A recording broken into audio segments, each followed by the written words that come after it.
The one thing. On June 7, 1991, the Earth moved. For 112 minutes. Not really, but it felt that way. I was watching the hit comedy City Slickers, and the audience's laughter rattled and rocked the theater. Considered one of the funniest movies of all time, it also sprinkled in unexpected doses of wisdom and insight. In one memorable scene, Curly, the gritty cowboy played by the late Jack Palance, and City Slicker Mitch, played by Billy Crystal, leave the group to search for stray cattle. Although they had clashed for most of the movie, riding along together they finally connect over a conversation about life. Suddenly Curly reins his horse to a stop and turns in the saddle to face Mitch. Curly, do you know what the secret of life is? Mitch, no. What? Curly, this. He holds up one finger. Mitch, your finger? Curly, one thing. Just one thing. You stick to that, and everything else don't mean sh*t. www.Papasan.com. Mitch, that's great, but what's the one thing? Curly, that's what you've got to figure out.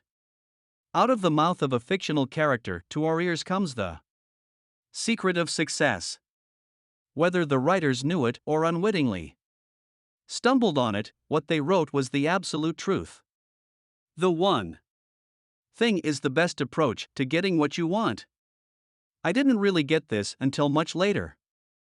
I'd experienced success in the past, but it wasn't until I hit a wall that I began to connect my results with my approach. In less than a decade, we'd built a successful company with national and international ambitions, but all of a sudden things weren't working out. For all the dedication and hard work, my life was in turmoil and it felt as if everything was crumbling around me. I was failing. Something had to give. At the end of a short rope that looked eerily like a noose, I sought help and found it in the form of a coach. I walked him through my situation and talked through the challenges I faced, both personal and professional. We revisited my goals and the trajectory I wanted for my life, and with a full grasp of the issues, he set out in search of answers. His research was thorough. When we got back together, he had my organizational chart, essentially a bird's eye www.Papasan.com view of the entire company up on the wall. Our discussion started with a simple question: do you know what you need to do to turn things around? I hadn't a clue. He said there was only one thing I needed to do. He had identified 14 positions that needed new faces, and he believed that with the right individuals in those key spots, the company, my job, and my life would see a radical change for the better. I was shocked and let him know I thought it would take a lot more than that. He said, "No.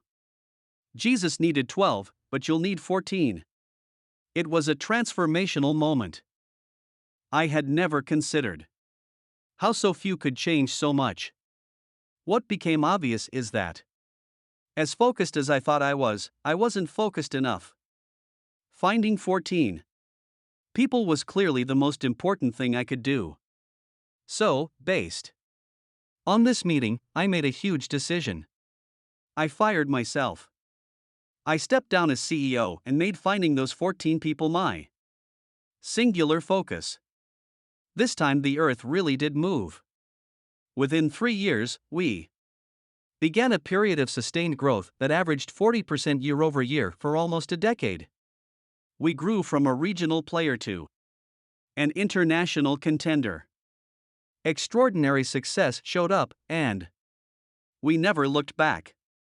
As success begot success, something else happened along the www.Papasan.com way. The language of the one thing emerged.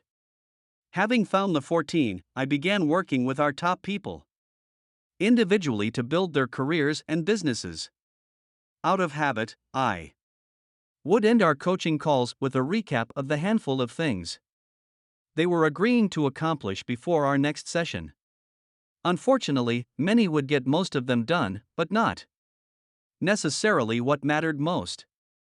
Results suffered. Frustration followed.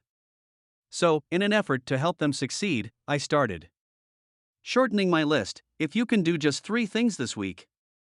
If you can do just 2 things this week. Finally, out of desperation, I went as small as I could possibly go and asked, what's the one thing you can do this week such that by doing it everything else would be easier or unnecessary? And the most awesome thing happened. Results went through the roof. After these experiences, I looked back at my successes and failures and discovered an interesting pattern. Where I'd had huge success, I had narrowed my concentration to one thing, and where my success varied, my focus had too. And the light came on. Going small. If everyone has the same number of hours in a day, why do some people seem to get so much more done than others? How do they? www.Papasan.com. Do more, achieve more, earn more, have more? If time is the currency of achievement, then why are some able to cash in their allotment for more chips than others? The answer is they make getting to the heart of things the heart of their approach. They go small when you want the absolute best chance to succeed at anything you want. Your approach should always be the same. Go small. Going small is ignoring all the things you could do and doing what you should do. It's recognizing that not all things matter equally and finding the things that matter most. It's a tighter way to connect what you do with what you want. It's realizing that extraordinary results are directly determined by how narrow you can make your focus. The way to get the most out of your work and your life is to go as small as possible. Most people think just the opposite. They think big success is time-consuming and complicated. As a result, their calendars and to-do lists become overloaded and overwhelming. Success starts to feel out of reach, so they settle for less. Unaware that big success comes when we do a few things. Well, they get lost trying to do too much and in the end accomplish too little. Over time, they lower their expectations, abandon their dreams, and allow their life to get small. This is the wrong thing to www.Papasan.com. Make small. You have only so much time and energy, so when you spread yourself out, you end up spread thin.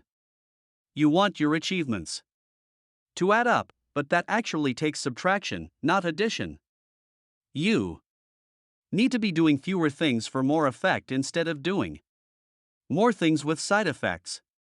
The problem with trying to do too much is that even if it works, adding more to your work and your life without cutting anything brings a lot of bad with it: missed deadlines, disappointing results, high stress, long hours, lost sleep, poor diet, no exercise, and missed moments with family and friends, all in the name of going after something that is easier to get than you might imagine. Going small is a simple approach to extraordinary results, and it works. It works all the time, anywhere and on anything. Why? Because it has only one purpose: to ultimately get you to the point. When you go as small as possible, you'll be staring at one thing. And that's the point. www.Papasan.com. Every great change starts like falling dominoes. B.J. Thornton. 2. The domino effect. In Leeuwarden, the Netherlands, On Domino Day, November 13th, 2009, Weiger's Domino Productions coordinated the world record domino fall by lining up more than 4,491,863 dominoes in a dazzling display in this instance, a single domino set in motion a domino fall that cumulatively unleashed more than 94,000 joules of energy, which is as much energy as it takes for an average-sized male to do 545 push-ups. Each standing domino represents a small amount of potential energy. The more you line up, the more potential energy you've accumulated. Line up enough and, with a simple flick, you can start a chain reaction of surprising power. And Weiger's Domino Productions proved it. When one thing, the right thing, is set in motion, it can topple many things. And that's not all. In 1983, Lorne Whitehead wrote in the American Journal of Physics that he'd discovered that domino falls could not only topple many things, they could also topple bigger things. He described how a single domino is capable of bringing down another domino that is actually 50% larger. Do you see the implication? Not only can one knock over others, but also others that are successively larger. In 2001, a physicist from San Francisco's Exploratorium reproduced Whitehead's experiment by creating 8 dominoes out of plywood, each of which was 50% larger than the one before. The first was a mere 2 inches, the last almost 3 feet tall. The resulting domino fall began with a gentle tick and quickly ended with a loud slam. Imagine what would happen if this kept going. If a regular domino fall is a linear progression, Whitehead's would be described as a geometric progression. The result could defy the imagination. The 10th domino would be almost as tall as NFL. www.Derzabon.com. Quarterback Peyton Manning. By the 18th, you're looking at a domino that would rival the Leaning Tower of Pisa. The 23rd domino would tower over the Eiffel Tower, and the 31st domino would loom over Mount Everest by almost 3,000 feet. Number 57 would practically bridge the distance between the Earth and the Moon, getting extraordinary results. So when you think about success, shoot for the moon. The moon is reachable if you prioritize everything and put all of your energy into accomplishing the most important thing. Getting extraordinary results is all about creating a domino effect in your life. Toppling dominoes is pretty straightforward. You line them up and tip over the first one. In the real world, though, it's a bit more complicated. The challenge is that life doesn't line everything up for us and say, here's where you should start. Highly successful people know this. So every day they line up their priorities anew, find the lead domino, and whack away at it until it falls. Why does this approach work? Because extraordinary success is sequential, not simultaneous. What starts out linear becomes geometric. You do the right thing and then you do the next right thing. Over time it adds up, and the geometric potential of success is unleashed. The domino effect applies to the big picture, like your work or your business, and it applies to the smallest moment in each day when you're trying to decide what to do next. Success builds on success, and as this happens over and over, you move toward the highest success possible. When you see someone who has a lot of knowledge, they learned it over time. When you see someone who has a lot of skills, they developed them over time. When you see someone who has done a lot, they accomplished it over time. When you see someone who has a lot of money, they earned it over time. The key is over time. Success is built sequentially. It's one thing at a time. 3. Success leaves clues. Proof of the one thing is everywhere. Look closely and you'll always find it. One product, one service. Extraordinarily successful. Companies always have one product or service they're most known for or that makes them the most money. Colonel Sanders started KFC with a single secret chicken recipe. The Adolf Coors Company grew 1,500% from 1947 to 1967 with only one product, made in a single brewery. Microprocessors generate the vast majority of Intel's net revenue. And Starbucks?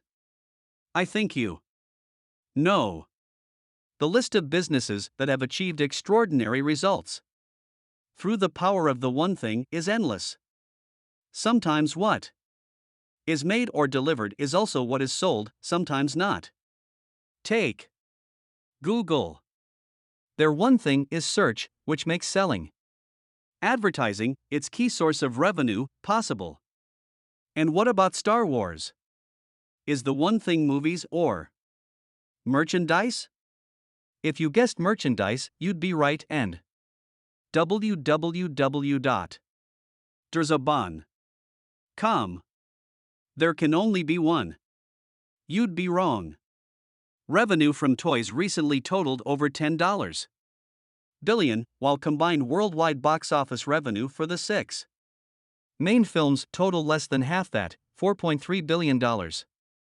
From where I sit, movies are the one thing because they make the toys and products possible. The answer isn't always clear, but that doesn't make finding it any less important. Technological innovations, cultural shifts, and competitive forces will often dictate that a business's one thing evolve or transform. The most successful companies know this and are always asking, what's our one thing? Apple is a study in creating an environment wherein extraordinary one thing can exist while transitioning to another extraordinary one thing. From 1998 to 2012, Apple's one thing moved from Macs to iMacs to iTunes to iPods to iPhones, with the iPad already jockeying for the pole position at the head of the product line. As each new golden gadget entered the limelight, the other products weren't discontinued or relegated to the discount tables. Those lines, plus others, continued to be refined, while the current one thing created a well-documented halo effect, making the user more likely to adopt the whole Apple product family. When you get the one thing, you begin to see the www.derzaban.com most important thing. Many things may be important, but only one can be the most important. Ross Garber. Business world differently. If today your company doesn't know what its one thing is, then the company's one thing is to find out. One person. The one thing is a dominant theme that shows up in different ways. Take the concept and apply it to people, and you'll see where one person makes all the difference. As a freshman in high school, Walt Disney took night courses at the Chicago Art Institute and became the cartoonist for his school newspaper. After graduation, he wanted to be a newspaper cartoonist but couldn't get a job, so his brother Roy, a businessman and banker, got him work at an art studio. It was there he learned animation and began creating animated cartoons. When Walt was young, his one person was Roy. For Sam Walton, early on it was L.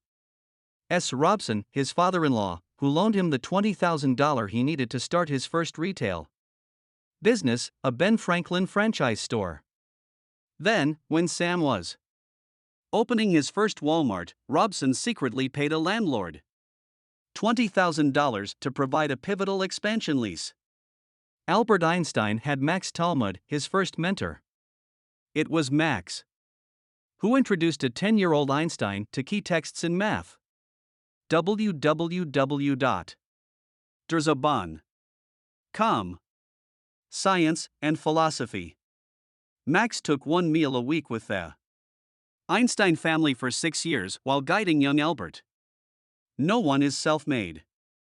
Oprah Winfrey credits her father and the time she spent with him and his wife for saving her.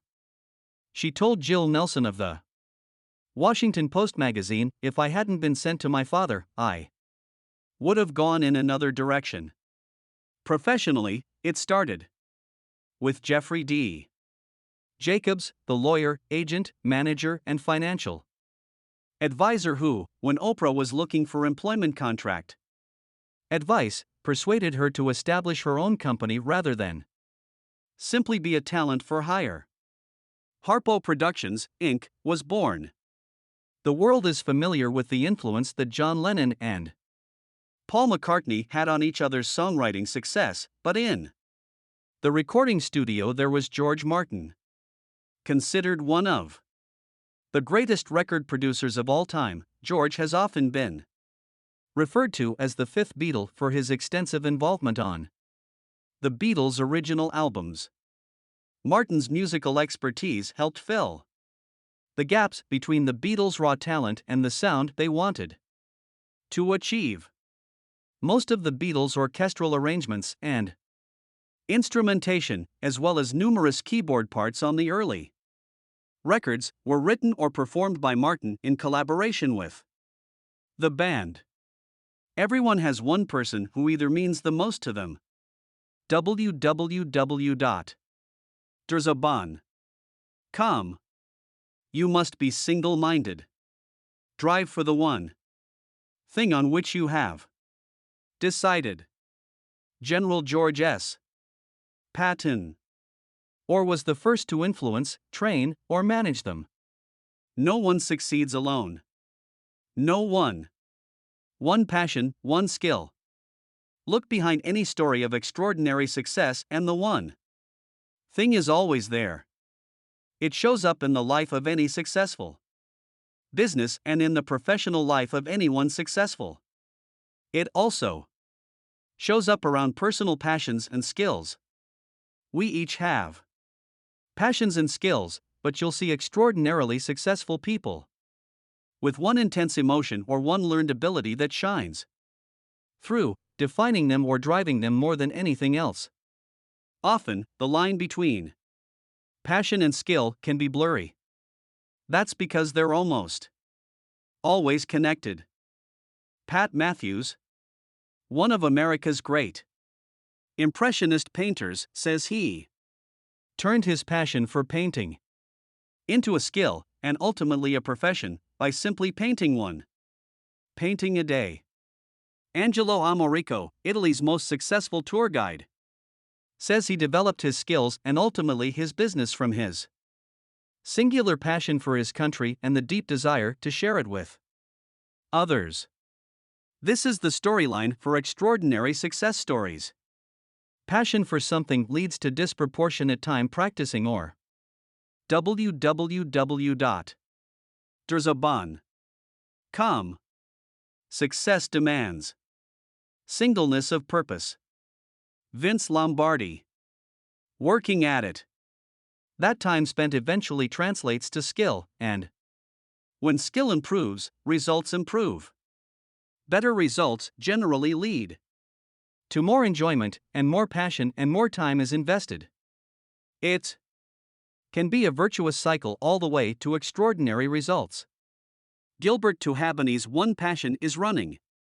Gilbert is an American long-distance runner born in Songa, Burundi, whose early love of track and field helped him win the Burundi National Championship in the men's 400 and 800 meters while only a junior in high school. This passion helped save his life. On October 21, 1993, members of the Hutu tribe invaded Gilbert's high school and captured the students of the Tutsi tribe. Those not immediately killed were beaten and burned alive in a nearby building. After 9 hours buried beneath burning bodies, Gilbert managed to escape and outrun his captors to the safety of a nearby hospital. He was the lone survivor. He came to Texas and kept competing, honing his skills. Recruited by Abilene Christian University, Gilbert earned All-America honors 6 times. After graduation, he moved to Austin, where by all accounts he is the most popular running coach in the city. To drill for water in Burundi, he co-founded the Gazelle Foundation, whose main www.derzaban.com fundraiser is Wait for It, Run for the Water, a sponsored run through the streets of Austin. Do you see the theme running through his life? From competitor to survivor, from college to career to charity. Gilbert Tuhabani's passion for running became a skill that led to a profession that opened up an opportunity to give back. The smile he greets fellow runners with on the trails around Austin's Lady Bird Lake symbolizes how one passion can become one skill, and together ignite and define an extraordinary life. The one thing shows up time and again in the lives of the successful because it's a fundamental truth. It showed up for me. And if you let it, it will show up for you. Applying the one thing to your work and in your life is the simplest and smartest thing you can do to propel yourself toward the success you want. One life. If I had to choose only one example of someone who has harnessed the one thing to build an extraordinary life, it would be American businessman Bill Gates. Bill's one passion in high school was computers, which led him to develop one skill: computer programming. While in high school, he met one person, Paul Allen, who gave him his first job and became his partner in forming Microsoft. This happened as the result of one letter they sent to one person, Ed Roberts, who changed their lives forever by giving them a shot at writing the code for one computer, the Altair 8800, and they needed only one shot. Microsoft began its life to do one thing: develop and sell basic interpreters for the Altair 8800, which eventually made Bill Gates the richest man in the world for 15 straight years. When he retired from Microsoft, Bill chose one person to replace him as CEO, Steve Ballmer, whom he met in college. By the way, Steve was Microsoft's 30th employee but the first business manager hired by Bill. And the story doesn't end there. Bill and Melinda Gates decided to put their wealth to work, making a difference in the world. Guided by the belief that every life has equal value, they formed one foundation to do one thing: to tackle really tough problems like health and education. Since its inception, the majority of the foundation's grants have gone to one area: Bill and Melinda's Global Health Program. This ambitious program's one goal is to harness advances in science and technology to save lives in poor countries. To do this, they eventually settled on one thing: stamp out infectious disease as a major cause of death in their lifetime. At some point in their journey, they made a decision to focus on one thing that would do this: vaccines. Bill explained the decision by saying, "We had to choose what the most impactful thing to give would be. The magic tool of health intervention is vaccines, because they can be made inexpensively." A singular line of questioning led them down this one path when Melinda asked, "Where's the place you can have the biggest impact with the money?" Bill and Melinda Gates are living proof of the power of the one thing. One thing. The doors to the world have been flung wide open, and the view that's available is staggering. Through technology and innovation, opportunities abound and possibilities seem endless. As inspiring as this can be, it can be equally overwhelming. The unintended consequence of abundance is that we are bombarded with more information and choices in a day than our ancestors received in a lifetime. Harried and hurried, a nagging sense that we attempt too much and accomplish too little haunts our days. We sense intuitively that the path to more is through less, but the question is, where to begin? From all that life has to offer, how do you choose? How do you make the best decisions possible? Experience life at an extraordinary level and never look back? Live the one thing. What Curly knew, all successful people know.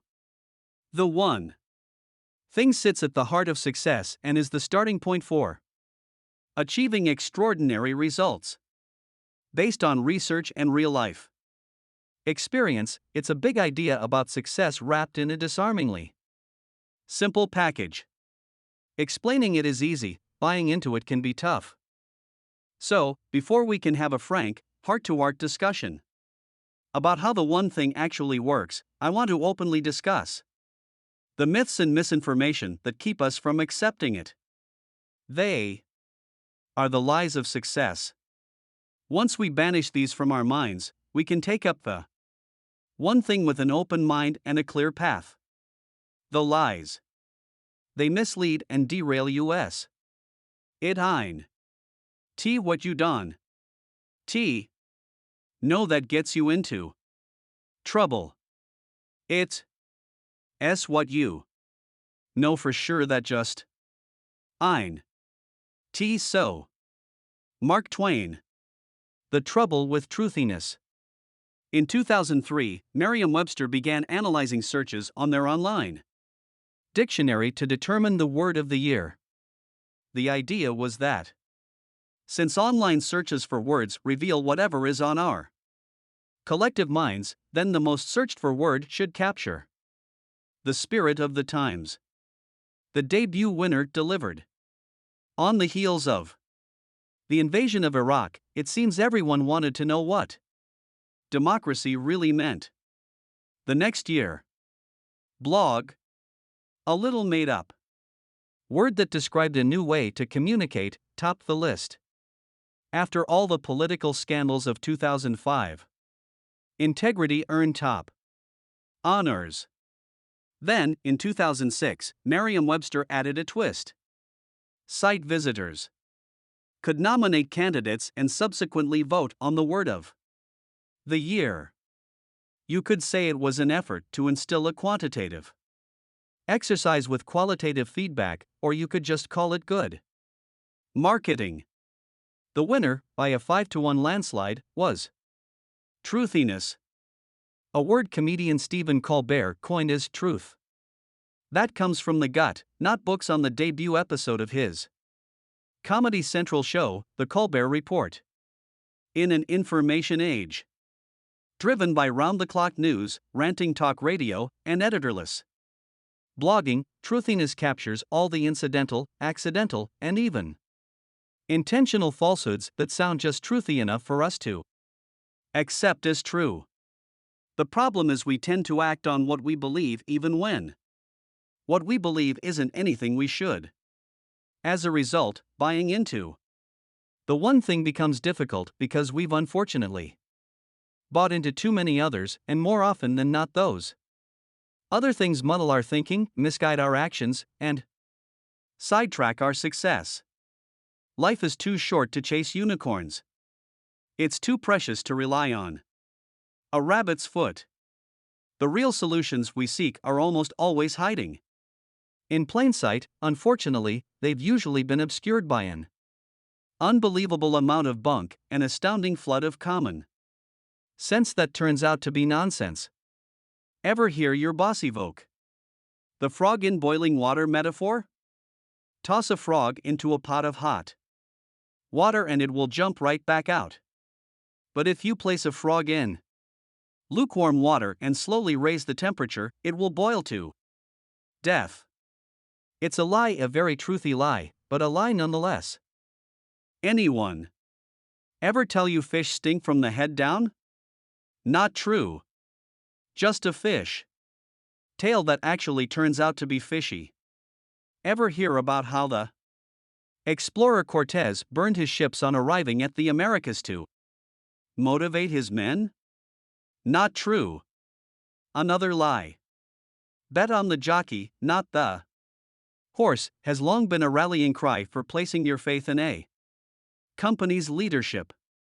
However, as a betting strategy, this maxim will put you on the fast track to the pauper's house, which makes you wonder how it ever became a maxim at all. Over time, myths and mistruths get thrown around so often they eventually feel familiar and start to sound like the truth. Then we start basing important decisions on them.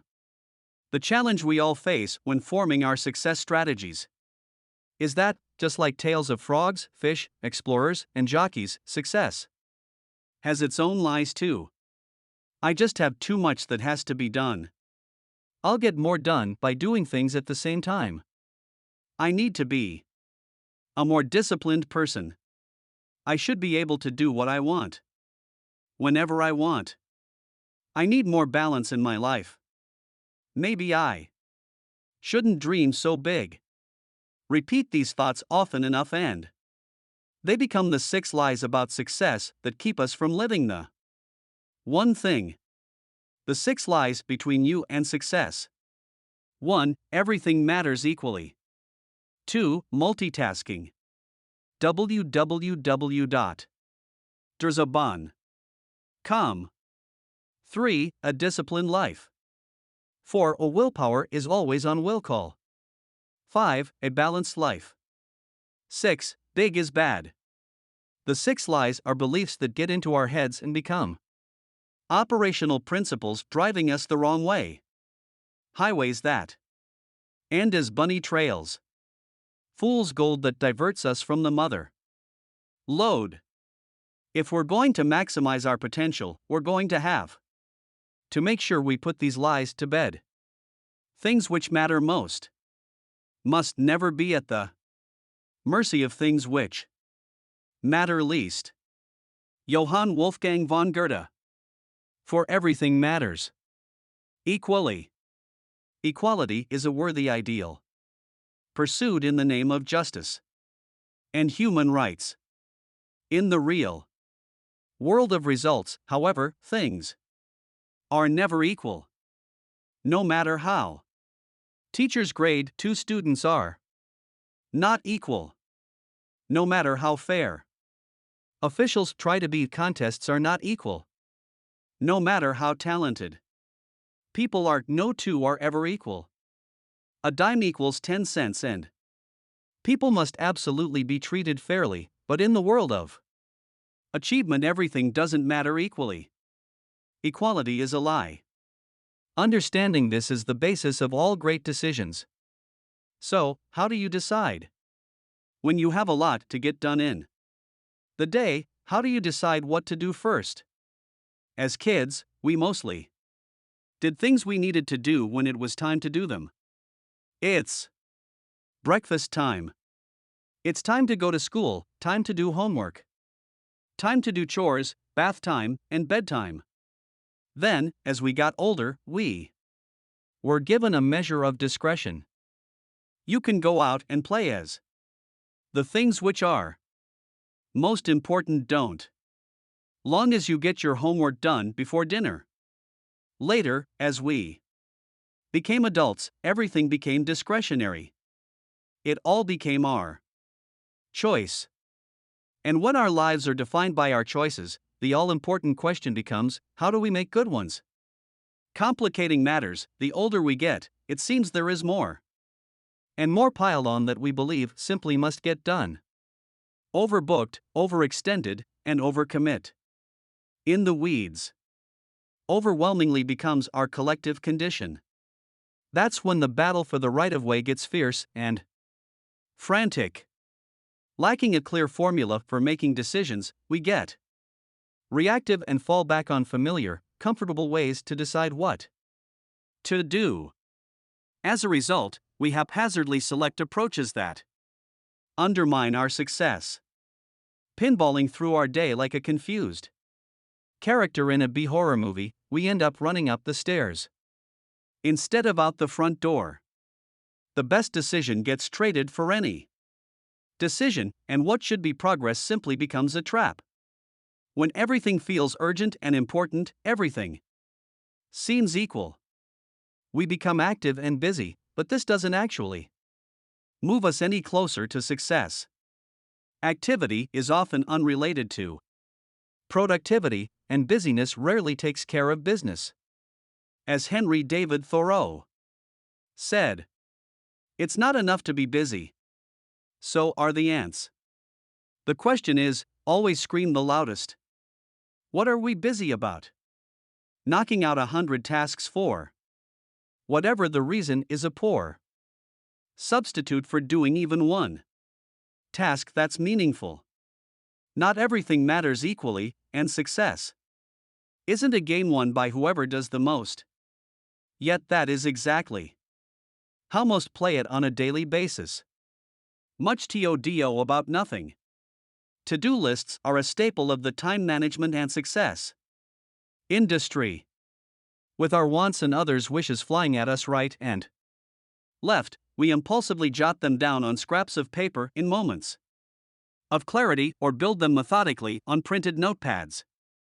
Time planners reserve valuable space for daily, weekly, and monthly task lists. Apps abound for taking to-dos mobile and software programs code them right into their menus. It seems that everywhere we turn we're encouraged to make lists, and though lists are invaluable, they have a dark side. While to-dos serve as a useful collection of our best intentions, they also tyrannize us with trivial, unimportant stuff that we feel obligated to get done because it's on our list. Which is why most of us have a love-hate relationship with our to-dos. If allowed, they set our priorities the same way an inbox can dictate our day. Most inboxes overflow with unimportant emails, masquerading as priorities. Tackling these tasks in the order we receive them is behaving as if the squeaky wheel immediately deserves the grease. But, as Australian Prime Minister Bob Hawke duly noted, the things which are most important don't always scream the loudest. Achievers operate differently. They have an eye for the essential. They pause just long enough to decide what matters and then allow what matters to drive their day. Achievers do sooner what others plan to do later and defer, perhaps indefinitely, what others do sooner. The difference isn't in intent, but in right of way. Achievers always work from a clear sense of priority. Left in its raw state, as a simple inventory, a to-do list can easily lead you astray. A to-do list is simply the things you think you need to do. The first thing on your list is just the first thing you thought of. To-do lists inherently lack the intent of success. In fact, most to-do lists are actually just survival lists getting you through your day and your life, but not making each day a stepping stone for the next so that you sequentially build a successful life. Long hours spent checking off a to-do list and ending the day with a full trash can and a clean desk are not virtuous and have nothing to do with success. Instead of a to-do list, you need a success list, a list that is purposefully created around extraordinary results. To-do lists tend to be long, success lists are short. One pulls you in all directions, the other aims you in a specific direction. One is a disorganized directory, and the other is an organized directive. If a list isn't built around success, then that's not where it takes you. If your to-do list contains everything, then it's probably taking you everywhere but where you really want to go. So, how does a successful person turn a to-do list into a success list? With so many things you could do, how do you decide what matters most at any given moment on any given day? Just follow Yaron's lead. Yaron cracks the code. In the late 30s, a group of managers at General Motors made an intriguing discovery that opened the door for an amazing breakthrough. One of their card readers, input devices for early computers, started producing gibberish. While investigating the faulty machine, they stumbled on a way to encode secret messages. This was a big deal at the time, since Germany's infamous Enigma coding machines first appeared in World War I. Both code making and code breaking were the stuff of high national security and even higher public curiosity. The GM managers quickly became convinced that their accidental cipher was unbreakable. One man, a visiting Western Electric consultant, disagreed. He took up the code-breaking challenge, worked into the night, and cracked the code by 3 o'clock the following morning. His name was Joseph M. Uran. Uran later cited this incident as the starting point for cracking an even bigger code and making one of his greatest contributions to science and business.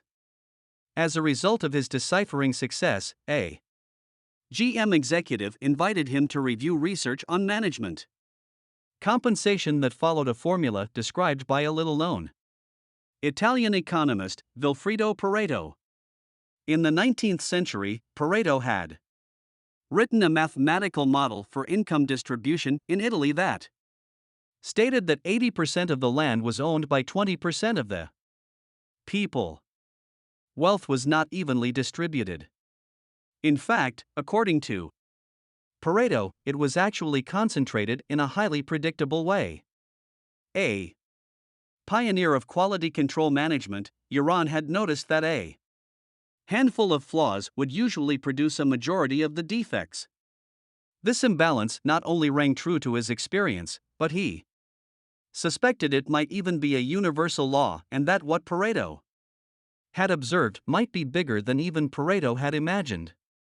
While writing his seminal book Quality Control Handbook, Uran wanted to give a short name to the concept of the vital few and trivial many. One of the many illustrations in his manuscript was labeled Pareto's Principle of Unequal Distribution, where another might have called it Uran's Rule, he called it Pareto's Principle. Pareto's Principle, it turns out, is as real as the law of gravity. And yet most people fail to see the gravity of it. It's not just a theory, it is a provable, predictable certainty of nature and one of the greatest productivity truths ever discovered. Richard Koch, in his book The 80-20 Principle, defined it about as well as anyone. The 80-20 principle asserts that a minority of causes, inputs, or effort usually lead to a majority of the results, outputs, or rewards. In other words, in the world of success, things aren't equal. A small amount of causes creates most of the results. Just the right input creates most of the output. Selected effort creates almost all of the rewards. The 80-20 principle says the minority of your effort leads to the majority of your results. Pareto points us in a very clear direction: the majority of what you want will come from the minority of what you do. Extraordinary results are disproportionately created by fewer actions than most realize. Don't get hung up on the numbers. Pareto's truth is about inequality, and though often stated as an 80-20 ratio, it can actually take a variety of proportions. Depending on the circumstances, it can easily play out as, say, 90-20, where 90% of your success comes from 20% of your effort, or 70/10 or 65/5. But understand that these are all fundamentally working off the same principle. Uran's great insight was that not everything matters. Equally, some things matter more than others, a lot more. A to-do list becomes a success list when you apply Pareto's principle to it. For a to-do list becomes a success list when you prioritize it. The 80-20 principle has been one of the most important guiding success rules in my career. It describes the phenomenon, which, like Iran, I've observed in my own life over and over again. A few ideas gave me most of my results.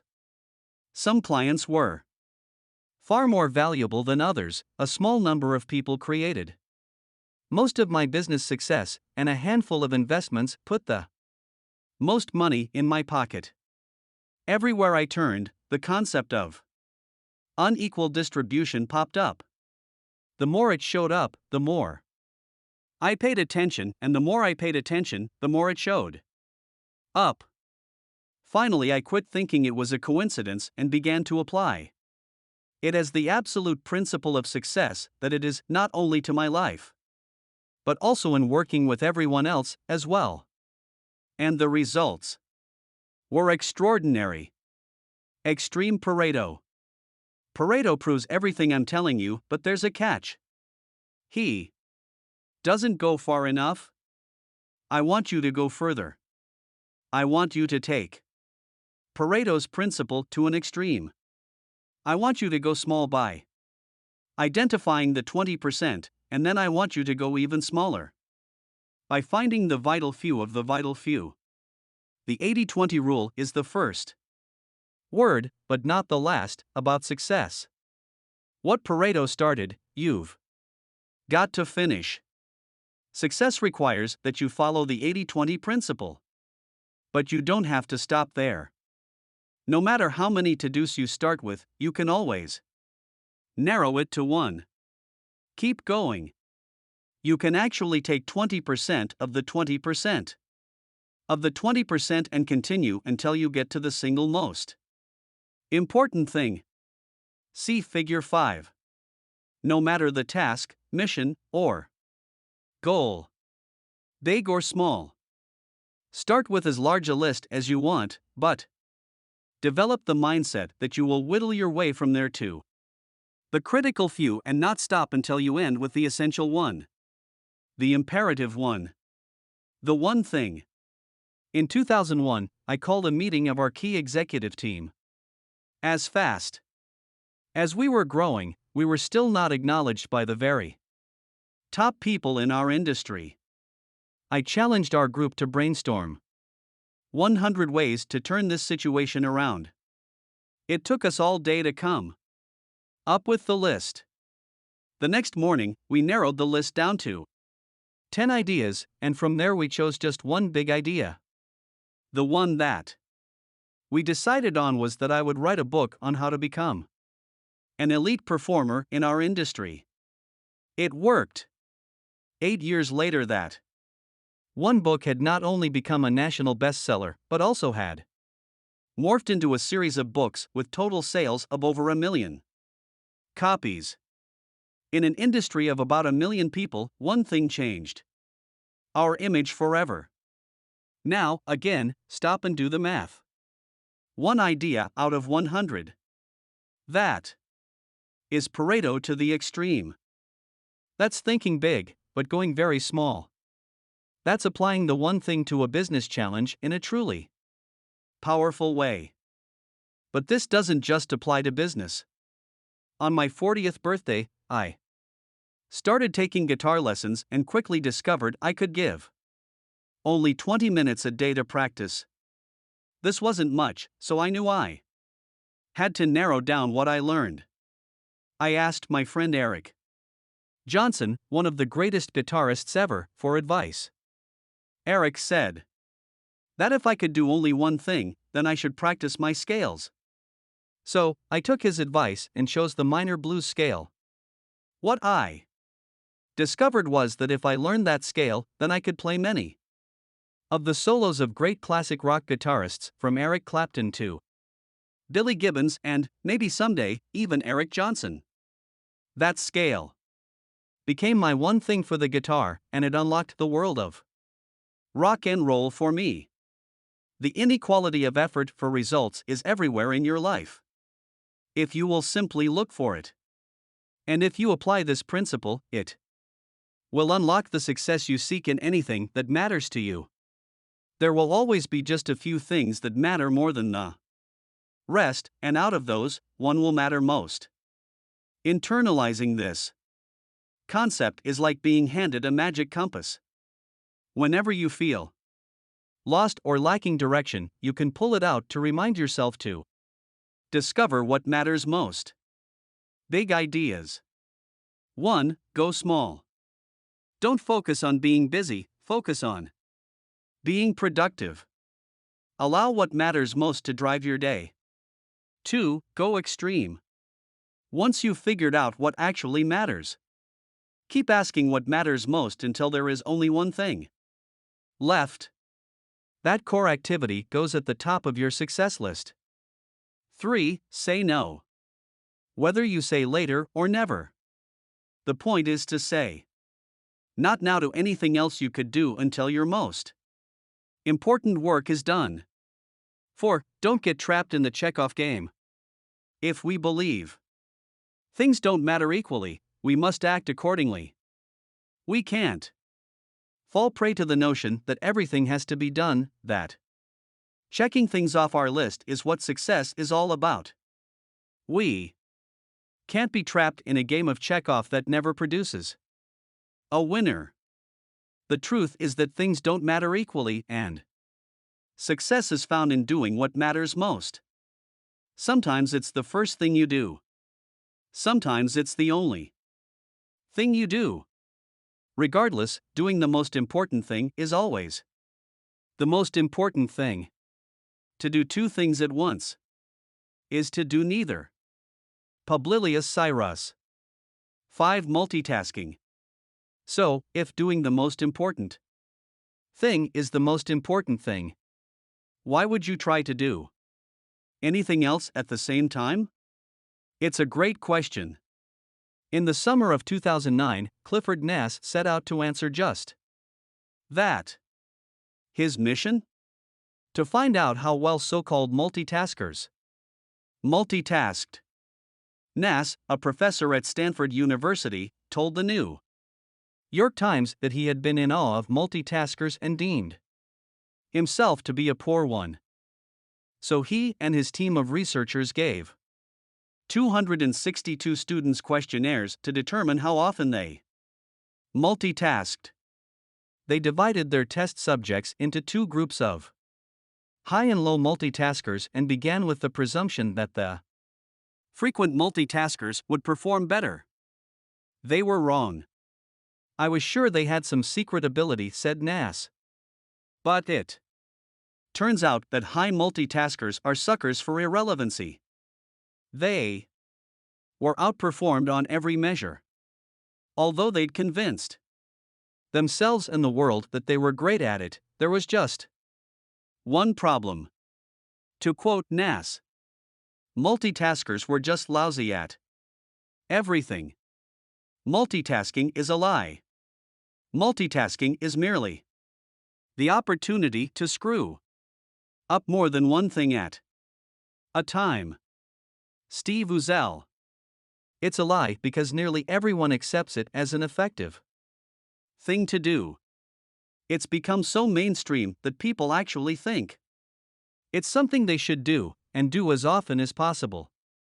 We not only hear talk about doing it, we even hear talk about getting better at it. More than 6 million web pages offer answers on how to do it, and career websites list multitasking as a skill for employers to target and for prospective hires to list as a strength. Some have gone so far as to be proud of their supposed skill and have adopted it as a way of life. But it's actually a way of lie. For the truth is, multitasking is neither efficient nor effective. In the world of results, it will fail you every time. When you try to do two things at once, you either can't or won't do either well. If you think multitasking is an effective way to get more done, you've got it backward. It's an effective way to get less done. As Steve Uzel said, multitasking is merely the opportunity to screw up more. Then one thing at a time. Monkey mind. The concept of humans doing more than one thing at a time has been studied by psychologists since the 1920s, but the term multitasking didn't arrive on the scene until the 1960s. It was used to describe computers, not people. Back then, 10 megahertz was apparently so mind-bogglingly fast that a whole new word was needed to describe a computer's ability to quickly perform many tasks. In retrospect, they probably made a poor choice, for the expression multitasking is inherently deceptive. Multitasking is about multiple tasks alternately sharing one resource, the CPU. But in time, the context was flipped and it became interpreted to mean multiple tasks being done simultaneously by one resource, a person. It was a clever turn of phrase that's misleading, for even computers can process only one piece of code at a time. When they multitask, they switch back and forth, alternating their attention until both tasks are done. The speed with which computers tackle multiple tasks feeds the illusion that everything happens at the same time, so comparing computers to humans can be confusing. People can actually do two or more things at once, such as walk and talk, or chew gum and read a map, but, like computers, what we can't do is focus on two things at once. Our attention bounces back and forth. This is fine for computers, but it has serious repercussions in humans. Two airliners are cleared to land on the same runway. A patient is given the wrong medicine. A toddler is left unattended in the bathtub. What all these potential tragedies share is that people are trying to do too many things at once and forget to do something they should do. It's strange, but somehow over time the image of the modern human has become one of a multitasker. We think we can, so we think we should. Kids studying while texting, listening to music, or watching television. Adults driving while talking on the phone. Eating, applying makeup, or even shaving. Doing something in one room while talking to someone in the next. Smartphones in hands before napkins hit laps. It's not that we have too little time to do all the things we need to do, it's that we feel the need to do too many things in the time we have. So we double and triple up in the hope of getting everything done. And then there's work. The modern office is a carnival of distracting multitasking demands. While you diligently try to complete a project, someone has a coughing fit in a nearby cubicle and asks if you have a lozenge. The office paging system continually calls out messages that anyone within earshot of an intercom hears. You're alerted around the clock to new emails arriving in your inbox while your social media newsfeed keeps trying to catch your eye and your cell phone intermittently vibrates on the desk to the tune of a new text. A stack of unopened mail and piles of unfinished work sit within sight as people keep swinging by your desk all day to ask you questions. Distraction, disturbance, disruption. Staying on task is exhausting. Researchers estimate that workers are interrupted every 11 minutes and then spend almost a third of their day recovering from these distractions. And yet, amid all of this, we still assume we can rise above it and do what has to be done within our deadlines. But we're fooling ourselves. Multitasking is a scam. Poet laureate Billy Collins summed it up well: we call it multitasking, which makes it sound like an ability to do lots of things at the same time.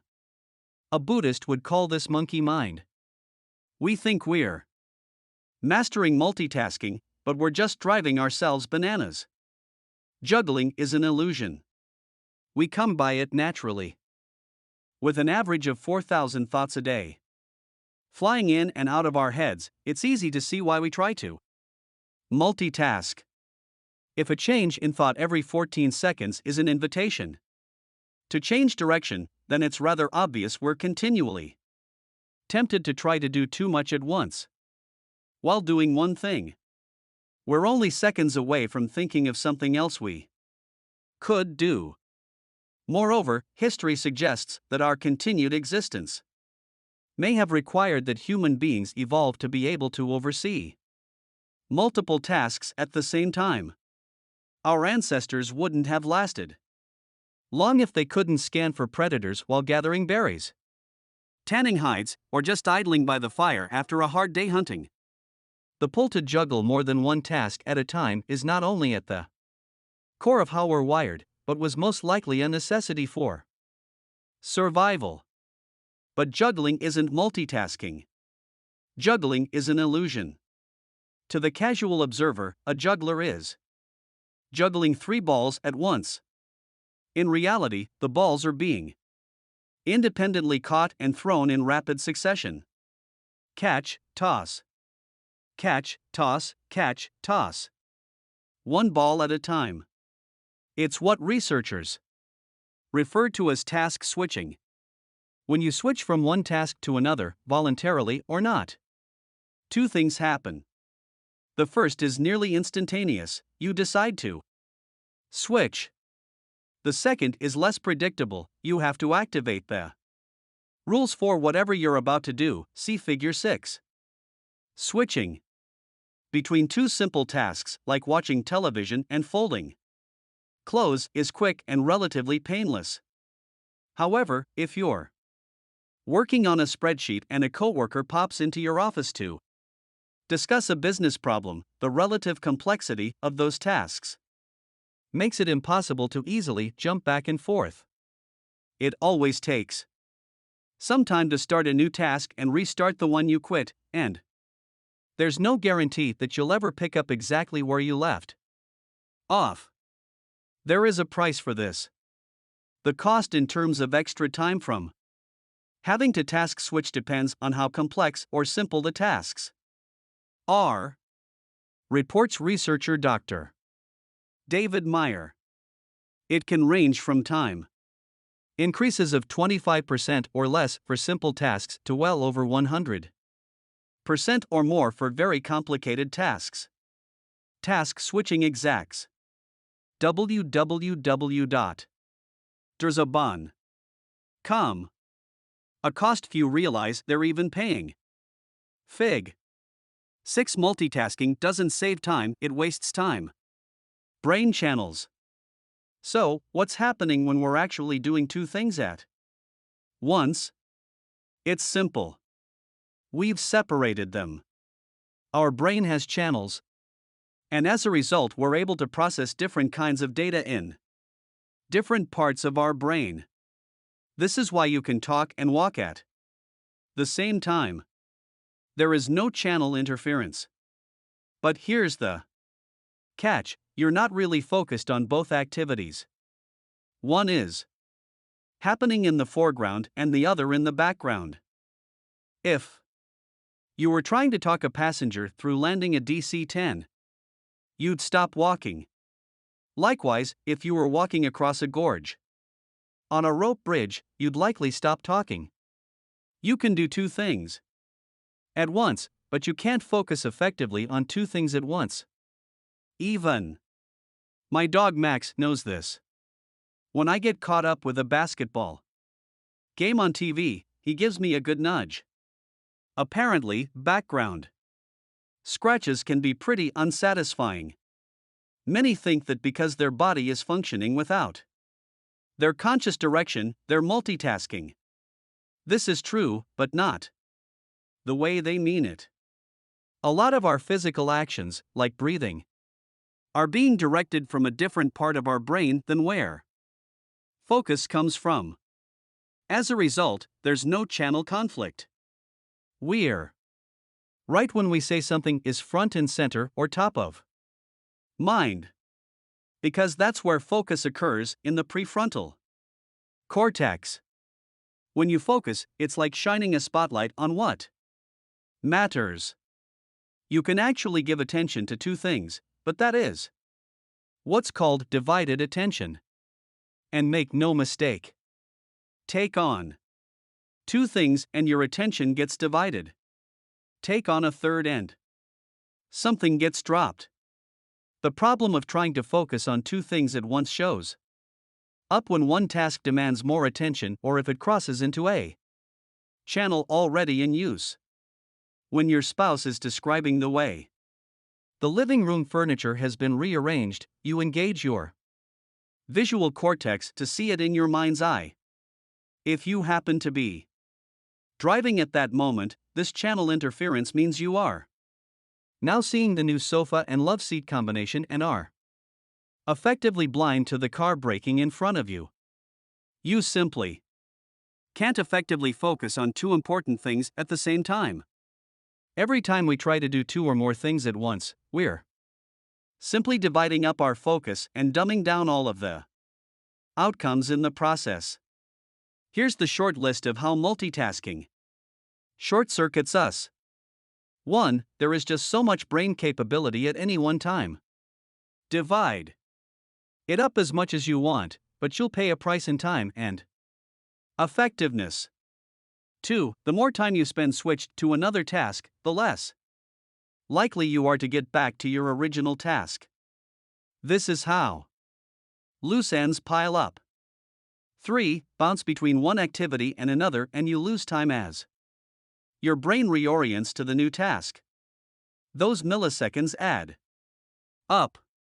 Researchers estimate we lose 28% of an average workday to multitasking ineffectiveness.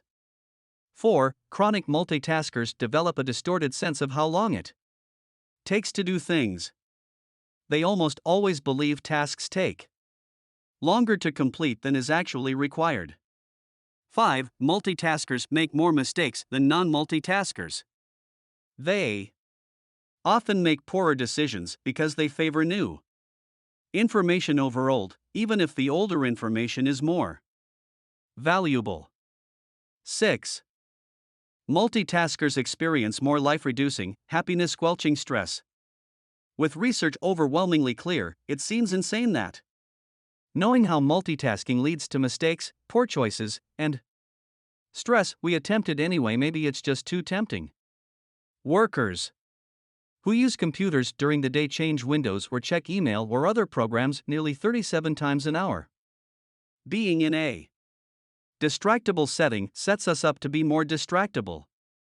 Or maybe it's the high media multitaskers actually experience a thrill with switching, a burst of dopamine that can be addictive. Without it, they can feel bored.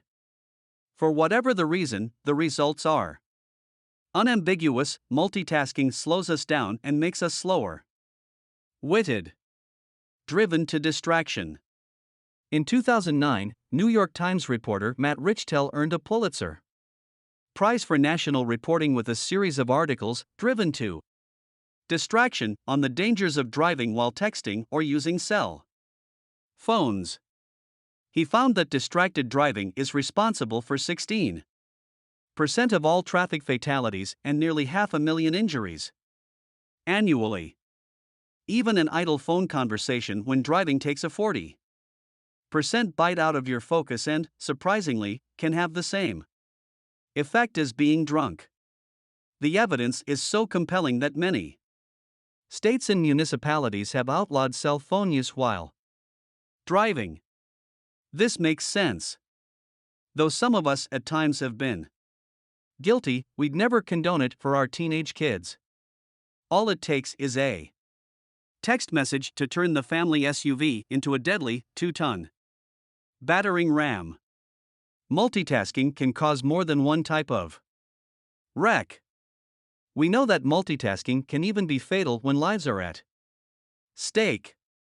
In fact, we fully expect pilots and surgeons to focus on their jobs to the exclusion of everything else. And we expect that anyone in their position who gets caught doing otherwise will always be taken severely to task. We accept no arguments and have no tolerance for anything but total concentration from these professionals. And yet, Here the rest of us are living another standard. Do we not value our own job or take it as seriously? Why would we ever tolerate multitasking when we're doing our most important work? Just because our day job doesn't involve bypass surgery shouldn't make focus any less critical to our success or the success of others. Your work deserves no less respect. It may not seem so in the moment, but the connectivity of everything we do ultimately means that we each not only have a job to do, but a job that deserves to be done well. Think of it this way. If we really lose almost a third of our workday to distractions, what is the cumulative loss over a career? What is the loss to other careers? To businesses? When you think about it, you might just discover that if you don't figure out a way to resolve this, you could in fact lose your career or your business. Or worse, cause others to lose theirs. On top of work, what sort of toll do our distractions take on our personal lives? Author Dave Crenshaw put it just right when he wrote, "The people we live with and work with on a daily basis deserve our full attention.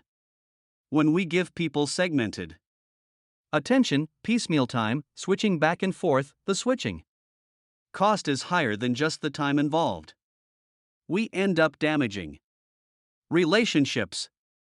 Every time I see a couple dining with one partner trying earnestly to communicate while the other is texting under the table, I'm reminded of the simple truth of that statement. Big ideas. 1. Distraction is natural. Don't feel bad when you get distracted. Everyone gets distracted. 2. Multitasking takes a toll. At home or at work, distractions lead to poor choices, painful mistakes, and unnecessary stress. 3. Distraction undermines results. When you try to do too much at once, you can end up doing nothing well. Figure out what matters most in the moment and give it your undivided attention. In order to be able to put the principle of the one thing to work, you can't buy into the lie that trying to do two things at once is a good idea. Though multitasking is sometimes possible, it's never possible to do it effectively. It's one of the most prevalent myths of our culture. Self-discipline. Leo Babauta. 6. A disciplined life. There is this pervasive idea that the successful person is the disciplined person who leads a disciplined life. It's a lie. The truth is we don't need any more discipline than we already have. We just need to direct and manage it a little better. Contrary to what most people believe, success is not a marathon of disciplined action. Achievement doesn't require you to be a full-time disciplined person where your every action is trained and where control is the solution to every situation. Success is actually a short race, a sprint fueled by discipline just long enough for habit to kick in and take over. When we know something that needs to be done but isn't currently getting done, we often say, "I just need more discipline." Actually, we need the habit of doing it. And we need just enough discipline to build the habit. In any discussion about success, the words discipline and habit ultimately intersect. Though separate in meaning, they powerfully connect to form the foundation for achievement. Advanced research shows us why this matters. A 2007 article in the Journal of Personality and Social Psychology detailed 9 separate studies on the impact of nutrition and willpower. In one set, researchers assigned tasks that did or did not involve willpower and measured blood sugar levels before and after each task. Participants who exercised willpower showed a marked drop in the levels of glucose in the bloodstream. Subsequent studies showed the impact on performance when two groups completed one willpower related task and then did another. Between tasks, one group was given a glass of Kool-Aid lemonade sweetened with real sugar, Buzz, and the other was given a placebo lemonade with Splenda, Buzzkill. The placebo group had roughly twice as many errors on the subsequent test as the sugar group. The studies concluded that willpower is a mental muscle that doesn't bounce back quickly. If you employ it for one task, there will be less power available for the next unless you refuel. To do our best, we literally have to feed our minds, which gives new credence to the old saw. Food for thought. Foods that elevate blood sugar evenly over long periods, like complex carbohydrates and proteins, become the fuel of choice for high achievers. Literal proof that you are what you eat. Default judgment. One of the real challenges we have is that when our willpower is low, we tend to fall back on our default settings. Researchers Jonathan Levov of the Stanford School of Business in California, along with Leora of Peso and Shai Danziger of Ben Gurion University of the Negev, found a creative way to investigate this. They took a hard look at the impact of willpower on the Israeli parole system. The researchers analyzed 1,112 parole board hearings assigned to 8 judges over a 10-month period, which incidentally amounted to 40% of Israel's total parole requests. Over that period, the pace is grueling. The judges hear arguments and take about 6 minutes to render a decision on 14 to 35 parole requests a day, and they get only 2 breaks, a morning snack and late lunch, to rest and refuel. The impact of their schedule is as spectacular as it is surprising. In the mornings and after each break, parolees' chances for being released peak at 65% and then plunge to near zero by the end of each period. See Figure 8. The results are most likely tied to the mental toll of repetitive decision making. These are big decisions for the parolees and the public at large. High stakes and the assembly line rhythm demand intense focus throughout the day. As their energy is spent, judges mentally collapse into their default choice, which doesn't turn out so well for hopeful prisoners. The default decision for a parole judge is no. When in doubt and willpower is low, the prisoner stays behind bars. And if you're not careful, your default settings may convict you too. When our willpower runs out, we all revert to our default settings. This begs the question, what are your default settings? If your willpower is dragging, will you grab the bag of carrots or the bag of chips? Will you be up for focusing on the work at hand or down for any distraction that drops in? When you're most important work is done while your willpower wanes, default will define your level of achievement. Average is often the result. Good decisions depend on more than just wisdom and common sense. Give willpower the time of day. We lose our willpower not because we think about it, but because we don't. Without appreciating that it can come and go, we let it do exactly that. Without intentionally protecting it every day, we allow ourselves to go from a will and away to no will and no way. If success is what we're after, this won't work. Think about it. There are degrees of willpower strength. Like the battery indicator going from green to red, there is willpower. And there is won't power. Most people bring won't power to their most important challenges without ever realizing that's what makes them so hard. When we don't think of resolve as a resource that gets used up, when we fail to reserve it for the things that matter most, when we don't replenish it when it's low, we are probably setting ourselves up for the toughest possible path to success. So, how do you put your willpower to work?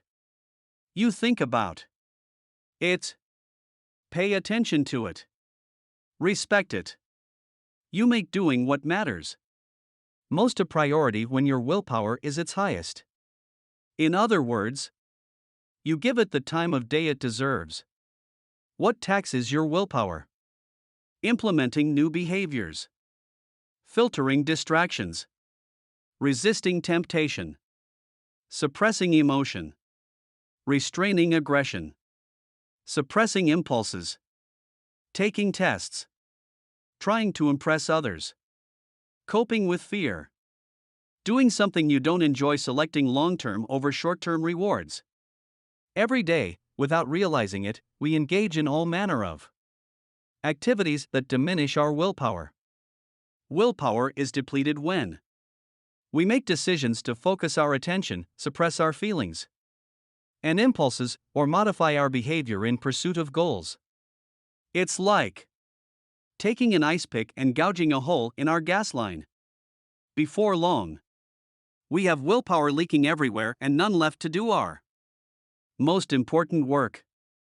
So, like any other limited but vital resource, willpower must be managed. When it comes to willpower, timing is everything. You will need your willpower at full strength to ensure that when you're doing the right thing, you don't let anything distract you or steer you away from it. Then you need enough willpower the rest of the day to either support or avoid sabotaging what you've done. That's all the willpower you need to be successful. So, if you want to get the most out of your day, do your most important work, your one thing early, before your willpower is drawn down. Since your self-control will be sapped throughout the day, use it when it's at full strength on what matters most. Big ideas. 1. Don't spread your willpower too thin. On any given day, you have a limited supply of willpower, so decide what matters and reserve your willpower for it. 2. Monitor your fuel gauge. Full strength willpower requires a full tank. Never let what matters most be compromised simply because your brain was underfueled. Eat right and regularly. 3. Time your task. Do what matters most first each day when your willpower is strongest. Maximum strength willpower means maximum success. Don't fight your willpower. Build your days around how it works and let it do its part to build your life. Willpower may not be on will call, but when you use it first on what matters most, you can always count on it. The truth is, balance is bunk. It is an unattainable pipe dream. The quest for balance between work and life, as we come to think of it, isn't just a losing proposition, it's a hurtful, destructive one. Keith H. Hammonds. 8. A balanced life. Nothing ever achieves absolute balance. Nothing. No matter how imperceptible it might be, what appears to be a state of balance is something entirely different, an act of balancing. Viewed wistfully as a noun, balance is lived practically as a verb. Seen as something we ultimately attain. Balance is actually something we constantly do. A balanced life is a myth, a misleading concept most accept as a worthy and attainable goal without ever stopping to truly consider it. I want you to consider it. I want you to challenge it. I want you to reject it. A balanced life is a lie. The idea of balance is exactly that, an idea. In philosophy, the golden mean is the moderate middle between polar extremes. A concept used to describe a place between two positions that is more desirable than one state or the other. This is a grand idea, but not a very practical one. Idealistic, but not realistic. Balance doesn't exist. This is tough to conceive, much less believe, mainly because one of the most frequent laments is "I need more balance." A common mantra for what's missing in most lives. We hear about balance so much we automatically assume it's exactly what we should be seeking. It's not. Purpose, meaning, significance, these are what make a successful life. Seek them and you will most certainly live your life out of balance, crisscrossing an invisible middle line as you pursue your priorities. The act of living a full life by giving time to what matters is a balancing act. Extraordinary results require focused attention and time. Time on one thing means time away from another. This makes balance impossible. The genesis of a myth. Historically, balancing our lives is a novel privilege to even consider. For thousands of years, work was life. If you didn't work, hunt game, harvest crops, or raise livestock, you didn't live long. But things changed. Jared Diamond's Pulitzer Prize-winning Guns, Germs, and Steel, The Pates of Human Societies, illustrates how farm-based societies that generated a surplus of food ultimately gave rise to professional specialization. 12,000 years ago, everybody on Earth was a hunter-gatherer. Now almost all of us are farmers or else are fed by farmers. This freedom from having to forage or farm allowed people to become scholars and craftsmen. Some worked to put food on our tables, while others built the tables. At first, most people worked according to their needs and ambitions. The blacksmith didn't have to stay at the forge until 5 p.m., he could go home when the horse's feet were shod. Then, 19th century industrialization saw for the first time large numbers working for someone else. The story became one of hard driving bosses, year-round work schedules, and lighted factories that ignored dawn and dusk. Consequently, the 20th century witnessed the start of significant grassroots movements to protect workers and limit work hours. Still, the term work-life balance wasn't coined until the mid-1980s, when more than half of all married women joined the workforce. To paraphrase Ralph E. Gomery's preface in the 2005 book Being Together, Working Apart, Dual Career Families, and the Work-Life Balance, we went from a family unit with a breadwinner and a homemaker to one with 2 breadwinners and no homemaker. Anyone with a pulse knows who got stuck with the extra work in the beginning. However, by the 90s, work-life balance had quickly become a common watchword for men too.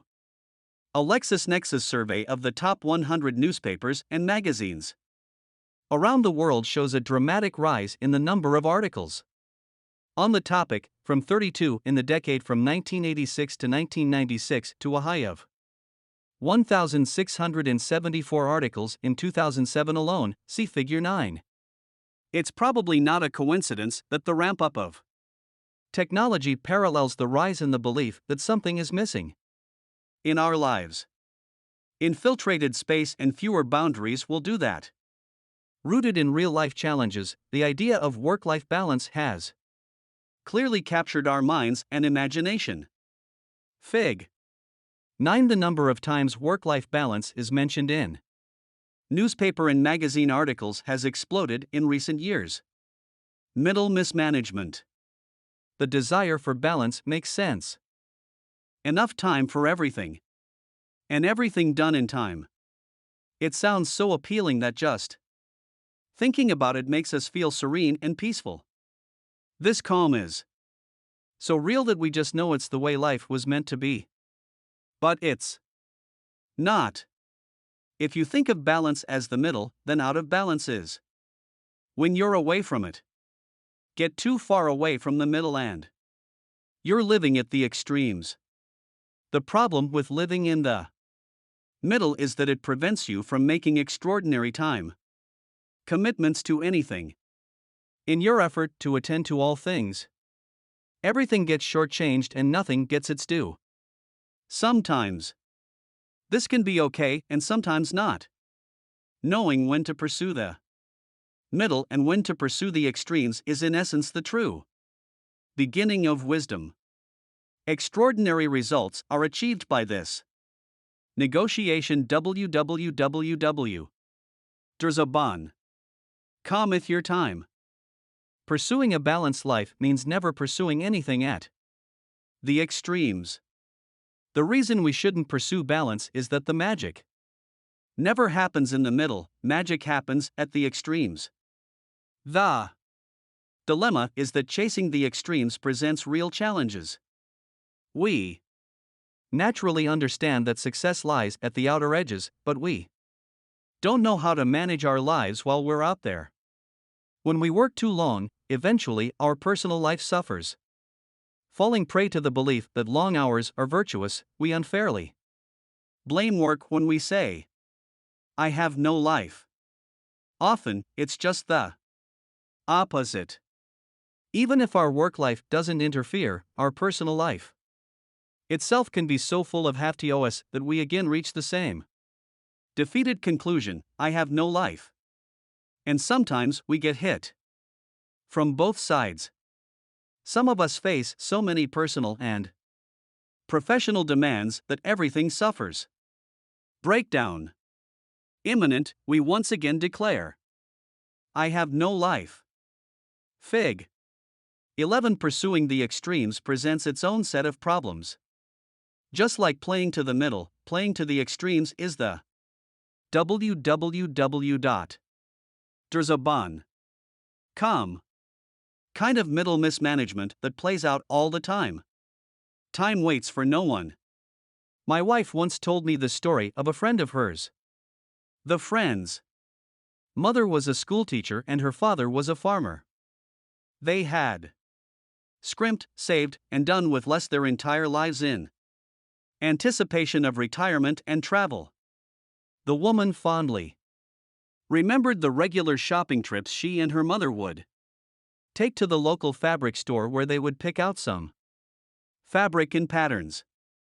The mother explained that when she retired, these would be her travel clothes. She never got to her retirement years. In her final year of teaching, she developed cancer and later died. The father never felt good about spending the money they'd saved, believing that it was their money, and now she wasn't there to share it with him. When he passed away and my wife's friend went to clean out her parents' home, she discovered a closet full of fabric and dress patterns. The father had never cleaned it out. He couldn't. It represented too much. It was as if its contents were so full of unfulfilled promises that they were too heavy to lift. Time waits for no one. Push something to an extreme and postponement can become permanent. I once knew a highly successful businessman who had worked long days and weekends for most of his life, sincere in his belief that he was doing it all for his family. Someday, when he was done, they would all enjoy the fruits of his labor, spend time together, travel, and do all the things they'd never done. After giving many years to building his company, he had recently sold it and was open to discussing what he might do next. I asked him how he was doing, and he proudly proclaimed that he was fine. When I was building the business, I was never home and rarely saw my family. So now I'm with them on vacation, making up for lost time. You know how it is, right? Now that I have the money and the time, I'm getting those years back. Do you really think you can ever get back a child's bedtime story or birthday? Is a party for a 5-year-old with imaginary pals the same as dinner with a teenager with high school friends? Is an adult attending a young child's soccer game on par with attending a soccer game with an adult child? Do you think you can cut a deal with God that time stands still for you, holding off on anything Important until you're ready to participate again? When you gamble with your time, you may be placing a bet you can't cover. Even if you're sure you can win, be careful that you can live with what you lose. Toying with time will lead you down a rabbit hole with no way out. Believing this lie does its harm by convincing you to do things you shouldn't and stop doing things you should. Middle. Mismanagement can be one of the most destructive things you ever do. You can't ignore the inevitability of time. So if achieving balance is a lie, then what do? Counterbalance. Replace the word balance with counterbalance and what you experience makes sense. The things we presume to have balance are really just counterbalancing. The ballerina is a classic example. When the ballerina poses in point, she can appear weightless, floating on air, the very idea of balance and grace. A closer look would reveal her toe shoes vibrating rapidly, making minute adjustments for balance. Counterbalancing done well gives the illusion of balance. Counterbalancing, the long and short of it. When we say we're out of balance, we're usually referring to a sense that some priorities, things that matter to us, are being underserved or unmet. The problem is that when you focus on what is truly important, something will always be underserved. No matter how hard you try, there will always be things left undone at the end of your day, week, month, year, and life. Trying to get them all done is folly. When the things that matter most get done, you'll still be left with a sense of things being undone, a sense of imbalance. Leaving some things undone is a necessary trade-off for extraordinary results. But you can't leave everything undone, and that's where counterbalancing comes in. The idea of counterbalancing is that you never go so far that you can't find your way back or stay so long that there is nothing waiting for you when you return. This is so important that your very life may hang in the balance. An 11-year study of nearly 7,100 British civil servants concluded that habitual long hours can be deadly. Researchers showed that individuals who worked more than 11 hours a day, a 55-plus-hour workweek, were 67% more likely to suffer from heart disease. Counterbalancing is not only about your sense of well-being, it's essential to your being well. Extraordinary results at work require longer periods between counterbalancing. There are two types of counterbalancing: the balancing between work and personal life and the balancing within each. In the world of professional success, it's not about how much overtime you put in, the key ingredient is focused time over time. To achieve an extraordinary result, you must choose what matters most and give it all the time it demands. This requires getting extremely out of balance in relation to all other work issues, with only infrequent counterbalancing to address them. In your personal world, awareness is the essential ingredient. Awareness of your spirit and body, awareness of your family and friends, awareness of your personal needs. None of these can be sacrificed if you intend to have a life, so you can never forsake them for work or one for the other.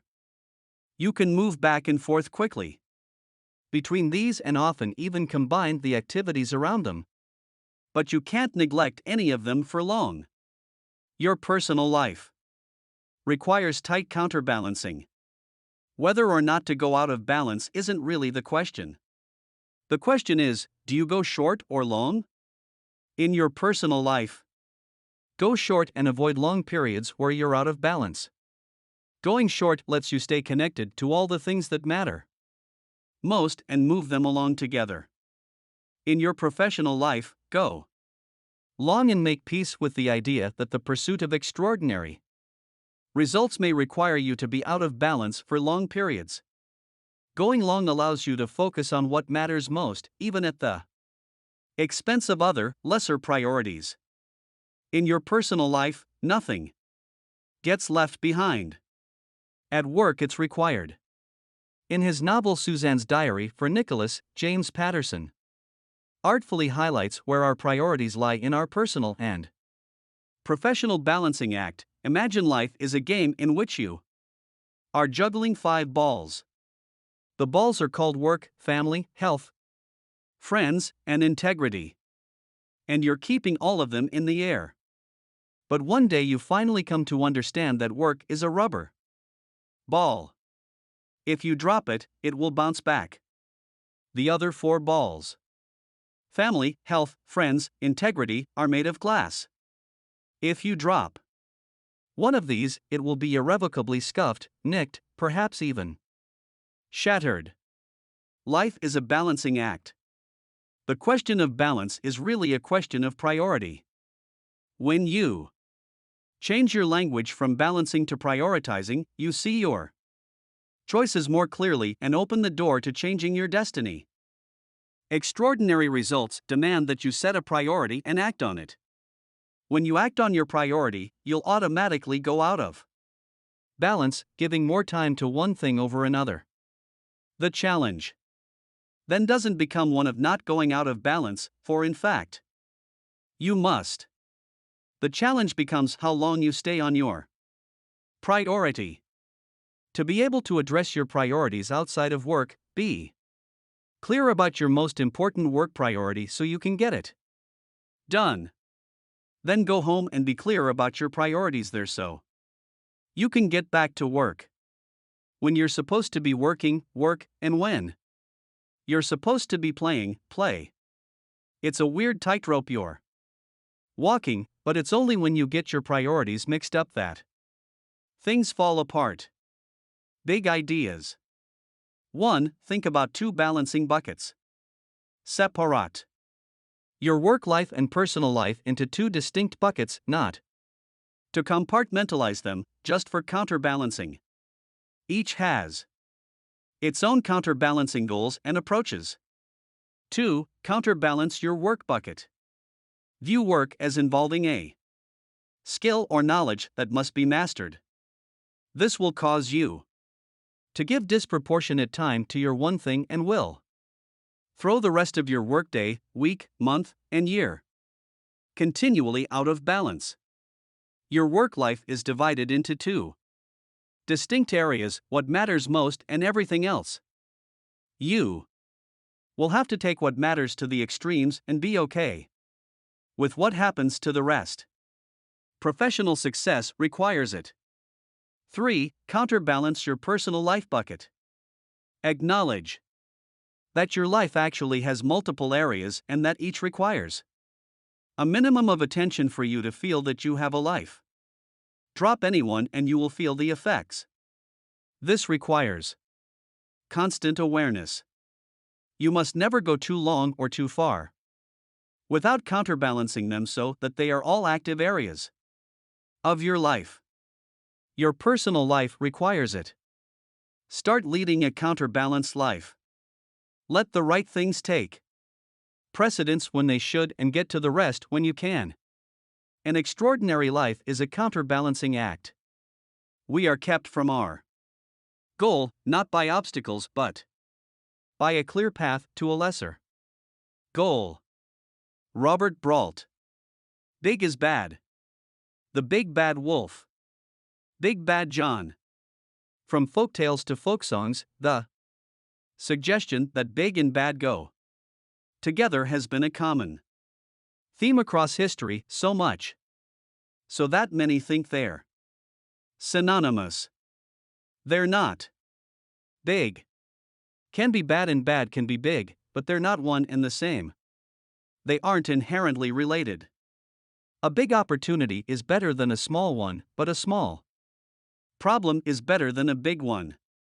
Sometimes you want the biggest present under the tree, and sometimes you want the smallest. Often, a big laugh or a big cry is just what you need, and every so often a small chuckle and a few tears will do the trick. Big and bad are no more tied together than small and good. Big is bad is a lie. It's quite possibly the worst lie of all, for if you fear big success, you'll either avoid it or sabotage your efforts to achieve it. Who's afraid of the big bad big? Place big and results in the same room and a lot of people balk or walk. Mention big with achievement and their first thoughts are hard, complicated, and time consuming. Difficult to get there and complex once you do pretty much sums up their views. Overwhelming and intimidating is what they feel. For some reason, there is the fear that big success brings crushing pressure and stress, that the pursuit of it robs them of not only time with family and friends but eventually their health.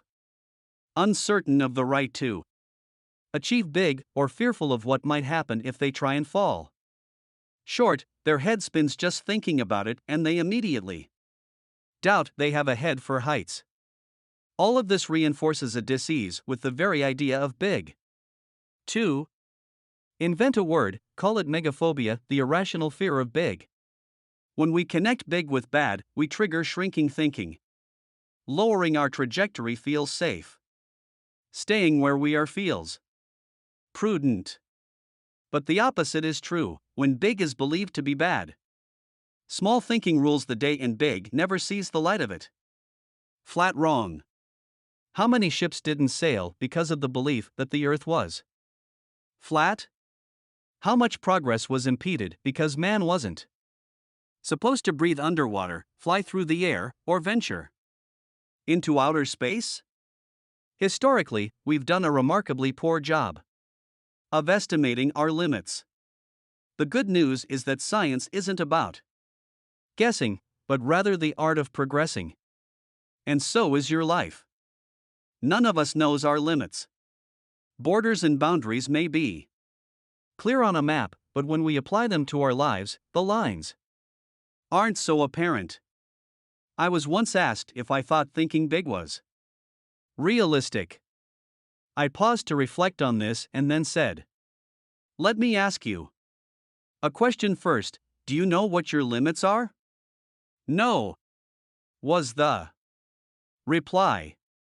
So I said that it seemed the question was irrelevant. No one knows their ultimate ceiling for achievement, so worrying about it is a waste of time. What if someone told you that you could never achieve above a certain level? That you were required to pick an upper limit which you could never exceed? What would you pick? A low one or a high one? I think we know the answer. Put in this situation, we would all do the same thing, go big. Why? Because you wouldn't want to limit yourself. When you allow yourself to accept that big is about who you can become, you look at it differently. In this context, big is a placeholder for what you might call a leap of possibility. It's the office intern visualizing the boardroom, or a penniless immigrant imagining a business revolution. It's about bold ideas that might threaten your comfort zones but simultaneously reflect your greatest opportunities. Believing in big frees you to ask different questions, follow different paths, and try new things. This opens the doors to possibilities that, until now, only lived inside you. Saber Badia arrived in America with only $250 in his pocket, but he wasn't alone. Saber came with big plans and the belief that he could grow a business faster than any business in history. And he did. He created Hotmail. Microsoft, a witness to Hotmail's meteoric rise, eventually bought it for $400 million. According to his mentor, Farouk Arjani, Saber's success was directly related to his ability to think big. What sets Saber apart from the hundreds of entrepreneurs I've met is the gargantuan size of his dream. Even before he had a product, before he had any money behind him, he was completely convinced that he was going to build a major company that would be worth hundreds of millions of dollars.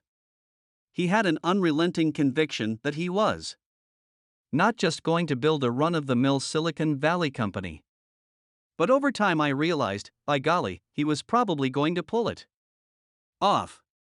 As of 2011, Hotmail ranked as one of the most successful webmail service providers in the world, with more than 360 million active users. Going big. Thinking big is essential to extraordinary results. Success requires action, and action requires thought. But here's the catch: the only actions that become springboards to succeeding big are those informed by big thinking to begin with. Make this connection, and the importance of how big you think begins to sink in. Thinking informs actions, and actions determine outcomes. Everyone has the same amount of time, and hard work is simply hard work. As a result, what you do in the time you work determines what you achieve. And since what you do is determined by what you think, how big you think becomes the launching pad for how high you achieve. Think of it this way: every level of achievement requires its own combination of what you do, how you do it, and who you do it with. The trouble is that the combination of what, how, and who that gets you to one level of success won't naturally evolve to a better combination that leads to the next level of success. Doing something one way doesn't always lay the foundation for doing something better, nor does a relationship with one person automatically set the stage for a more successful relationship with another. It's unfortunate, but these things don't build on each other. If you learn to do something one way, and with one set of relationships, that may work fine until you want to achieve more. It's then that you'll discover you've created an artificial ceiling of achievement for yourself that may be too hard to break through. In effect, you've boxed yourself in when there is a simple way to avoid it. Think as big as you possibly can and base what you do, how you do it, and who you do it with on succeeding at that level. It just might take you more than your lifetime to run into the walls of a box this big. When people talk about reinventing their career or their business, small boxes are often the root cause. What you build today will either empower or restrict you tomorrow.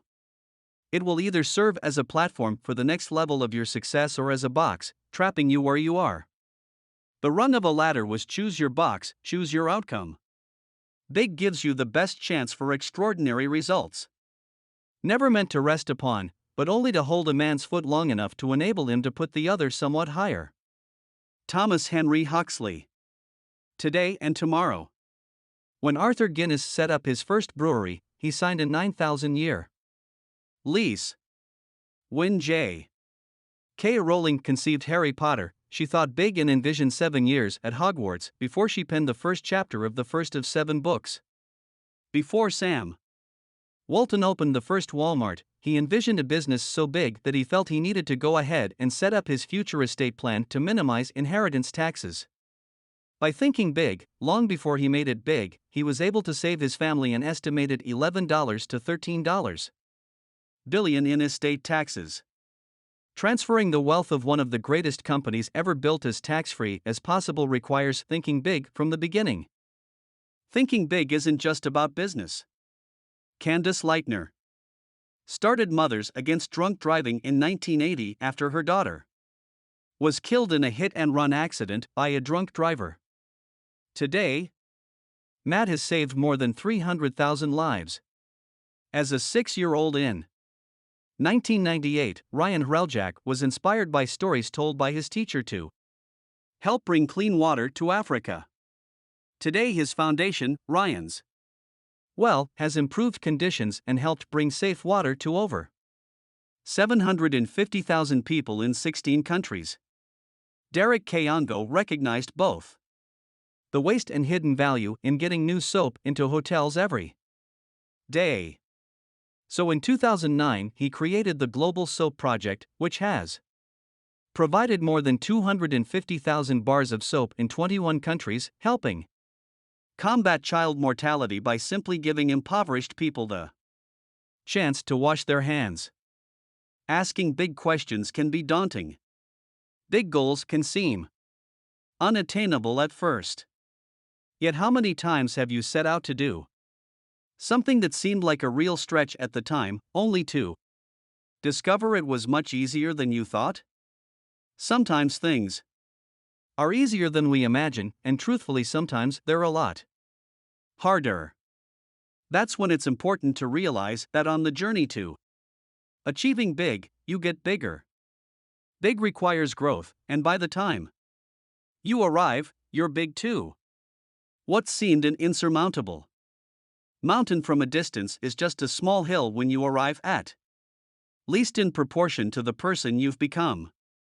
Your thinking, your skills, your relationships, your sense of what is possible, and what it takes all grow on the journey to big. As you experience big, you become big. The big deal. For more than 4 decades, Stanford psychologist Carol S. Dweck has studied the science of how our self-conceptions influence our actions. Her work offers great insight into why thinking big is such a big deal. Dweck's work with children revealed 2 mindsets in action: a growth mindset that generally thinks big and seeks growth, and a fixed mindset that places artificial limits and avoids failure. Growth-minded students, as she calls them, employ better learning strategies, experience less helplessness, exhibit more positive effort, and achieve more in the classroom than their fixed-minded peers. They are less likely to place limits on their lives and more likely to reach for their potential. Dweck points out that mindsets can and do change. Like any other habit, you set your mind to it until the right mindset becomes routine. When Scott Forstall started recruiting talent to his newly formed team, he warned that the top-secret project would provide ample opportunities to make mistakes and struggle, but eventually, we may do something that we'll remember the rest of our lives. He gave this curious pitch to superstars across the company, but only took those who immediately jumped at the challenge. He was looking for growth-minded people, as he later shared with Dweck after reading her book. Why is this significant? While you've probably never even heard of Forstall, you've certainly heard of what his team created. Forstall was a senior vice president at Apple, and the team he formed created the iPhone. Blowing up your life. Big stands for greatness, extraordinary results. Pursue a big life. And you're pursuing the greatest life you can possibly live. To live great, you have to think big. You must be open to the possibility that your life and what you accomplish can become great. Achievement and abundance show up because they're the natural outcomes of doing the right things with no limits attached. Don't fear big. Fear mediocrity. Fear waste. Fear the lack of living to your fullest. When we fear big, we either consciously or subconsciously work against it. We either run toward lesser outcomes and opportunities, or we simply run away from the big ones. If courage isn't the absence of fear, but moving past it, then thinking big isn't the absence of doubts, but moving past them. Only living big will let you experience your true life and work potential. Big ideas. 1. Think big. Avoid incremental thinking that simply asks, "What do I do next?" This is at best the slow lane to success and, at worst, the off-ramp. Ask bigger questions. A good rule of thumb is to double down everywhere in your life. If your goal is 10, ask the question, how can I reach 20? Set a goal so far above what you want that you'll be building a plan that practically guarantees your original goal. 2. Don't order from the menu. Apple's celebrated 1997 Think Different ad campaign featured icons like Ali, Dylan, Einstein, Hitchcock, Picasso, Gandhi, and others who saw things differently and who went on to transform the world. We know. The point was that they didn't choose from the available options, they imagined outcomes that no one else had. They ignored the menu and ordered their own creations. As the ad reminds us, people who are crazy enough to think they can change the world are the only ones who do. 3. Act bold. Big thoughts go nowhere without bold action. Once you've asked a big question, pause to imagine what life looks like with the answer. If you still can't imagine it, go study people who have already achieved it. What are the models, systems, habits, and relationships of other people who have found the answer? As much as we'd like to believe we're all different, what consistently works for others will almost always work for us. 4. Don't fear failure. It's as much a part of your journey to extraordinary results as success. Adopt a growth mindset, and don't be afraid of where it can take you. Extraordinary results aren't built solely on extraordinary results. They're built on failure too. In fact, it would be accurate to say that we fail our way to success. When we fail, we stop, ask what we need to do to succeed, learn from our mistakes, and grow. Don't be afraid to fail. See it as part of your learning process and keep striving for your true potential. Don't let small thinking cut your life down to size. Think big. Aim high, act bold. And see just how big you can blow up your life. 2. The truth. The simple path to productivity. Be careful how you interpret the world, it is like that. Eric Keller. Unclenched. For many years, I suffered from trying to live the lies of success. I began my career assuming everything mattered equally, so in an effort to cram it all in, I attempted too much at once. Frustrated, I eventually began to doubt I had the discipline or will to achieve success at all. As my life continually fell out of balance, I started to consider that trying to live a big life might be a bad thing. When you try to live up to something that isn't possible, you can get pretty down. I was pretty down. In an attempt to make it all work, I began to bear down even harder. You might say that I started to clench my way to success. I really did. I thought that this might be the way you went through life, with your jaw clenched, your fist clenched, your stomach clenched, and your butt clenched. Leaning forward, breath held. And body taut, tight, and totally tense. I just assumed that was the feeling of focus and intensity as I struggled to live with the lies. That approach actually worked, but it also put me in the hospital. I also began to think you had to talk like a success, walk like a success, and even dress for success. It wasn't me, but I was open to any way to make things work, so I took seriously the suggestion that you are supposed to project the way you want to be. That approach worked as well, but after a while, I simply got tired of playing success. I bought into getting up before the crack of dawn, getting revved up playing inspirational theme songs, and getting going before anyone else. In fact, I became so full of this thinking that I would drive to the office while the rest of the city slept and then crash at my desk just to make sure that I beat everyone else to work. I started to accept the notion that maybe this is what ambition and achievement looked like as I fought the good fight.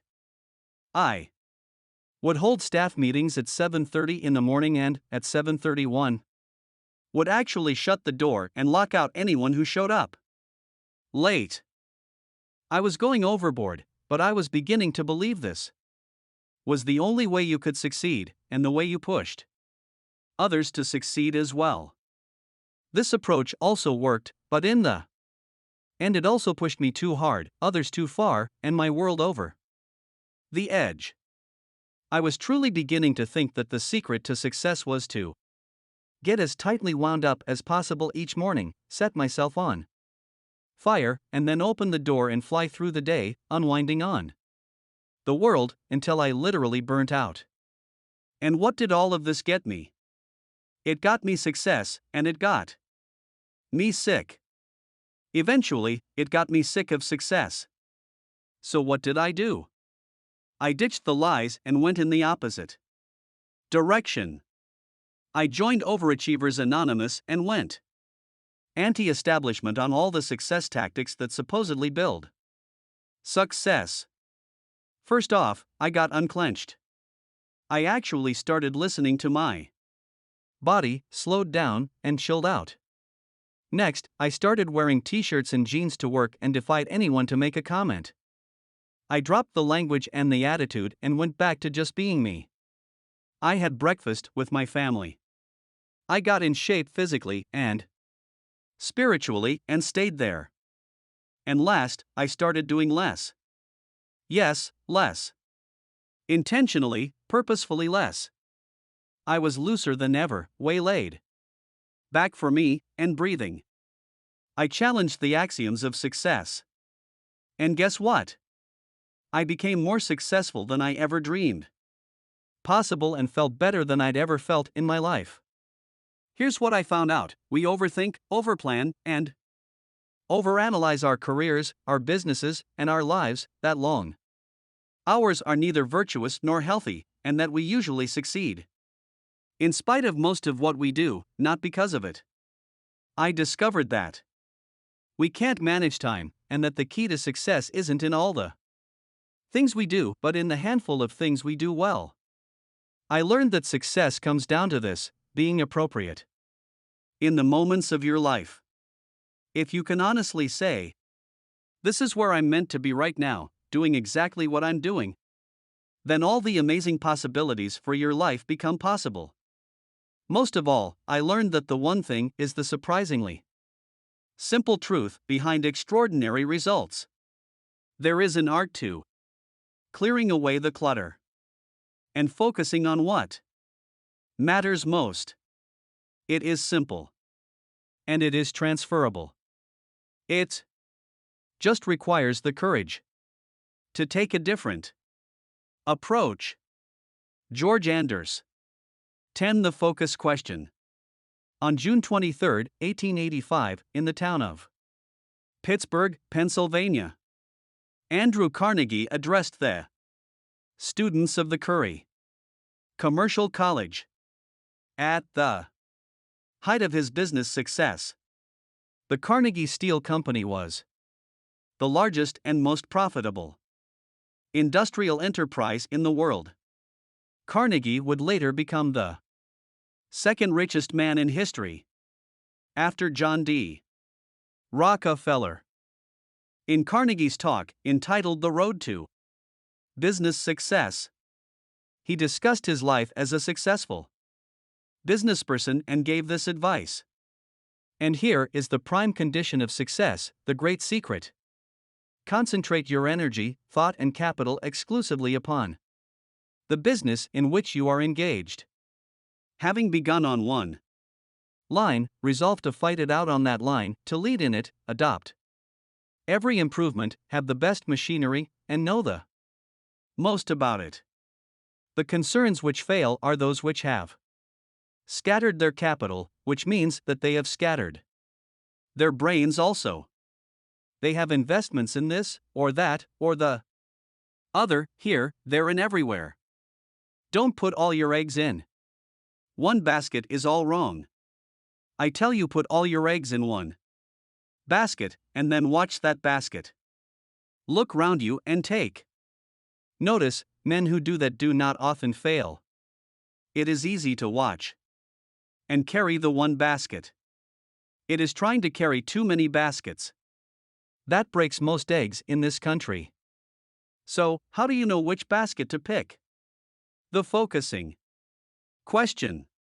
Mark Twain agreed with Carnegie and described it this way: the secret of getting ahead is getting started. The secret to Getting started is breaking your complex, overwhelming tasks into small, manageable tasks and then starting on the first one. So, how do you know what the first one should be? The focusing question. Did you notice that both of these great men considered their advice a secret? I don't think it's so much a secret as something people know but don't give proper weight or importance. Most people are familiar with the Chinese proverb, a journey of 1,000 miles must begin with a single step. They just never stop to fully appreciate that if this is true, then the wrong first step begins a journey that could end as far as 2,000 miles from where they want to be. The focusing question helps keep your first step from being a misstep. Life is a question. You may be asking, why focus on a question when what we really crave is an answer? It's simple. Answers come from questions, and the quality of any answer is directly determined by the quality of the question. Ask the wrong question, get the wrong answer. Ask the right question, get the right answer. Ask the most powerful question possible, and the answer can be life-altering. Voltaire once wrote, "Judge a man by his questions rather than his answers." Sir Francis Bacon added, "A prudent question is one half of wisdom." Indira Gandhi concluded that the power to question is the basis of all human progress. Great questions are clearly the quickest path to great answers. Every discoverer and inventor begins his quest with a transformative question. The scientific method asks questions of the universe in hypothesis form. The more than 2,000-year-old Socratic method, teaching through questions, is still embraced by educators from the heights of Harvard Law School to the local kindergarten class. Questions engage our critical thinking. Research shows that asking questions improves learning and performance by as much as 150%. In the end, it's hard to argue with author Nancy Willard, who wrote, "Sometimes questions are more important than answers." I first became aware of the power of questions as a young man. I read a poem that affected me profoundly, and I've carried it with me ever since. My Wage, by J. B. Rittenhouse. I bargained with life for a penny, and life would pay no more. However, I begged at evening, when I counted my scanty store. For life is a just employer. He gives you what you ask. But once you have set the wages, why, you must bear the task. I worked for a menial's hire, only to learn, dismayed, that any wage I had asked of life, life would have willingly paid. The last two lines deserve repeating. Any wage I had asked of life, life would have willingly paid. One of the most empowering moments of my life came when I realized that life is a question, and how we live it is our answer. How we phrase the questions we ask ourselves determines the answers that eventually become our life. The challenge is that the right question isn't always so obvious. Most things we want don't come with a roadmap or a set of instructions, so it can be difficult to frame the right question. Clarity must come from us. It seems we must envision our own journeys, make our own maps, and create our own compasses. To get the answers we seek, we have to invent the right questions. And we're left to devise our own. So, how do you do this? How do you come up with uncommon questions that take you to uncommon answers? You ask one question, the focusing question. Anyone who dreams of an uncommon life eventually discovers there is no choice but to seek an uncommon approach to living it. The focusing question is that uncommon approach. In a world of no instructions, it becomes the simple formula for finding Exceptional answers that lead to extraordinary results. The focusing question is so deceptively simple that its power is easily dismissed by anyone who doesn't closely examine it. But that would be a mistake. The focusing question can lead you to answer not only big picture questions: where am I going? What target should I aim for? But also small focus ones as well: what must I do right now to be on the path to getting the big picture? Where's the bullseye? It tells you not only what your basket should be, but also the first step toward getting it. It shows you how big your life can be and just how small you must go to get there. It's both a map for the big picture and a compass for your smallest next move. Fig. 15. The focusing question is a big picture map and small focus compass. Extraordinary results are rarely happenstance. They come from the choices we make and the actions we take. The focusing question always aims you at the absolute best of both by forcing you to do what is essential to success: make a decision. But not just any decision, it drives you to make the best decision. It ignores what is doable and drills down to what is necessary, to what matters. It leads you to the first domino. To stay on track for the best possible day, month, year, or career, you must keep asking the focusing question. Ask it again and again, and it forces you to line up tasks in their levered order of importance. Then, each time you ask it, you see your next priority. The power of this approach is that you're setting yourself up to accomplish one task on top of another.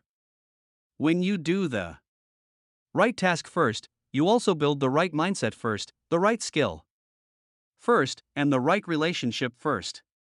Powered by the focusing question, your actions become a natural progression of building one right thing on top of the previous right thing. When this happens, you're in position to experience the power of the domino effect. Anatomy of the question. The focusing question collapses all possible questions into one. What's the one thing I can do / such that by doing it / everything else will be easier or unnecessary? Part 1. What's the one thing I can do? This sparks focused action. What's the one thing tells you the answer will be one thing versus many. It forces you toward something specific. It tells you right up front that, although you may consider many options, you need to take this seriously. Because you don't get 2, 3, 4, or more. You can't hedge your bet. You're allowed to pick one thing and one thing only. The last phrase, can do, is an embedded command directing you to take action that is possible. People often want to change this to should do, could do, or would do. But those choices all miss the point. There are many things we should, could, or would do but never do. Action you can do beats intention every time. Part 2. Such that by doing it. This tells you there's a criterion your answer must meet. It's the bridge between just doing something and doing something for a specific purpose. Such that by doing it lets you know you're going to have to dig deep. Because when you do this one thing, something else is going to happen. Part 3. Everything else will be easier or unnecessary? Archimedes said, "Give me a lever long enough and I could move the world." And that's exactly what this last part tells you to find. Everything else will be easier or unnecessary is the ultimate leverage test. It tells you when you found the first domino. It says that when you do this one thing, everything else you could do to accomplish your goal will now be either doable with less effort or no longer even necessary. Most people struggle to comprehend how many things don't need to be done if they would just start by doing the right thing. In effect, this qualifier seeks to declutter your life by asking you to put on blinders. This elevates the answer's potential to change your life by doing the leveraged thing and avoiding distractions. The focusing question asks you to find the first domino and focus on it exclusively until you knock it over. Once you've done that, you'll discover a line of dominoes behind it either ready to fall or already down. Big ideas. 1. Great questions are the path to great answers. The focusing question is a great question designed to find a great answer. It will help you find the first domino for your job, your business, or any other area in which you want to achieve extraordinary results. 2. The focusing question is a double duty question. It comes in two forms: big picture and small focus. One is about finding the right direction in life, and the other is about finding the right action. 3. The big picture question: what's my one thing? Use it to develop a vision for your life and the direction for your career or company. It is your strategic compass. It also works when considering what you want to master, what you want to give to others and your community, and how you want to be remembered. It keeps your relationships with friends, family, and colleagues in perspective and your daily actions on track.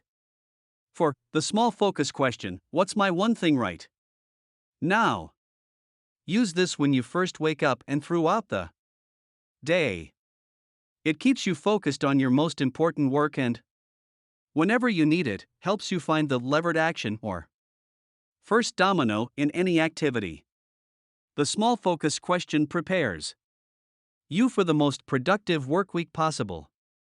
It's effective in your personal life too, keeping you attentive to your most important immediate needs, as well as those of the most important people in your life. Extraordinary results come from asking the focusing question. It's how you'll plot your course through life and business, and how you'll make the best progress on your most important work.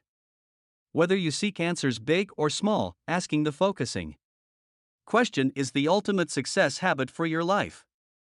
Success is simple. Do what is right, the right way, at the right time. Arnold H. Blasso.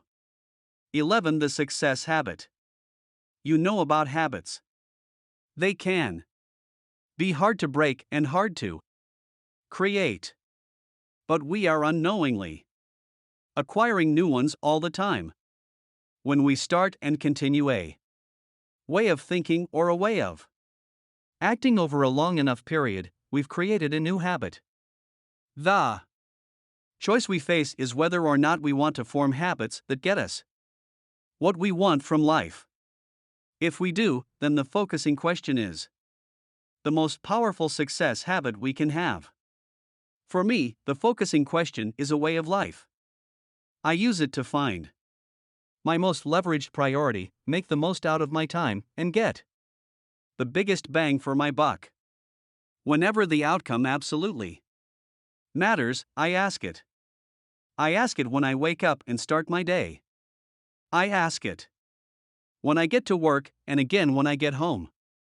What's the one thing I can do such that by doing it everything else will be easier or unnecessary?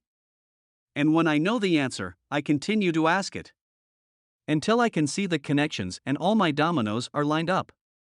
Obviously, you can drive yourself nuts analyzing every little aspect of everything you might do. I don't do that, and you shouldn't either. Start with the big stuff and see where it takes you. Over time, you'll develop your own sense of when to use the big picture question and when to use the small focus question. The focusing question is the foundational habit I use to achieve extraordinary results and lead a big life. I use it for some things and not at all for others. I apply it to the important areas of my life, my spiritual life, physical health, personal life, key relationships, job, business, and financial life. And I address them. In that order, each one is a foundation for the next. Because I want my life to matter, I approach each area by doing what matters most in it. I view these as the cornerstones of my life and have found that when I'm doing what's most important in each area, my life feels like it's running on all cylinders. The focusing question can direct you to your one thing in the different areas of your life. Simply reframe the focusing question by inserting your area of focus. You can also include a time frame, such as right now or this year, to give your answer the appropriate level of immediacy, or in 5 years or someday, to find a big picture answer that points you at outcomes to aim for my life and the areas that matter most in it. Here are some focusing questions to ask yourself. Say the category first, then state the question, add a time frame, and end by adding such that by doing it everything else will be easier or unnecessary. For example, for my job, what's the one thing I can do to ensure I hit my goals this week such that by doing it, everything else will be easier or unnecessary? For my spiritual life, what's the one thing I can do to help others? What's the one thing I can do to improve my relationship with God? For my physical health, what's the one thing I can do to achieve my diet goals? What's the one thing I can do to ensure that I exercise? What's the one thing I can do to relieve my stress? For my personal life, what's the one thing I can do to improve my skill at underscore underscore underscore underscore underscore underscore underscore underscore? What's the one thing I can do to find time for myself? For my key relationships, what's the one thing I can do to improve my relationship with my spouse/partner? What's the one thing I can do to improve my children's school performance? What's the one thing I can do to show my appreciation to my parents? What's the one thing I can do to make my family stronger? For my job, what's the one thing I can do to ensure that I hit my goals? What's the one thing I can do to improve my skills? What's the one thing I can do to help my team succeed? What's the one thing I can do to further my career? For my business, what's the one thing I can do to make us more competitive?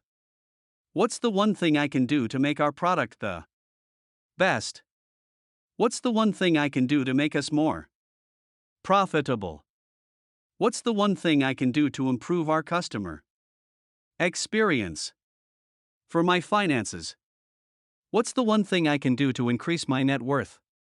What's the one thing I can do to improve my investment cash flow? What's the one thing I can do to eliminate my credit card debt? Big ideas. So, how do you make the one thing part of your daily routine? How do you make it strong enough to get extraordinary results at work and in the other areas of your life? Here's a starter list drawn from our experience and our work with others. 1. Understand and believe it. The first step is to understand the concept of the one thing, then to believe that it can make a difference in your life. If you don't understand and believe, you won't take action. 2. Use it. Ask yourself the focusing question. Start each day by asking, what's the one thing I can do today for whatever you want, such that by doing it everything else will be easier or even unnecessary? When you do this, your direction will become clear. Your work will be more productive and your personal life more rewarding. 3. Make it a habit. When you make asking the focusing question a habit, you fully engage its power to get the extraordinary results you want. It's a difference maker. Research says this will take about 66 days. Whether it takes you a few weeks or a few months, stick with it until it becomes your routine. If you're not serious about learning the success habit, you're not serious about getting extraordinary results. 4. Leverage reminders. Set up ways to remind yourself to use the focusing question. One of the best ways to do this is to put up a sign at work that says, "Until my one thing is done, everything else is a distraction." We designed the back cover of this book to be a trigger. Set it on the corner of your desk so that it's the first thing you see when you get to work. Use notes, screensavers, and calendar cues to keep making the connection between the success habit and the results you seek. Put up reminders like, "The one thing equals extraordinary results," or "The success habit will get me to my goal." 5. Recruit support. Research shows that those around you can influence you tremendously. Starting a success support group with some of your work colleagues can help inspire all of you to practice the success habit every day. Get your family involved. Share your one thing. Get them on board. Use the focusing question around them to show them how the success habit can make a difference in their schoolwork, their personal achievements, or any other part of their lives. This one habit can become the foundation for many more, so keep your success habit working as powerfully as possible. Use the strategies outlined in Part 3, Extraordinary Results, for goal setting and time blocking to experience extraordinary results every day of your life. People do not decide their futures, they decide their habits, and their habits decide their futures. F. M. Alexander. 12. The path to great answers. The focusing question helps you identify your one thing in any situation. It will clarify what you want in the big areas of your life, and then drill down to what you must do to get them. It's really a simple process. You ask a great question, then you seek out a great answer. As simple as 2 steps, it's the ultimate success habit. Your 1-2 punch for extraordinary results. 1. Ask a great question. The focusing question helps you ask a great question.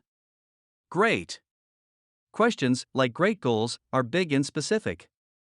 They push you, stretch you, and aim you at big, specific answers.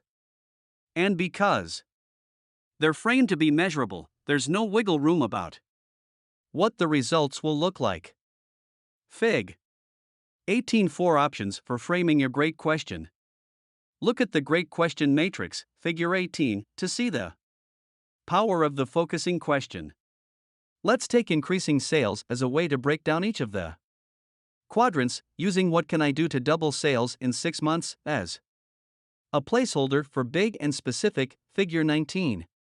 Now, let's examine the pros and cons of each question. Quadrant, ending with where you want to be big and specific. Our options for framing a great question illustrated. Quadrant 4. Small and specific, what can I do to increase sales by 5% this year? This aims you in a specific direction. But there's nothing truly challenging about this question. For most salespeople, a 5% bump in sales could just as easily happen, because the market shifted in your favor rather than anything you might have done. At best, it's an incremental gain, not a life-changing leap forward. Low goals don't require extraordinary actions, so they rarely lead to extraordinary results. Quadrant 3. Small and broad, what can I do to increase sales? This is not really an achievement question at all. It's more of a brainstorming question. It's great for listing your options, but requires more to narrow your options and go small. How much? Will sales increase? By what date? Unfortunately, this is the kind of average question most people ask and then wonder why their answers don't deliver extraordinary results. Quadrant 2. Big and broad. What can I do to double sales? Here you have a big question, but nothing specific. It's a good start, but the lack of specifics leaves more questions than answers. Doubling sales in the next 20 years is very different from attempting the same goal in a year or less. There are still too many options, and without specifics, you won't know where to start. Quadrant 1. Big and specific. What can I do to double sales? In 6 months? Now you have all the elements of a great question. It's a big goal and it's specific. You're doubling sales. And that's not easy. You also have a time frame of 6 months, which will be a challenge. You'll need a big answer. You'll have to stretch what you believe is possible and look outside the standard toolbox of solutions. See the difference? When you ask a great question, you're in essence pursuing a great goal. And whenever you do this, you'll see the same pattern: big and specific. A big, specific question leads to a big, specific answer, which is absolutely necessary for achieving a big goal. So if "what can I do to double sales in 6 months" is a great question, how do you make it more powerful? Convert it to the focusing question: what's the one thing I can do to double sales in 6 months such that by doing it everything else will be easier or unnecessary? Turning it into the focusing question goes to the heart of success by forcing you to identify what absolutely matters most and start there. Why? Because that's where big success starts too. 2. Find a great answer. The challenge of asking a great question is that, once you've asked it, you're now faced with finding a great answer. Answers come in 3 categories: doable, stretch, and possibility. The easiest answer you can seek is the one that's already within reach of your knowledge, skills, and experience. With this type of solution, you probably already know how to do it and won't have to change much to get it. Think of this as doable and the most likely to be achieved. The next level up is a stretch answer.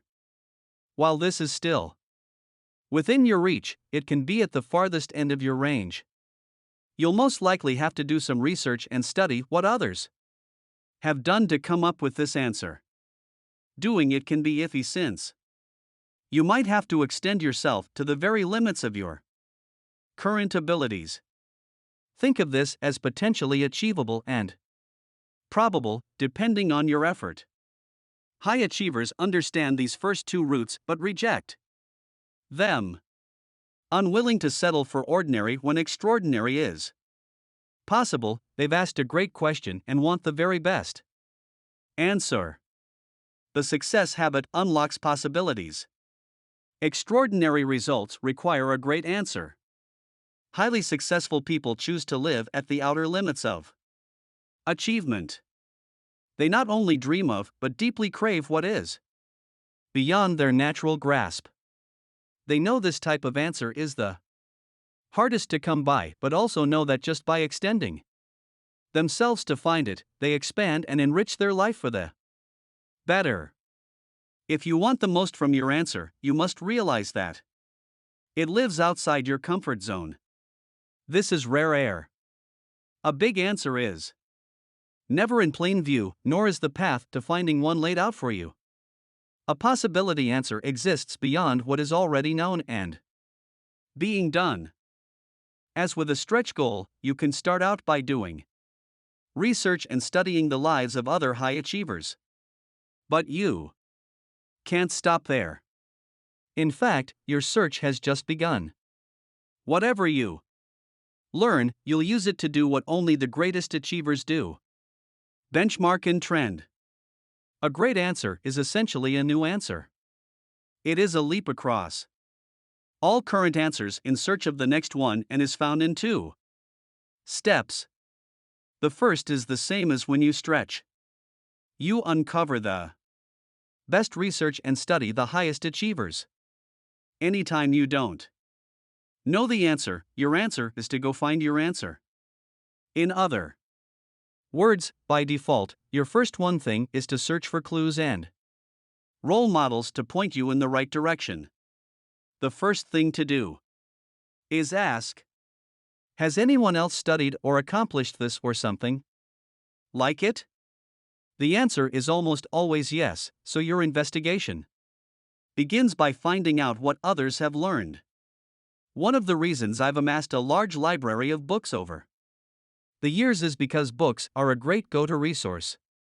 Short of having a conversation with someone who has accomplished what you hope to achieve, in my experience, books and published works offer the most in terms of documented research and role models for success. The internet has quickly become an invaluable tool as well. Whether offline or online, you're trying to find people who have already gone down the road you're traveling, so you can research, model, benchmark, and trend their experience. A college professor once told me, "Gary, you're smart, but people have lived before you.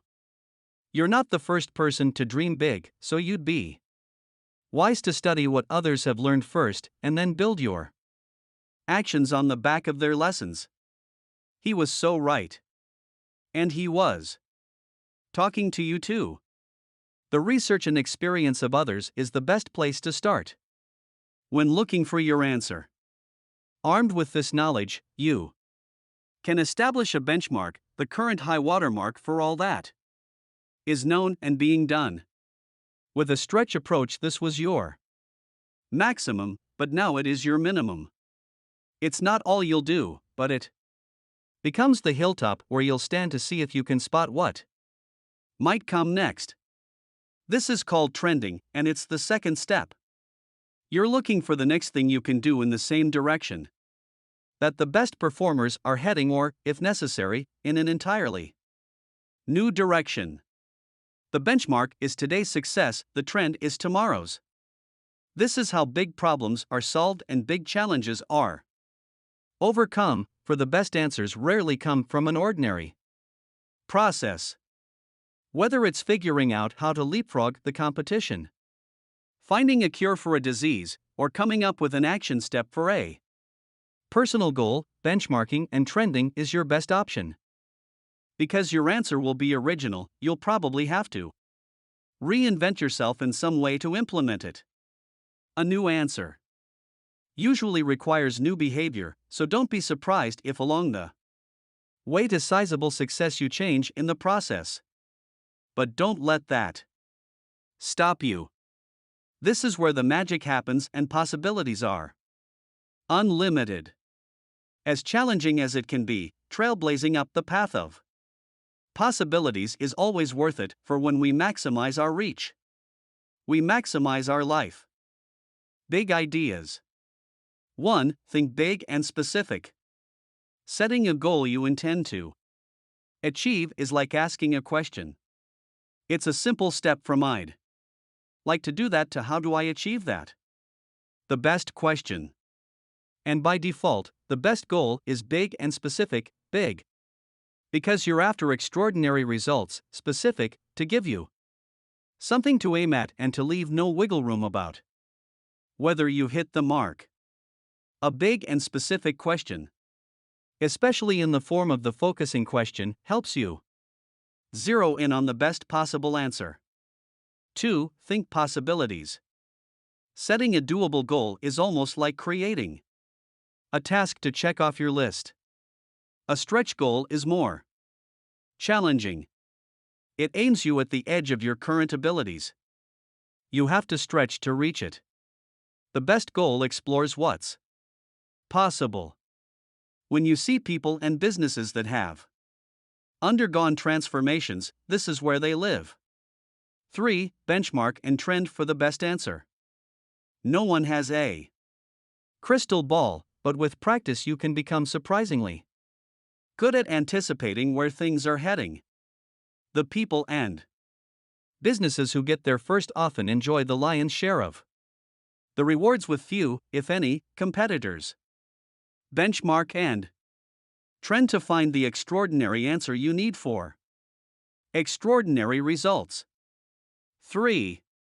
Extraordinary results. Unlocking the possibilities within you. Even if you're on the right track, you'll get run over if you just sit there. Will Rogers. Extraordinary results. There is a natural rhythm to our lives that becomes a simple formula for implementing the one thing and achieving extraordinary results: purpose, priority, and productivity. Bound together, these three are forever connected and continually confirming each other's existence in our lives. Their link leads to the two areas where you'll apply the one thing, one big and one small. Your big one thing is your purpose, and your small one thing is the priority you take action on to achieve it. The most productive people start with purpose and use it like a compass. They allow purpose to be the guiding force in determining the priority that drives their actions. This is the straightest path to extraordinary results. Think of purpose, priority, and productivity as three parts of an iceberg, with typically only 1/9 of an iceberg above water. Whatever you see is just the tip of everything that is there. This is exactly how productivity, priority, and purpose are related. What you see is determined by what you don't. Fig. 22. Productivity is driven by purpose and priority. The more productive people are, the more purpose and priority are pushing and driving them. With the additional outcome of profit, it's the same for business. What's visible to the public? Productivity and profit is always buoyed by the substance that serves as the company's foundation, purpose, and priority. All business people want productivity and profit, but too many fail to realize that the best path to attaining them is through purpose-driven priority. In business, profit and productivity are also driven by priority and purpose. Personal productivity is the building block of all business profit. The two are inseparable. A business can't have unproductive people yet magically still have an immensely profitable business. Great businesses are built one productive person at a time. And not surprisingly, the most productive people receive the greatest rewards from their businesses. Connecting purpose, priority, and productivity determines how high above the rest successful individuals and profitable businesses rise. Understanding this is at the core of producing extraordinary results. Life isn't about finding yourself. Life is about creating yourself.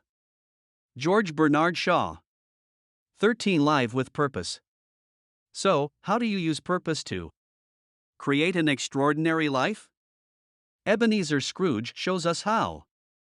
Cold-hearted, penny-pinching, and greedy, a man who despised Christmas and all things that give people happiness, his last name a byword for miserliness and meanness, Ebenezer Scrooge might have been the least likely candidate to teach us anything about how to live. Yet, in Charles Dickens's 1843 classic A Christmas Carol, he does. The redemptive tale of Scrooge's transformation from stingy, callous, and unloved to considerate, caring, and beloved is one of the best examples of how our destinies are determined by our decisions, our lives shaped by our choices. Once again, fiction provides us a formula we can all follow to build an extraordinary life with extraordinary results. I'd like to beg your forgiveness, take a little literary license, and quickly retell this timeless tale to show you. One Christmas Eve, Ebenezer Scrooge is visited by the deceased spirit of Jacob Marley, his former business partner. We do not know if this is a dream or if it's real. Marley wails, "I am here tonight to warn you that you have yet a chance and a hope of Escaping my fate. You will be haunted by three spirits from the past, present, and future, as it turns out. Remember what has passed between us. Now, let's stop for a second and bear in mind who Scrooge is. Dickens describes him as a man whose old features are frozen by the cold within him. Tight-fisted, with head down and hand to the grindstone, Scrooge pays as little as possible and keeps as much as he can. He is secretive and solitary. No one ever stops him in the streets to say hello. No one cares, for he cares for no one. He is a bitter, mean, covetous old sinner, cold to the sight, cold to the touch, and cold of heart, with no thaw in sight. His life is a lonely existence, and the world is worse off for it. Over the course of the evening, the three spirits visit Scrooge to show him his past, present, and future. Through these visits, he sees how he became the man he is, how his life is currently going, and what will ultimately happen to him and those around him. It's a terrifying experience that leaves him visibly shaken when he wakes the next morning, not knowing whether it was real or a dream, but giddy upon discovering no time has passed. Scrooge realizes there is still time to alter his fate. In a joyous blur, he rushes into the street and instructs the first boy he sees to go buy the biggest turkey at the market and send it anonymously to the home of his sole employee, Bob Cratchit. Upon seeing a gentleman he'd once rebuffed for pleading charity for the needy, he prays for forgiveness and promises to donate huge sums of money to the poor. Ebenezer eventually ends up at the home of his nephew, where he begs forgiveness for being such a fool for far too long, and accepts an invitation to stay for holiday dinner. His nephew's wife and guests, shocked at his heartfelt bliss, can barely believe this is Scrooge. The next morning, Bob Cratchit, upon arriving noticeably late to work, is confronted by Scrooge. What do you mean coming here at this time of day? I am not going to stand for this sort of thing any longer. Before this wretched news can sink in, the incredulous Cratchit hears him say, and therefore I am about to raise your salary. Scrooge goes on to become the Cratchit family's benefactor. He finds a doctor for Tiny Tim, Cratchit's invalid son, and becomes like a second father to him. Scrooge lives out the rest of his days spending his time and money doing everything he can for others. Through this simple story, Charles Dickens shows us a simple formula for creating an extraordinary life: live with purpose, live by priority, live for productivity. As I reflect on this story, I believe Dickens reveals purpose as a combination of where we're going and what's important to us. He implies that our priority is what we place the greatest importance on, and our productivity comes from the actions we take. He lays out life as a series of connected choices, where our purpose sets our priority, and our priority determines the productivity our actions produce. To Dickens, our purpose determines who we are. Scrooge is transparent and easy to understand, so let's revisit A Christmas Carol through the lens of Dickens's formula. At the place we enter his life, Scrooge's purpose is clearly about money. He pursues a life either working for it or being alone with it. He cares for money more than for people and believes that money is the end by which any means are justified. Based on his purpose, his priority is straightforward: making as much money for himself as he can. Collecting coin is what matters to Scrooge. As a result, his productivity is always aimed at making money. When he takes a break from making it for fun, he counts it. Earning, netting, lending, receiving, tallying, these are the actions that fill his days. For he is greedy, selfish, and unmoved by the human condition of those around him. By Scrooge's own standards, he's highly productive in accomplishing his purpose. By anyone else's, it's simply a miserable life. This would be the end of the story were it not for the perspective provided to Ebenezer by his former partner, Jacob. Marley didn't want Scrooge to reach the same dead end he had. So, after the haunting, what happened to Scrooge? By Dickens's account, his purpose changed, which changed his most important priority, which changed where he focused his productivity.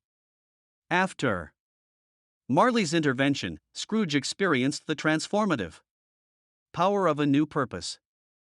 So, who did he become? Well, let's look. As the narrative ends, Scrooge's purpose is no longer money, but people. He now cares about people. He cares about their financial circumstances and their physical condition. He sees himself happily in relationships with others, lending a hand any way he can. He values helping people more than hoarding money, and believes money is good for the good it can do. What is his priority? Where he once saved money and used people, he now uses money to save people. His overriding priority is to make as much money as he can so he can help as many as he can. His actions? He is productive throughout his days, putting every penny he can toward others. The transformation is remarkable, the message unmistakable. Who we are and where we want to go determine what we do and what we accomplish. A life lived on purpose is the most powerful of all and the happiest. Happiness on purpose.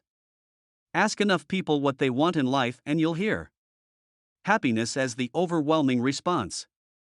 Although we all have a wide variety of specific answers, happiness is what we most want. Yet, it's what most of us understand the least. No matter our motivations, most of what we do in life is ultimately meant to make us happy. And yet we get it wrong. Happiness doesn't happen the way we think. To explain, I want to share an ancient tale with you. The Begging Bowl. Upon coming out of his palace one morning and encountering a beggar, a king asks, "What do you want?" The beggar laughingly says, "You ask as though you can fulfill my desire." Offended, the king replies, "Of course I can." "What is it?" The beggar warns. "Think twice before you promise anything." Now, the beggar was no ordinary beggar, but the king's past life master, who had promised in their former life, "I will come to try and wake you in our next life. This life you have missed, but I will come again to help you." The king, not recognizing his old friend, insisted, "I will fulfill anything you ask, for I am a very powerful king who can fulfill any desire." The beggar said, "It is a very simple desire.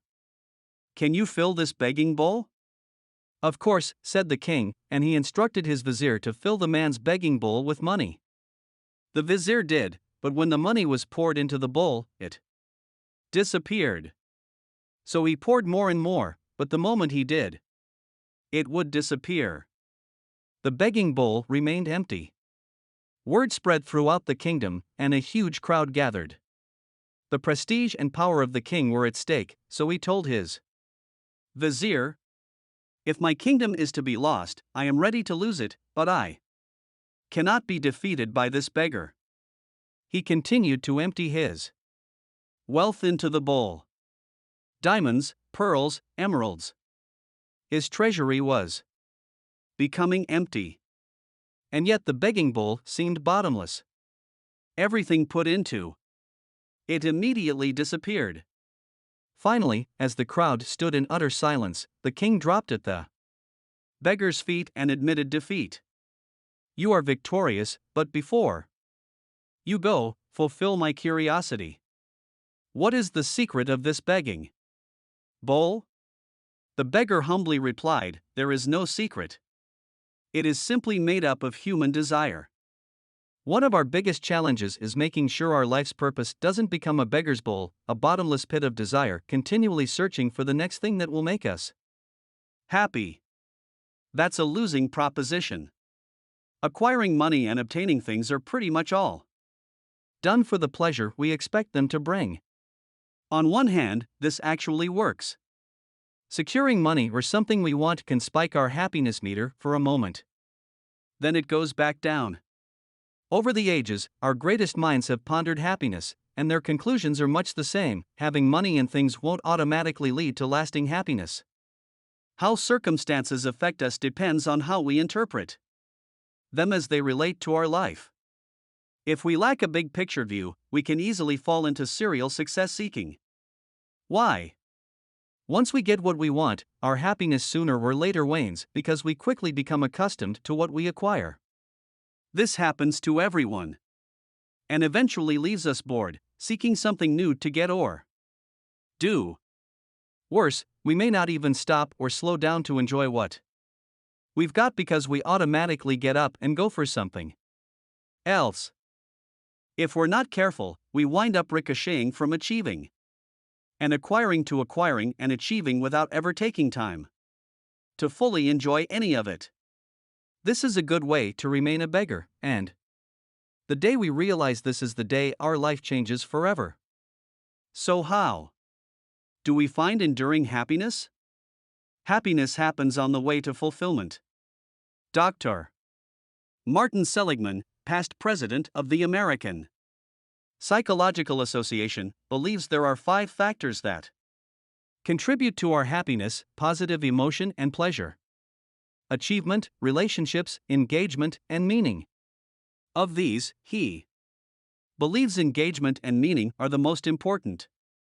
Becoming more engaged in what we do by finding ways to make our life more meaningful is the surest way to finding lasting happiness.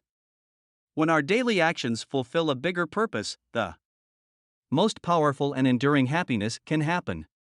Take money, for instance. Since money represents both getting something and the potential to get more, it makes for a great example. Many people not only misunderstand how to make money but also how it makes us happy.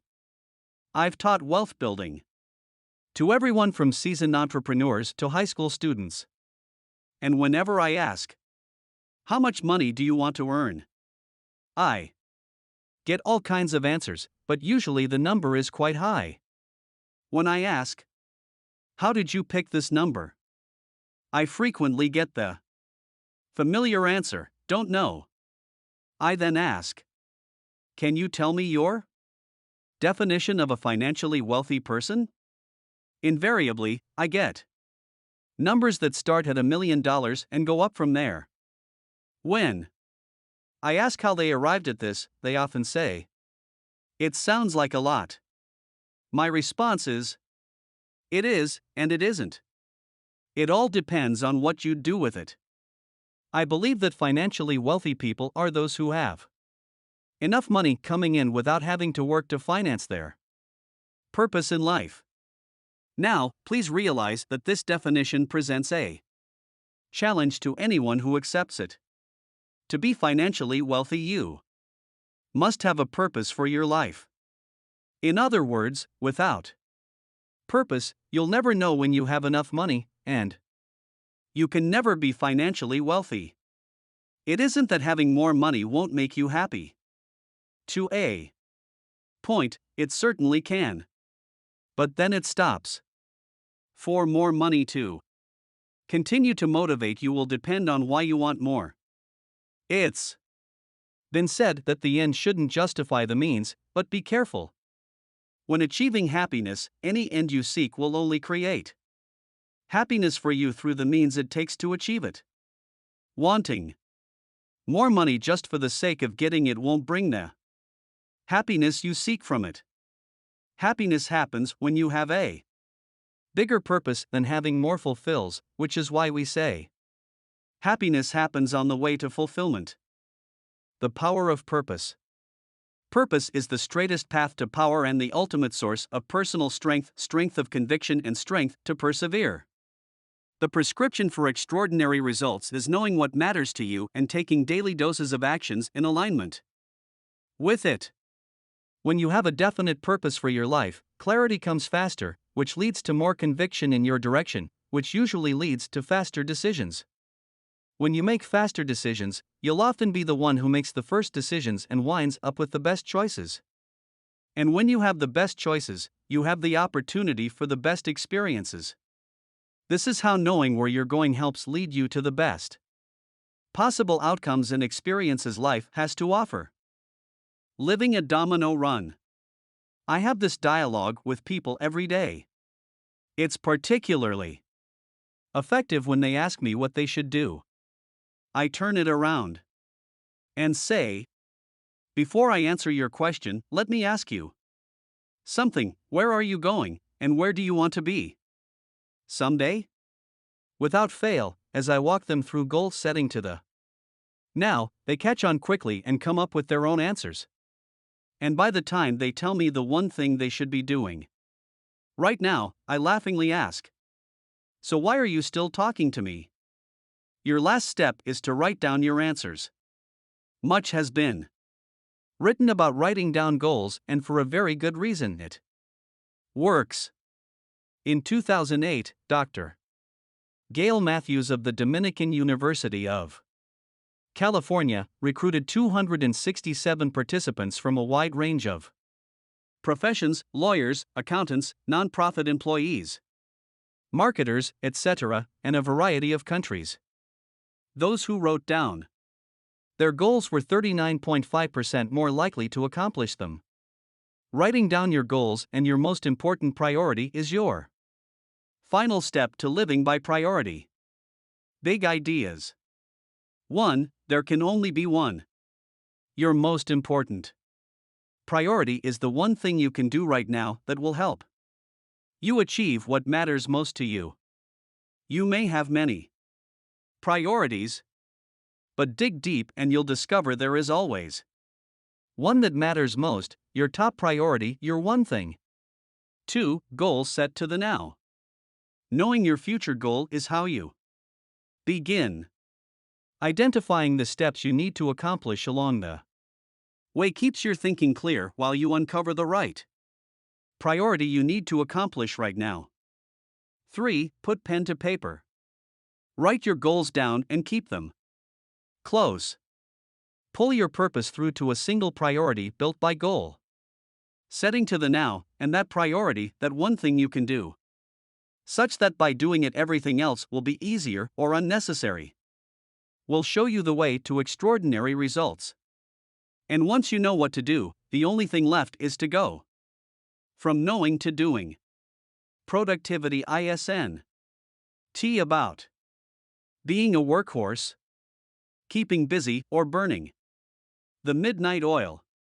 It's S. More about priorities, planning, and fiercely protecting your time. Margarita Tartakovsky. 15. Live for productivity. Ebenezer Scrooge's story might have been a footnote in literary history, except for this: he acted passionate about his new purpose and empowered by a priority that fulfilled it. He got up and got going. Productive action transforms lives. Let's go be productive. Will never be heard in the movies as the cavalry takes the hill. It's not the first choice a coach, manager, or general uses as a rallying cry to arouse deep emotion and inspire the troops. It's not what you say to yourself as you take a deep breath and dive into a challenge or face competition. And Dickens never had Scrooge utter these words as he took command of his transformed life. Yet, productive is exactly what Scrooge was, and there's no better word than productivity to describe what you want from what you do. When the outcome matters, we are always doing something: working, playing, eating, sleeping, standing, sitting, breathing. If we're alive, we're doing. www.derzaban.com. Something. Even if we're doing nothing, that's something. Every minute of every day, the question is never will we be doing something, but rather what that something is we'll be doing. Sometimes what we do doesn't matter, but sometimes it does. And when it does, what we do defines our life more than anything else. In the end, putting together a life of extraordinary results simply comes down to getting the most out of what you do, when what you do matters. Living for productivity produces extraordinary results. Whenever I teach productivity, I always start by asking, what type of time managing system do you use? The answers are as varied as the number of people in the room: paper calendar, electronic calendar, day timer, at a glance weekly planner. You name it and I hear it. I then ask, so how did you choose yours? The reasons cited come in every shape, size, color, price, and criteria imaginable. But the students invariably describe the format, not the function, what they are, not how they work. So when I say, that's great, but what kind of system do you use? The answer is always the same: what do you mean? Well, if everyone has the same amount of time and yet some earn more than others, I ask, can we then say that it's how we use our time that determines the money we make? Everyone always agrees, so I continue, if this is true, that time is money. www.derzaban.com. My goal is no longer to get more done, but rather to have less to do. Francine J. Then the best way to describe a time managing system might just be by the money it makes. So, do you think you're using the $10,000 a year system? The $20,000 a year system? The $50,000 $100,000 or $500,000 a year system? Are you using the $1 million plus system? Silence. Until inevitably someone asks, how do we know? To which I reply, how much do you make? If money is a metaphor for producing results, then it's clear. A time managing system's success can be judged by the productivity it produces. The strange thing about my life is that I've never worked for anyone who wasn't a millionaire or didn't become one. I didn't set out for this to happen. It just did. And the most important thing I learned from these experiences is that the most successful people are the most productive people. Productive people get more done, achieve better results, and earn far more in their hours than the rest. They do so because they devote maximum time to being productive on their top priority. Their one thing. They time block their one thing and then protect their time blocks with a vengeance. They've connected the dots between working their time blocks consistently and the extraordinary results they seek. Fig. 26. Make an appointment with yourself and keep it. Time blocking. I often say that I come from a long line of lethargic people. This is usually good for a laugh, but it's also true. It seems at times that my genes just might have more in common with the tortoise than the hare. On the other hand, some of the people I work with are so blessed with energy they actually vibrate. Amazingly, they're able to work long hours over extended periods and never wear down. When I try to follow suit, in less than a week my body simply falls apart. I've discovered that, no matter how hard I try, I can't use more time as my main means of doing more. It's just not physically possible for me. So, given my constraints, I've had to find a way to be highly productive in the hours I can put in. The solution? Time blocking. Most people think there's never enough time to be successful. But there is when you block it. Time blocking is a very results-oriented way of viewing and using time. It's a way of making sure that what has to be done gets done. Alexander Graham Bell said. Concentrate all your thoughts upon the work at hand. The sun's rays do not burn until brought to a focus. Time blocking harnesses your energy and centers it on your most important work. It's productivity's greatest power tool. So, go to your calendar and block off all the time you need to accomplish your one thing. If it's a one-time one thing, block off the appropriate hours and days. If it's a regular thing, block off the appropriate time every day so it becomes a habit. Everything else, other projects, paperwork, email, calls, correspondence, meetings, and all the other stuff must wait. When you time block like this, you're creating the most productive day possible in a way that's repeatable every day for the rest of your life. Unfortunately, if you're like most individuals, your typical day might look something like figure 27 when you find yourself with less and less time to focus on what matters most. The most productive people's day is dramatically different. Everything else dominates your day. If disproportionate results come from one activity, then you must give that one activity disproportionate time. Each and every day, ask this focusing question for your block time. Today, what's the one thing I can do for my one thing such that by doing it everything else will be easier or unnecessary? When you find the answer, you'll be doing the most leveraged activity for your most leveraged work. This is how results become extraordinary. Your one thing gets the time of day it deserves. Those who do this, in my experience, are the ones who not only become the most accomplished, but who also have the most career opportunities. Slowly but surely they become known in their organization for their one thing and become irreplaceable.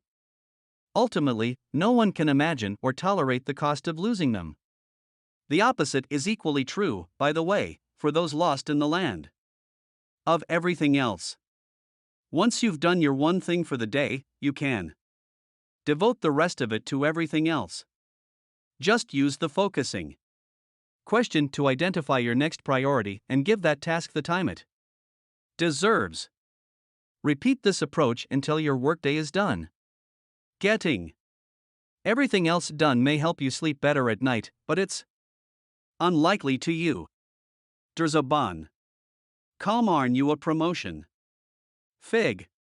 29 Your time blocking calendar. Time blocking works on the premise that a calendar records appointments but doesn't care who those appointments are with. So, when you know your one thing, make an appointment with yourself to tackle it. Everyday great salespeople generate leads.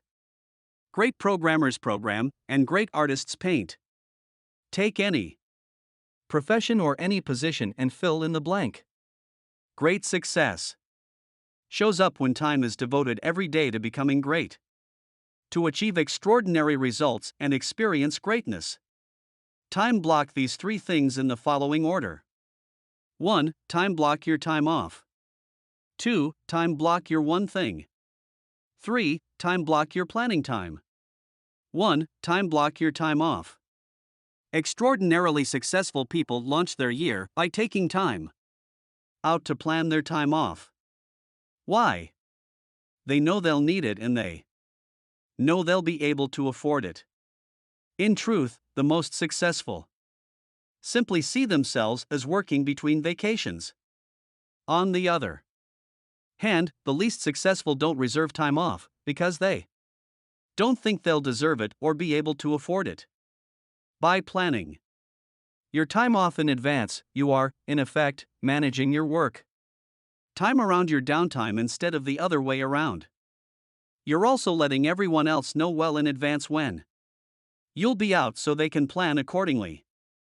When you intend to be successful, you start by protecting time to recharge and reward yourself. Take time off.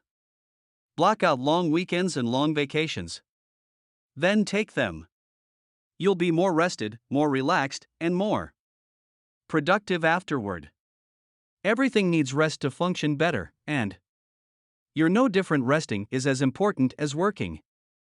There are a few examples of successful people who violate this, but they are not our role models. They succeed in spite of how they rest and renew, not because of it. 2. Time block your one thing. After you've time blocked your time off, time block your one thing. Yes, you read that right. Your most important work comes second. Why?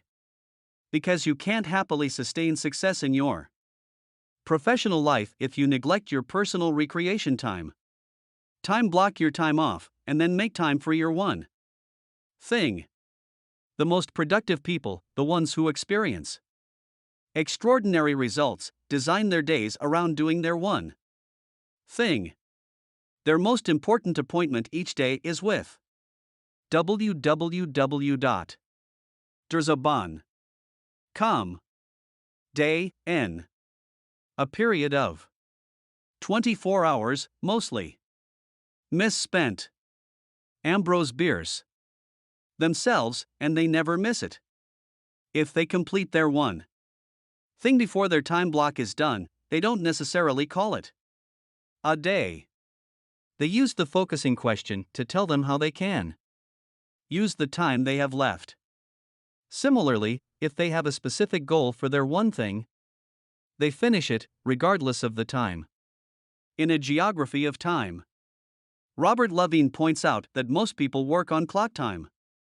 It's 5 o'clock, I'll see you tomorrow, while others work on event time. My work is done when it's done. Think about it.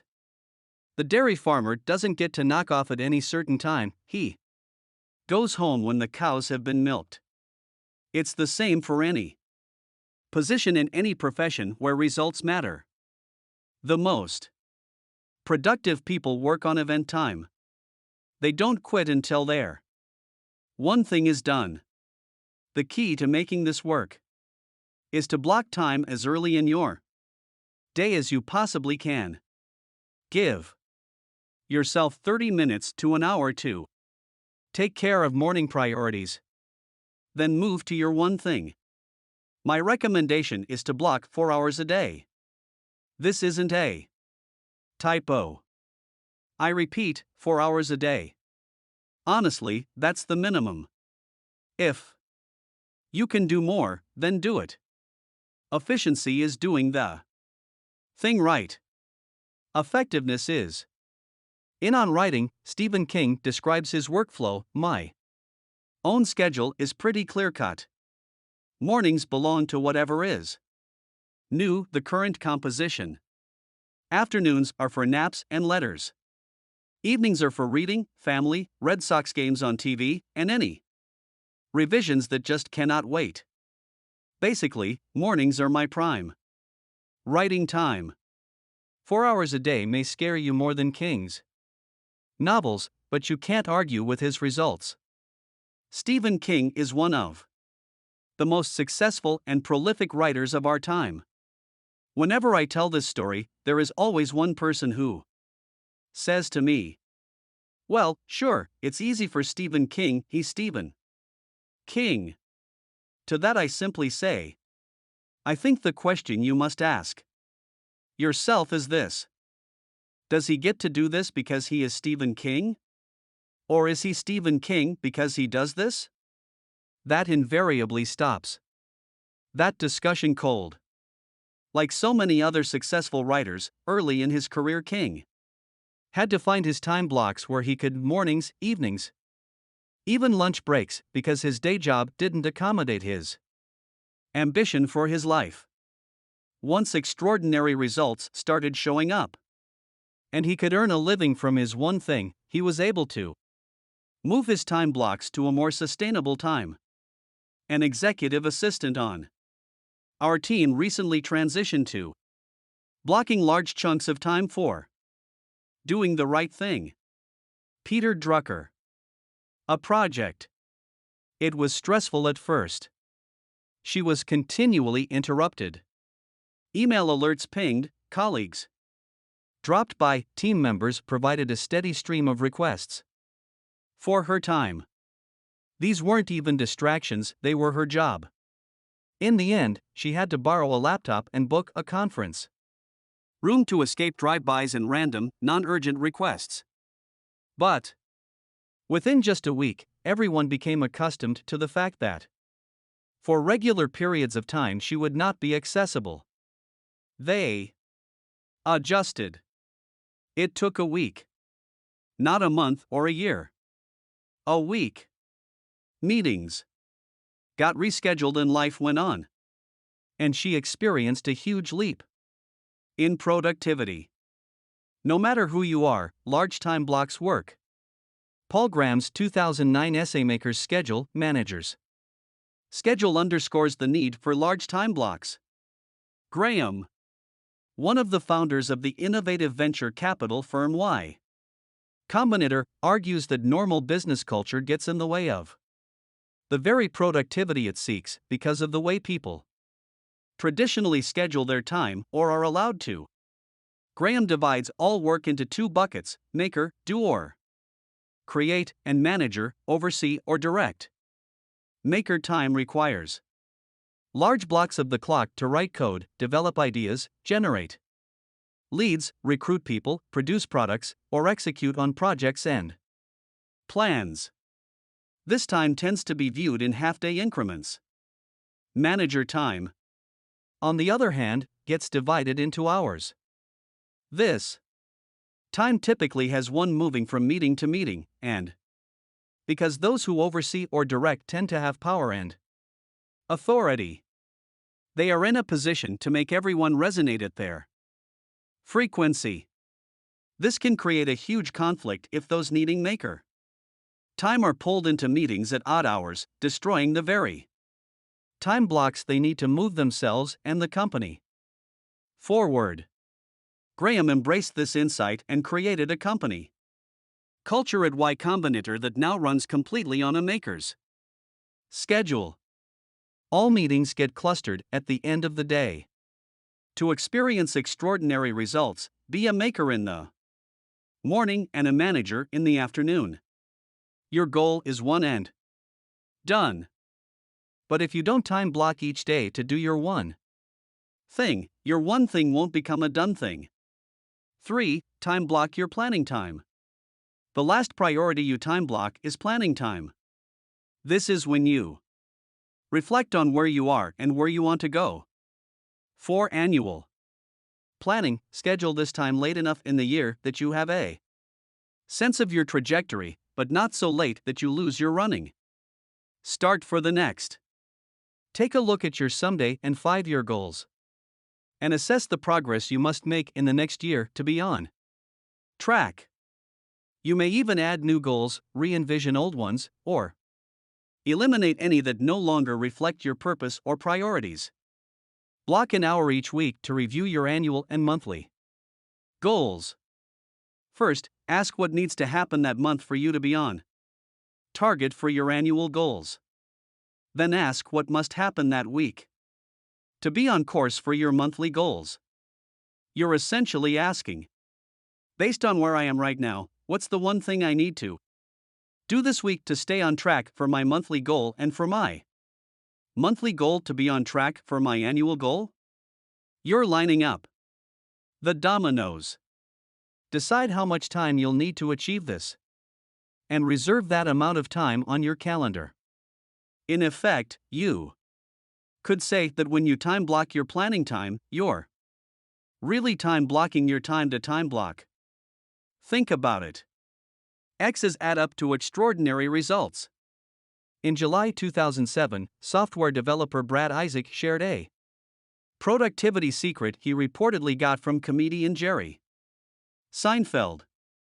Before Seinfeld was a household name and still regularly toured, Isaac ran into him at an open mic comedy club and asked him for advice on how to be a better comedian. Seinfeld told him the key was to write jokes, hint, his one thing, every day. And the way he'd figured out how to make that happen was to hang a huge annual calendar on the wall and then put a big red X across Every day he worked on his craft. After a few days, you'll have a chain, Seinfeld said. Just keep at it and the chain will grow longer every day. You'll like seeing the chain, especially when you get a few weeks under your belt. Your only job is to not break the chain. Don't break the chain. What I love about Seinfeld's method is that it resonates with everything I know to be true. It's simple. It's based on doing one thing, and it creates its own momentum.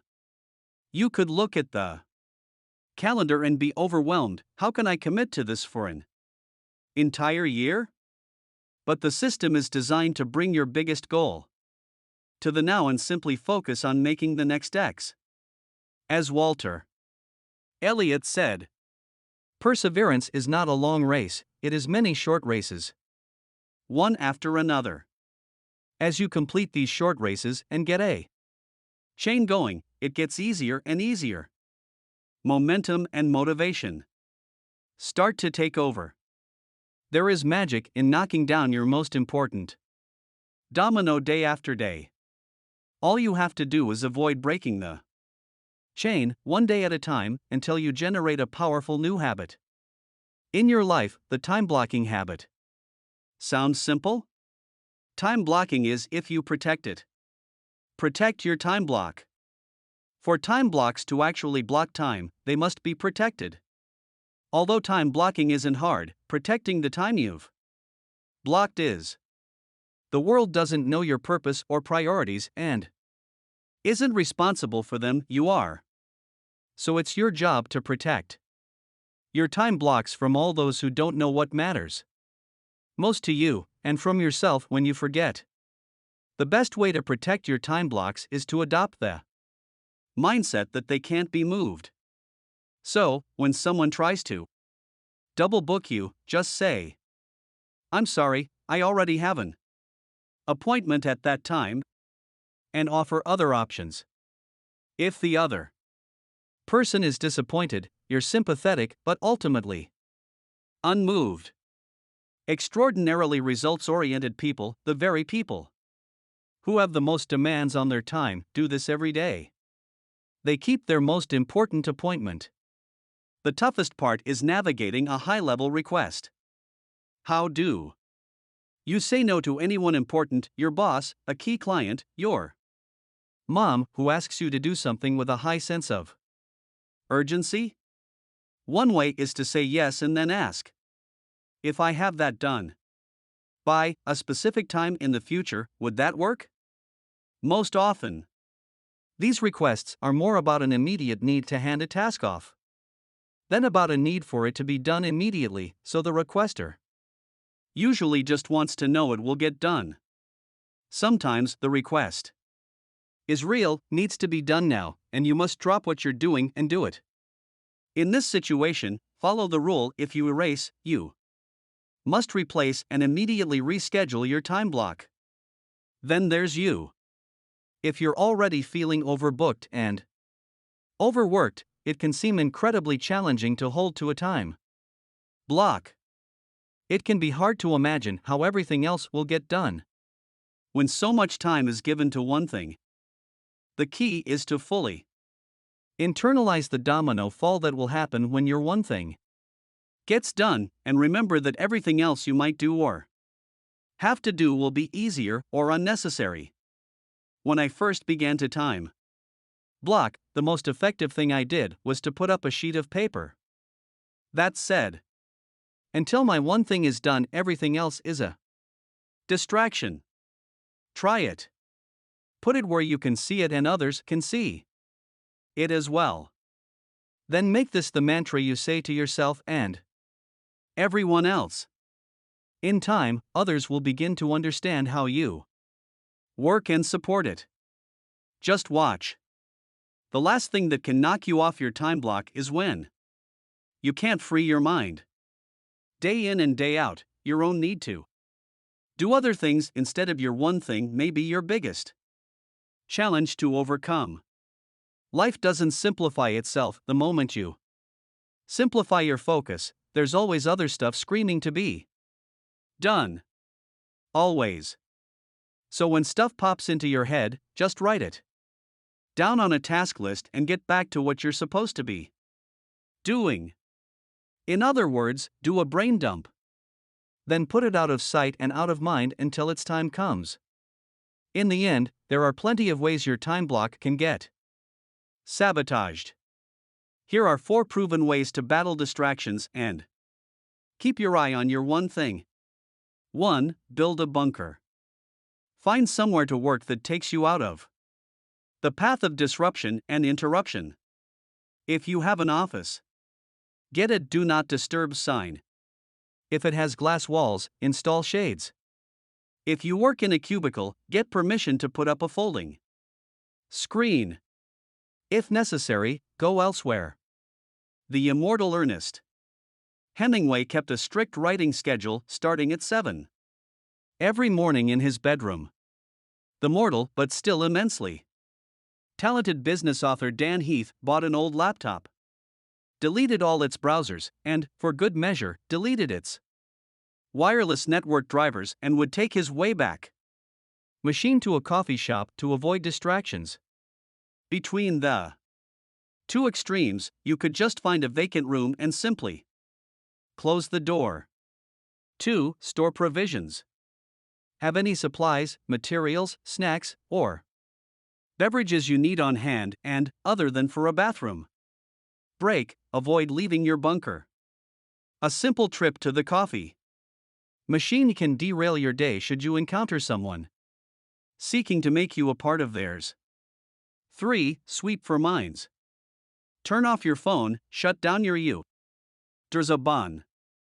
.com mail, and exit your internet browser. Your most important work deserves 100% of your attention. 4. Enlist support. Tell those most likely to seek you out what you're doing and when you'll be available. It's amazing how accommodating others are when they see the big picture and know when they can access you. If, ultimately, you continue a tug-of-war to make time blocking take place, then use the focusing question to ask, what's the one thing I can do to protect my time block every day such? By doing it, everything else I might do will be easier or unnecessary? Big ideas. 1. Connect the dots. Extraordinary results become possible when where you want to go is completely aligned with what you do today. Tap into your purpose and allow that clarity to dictate your priorities. With your priorities clear, the only logical course is to go to work.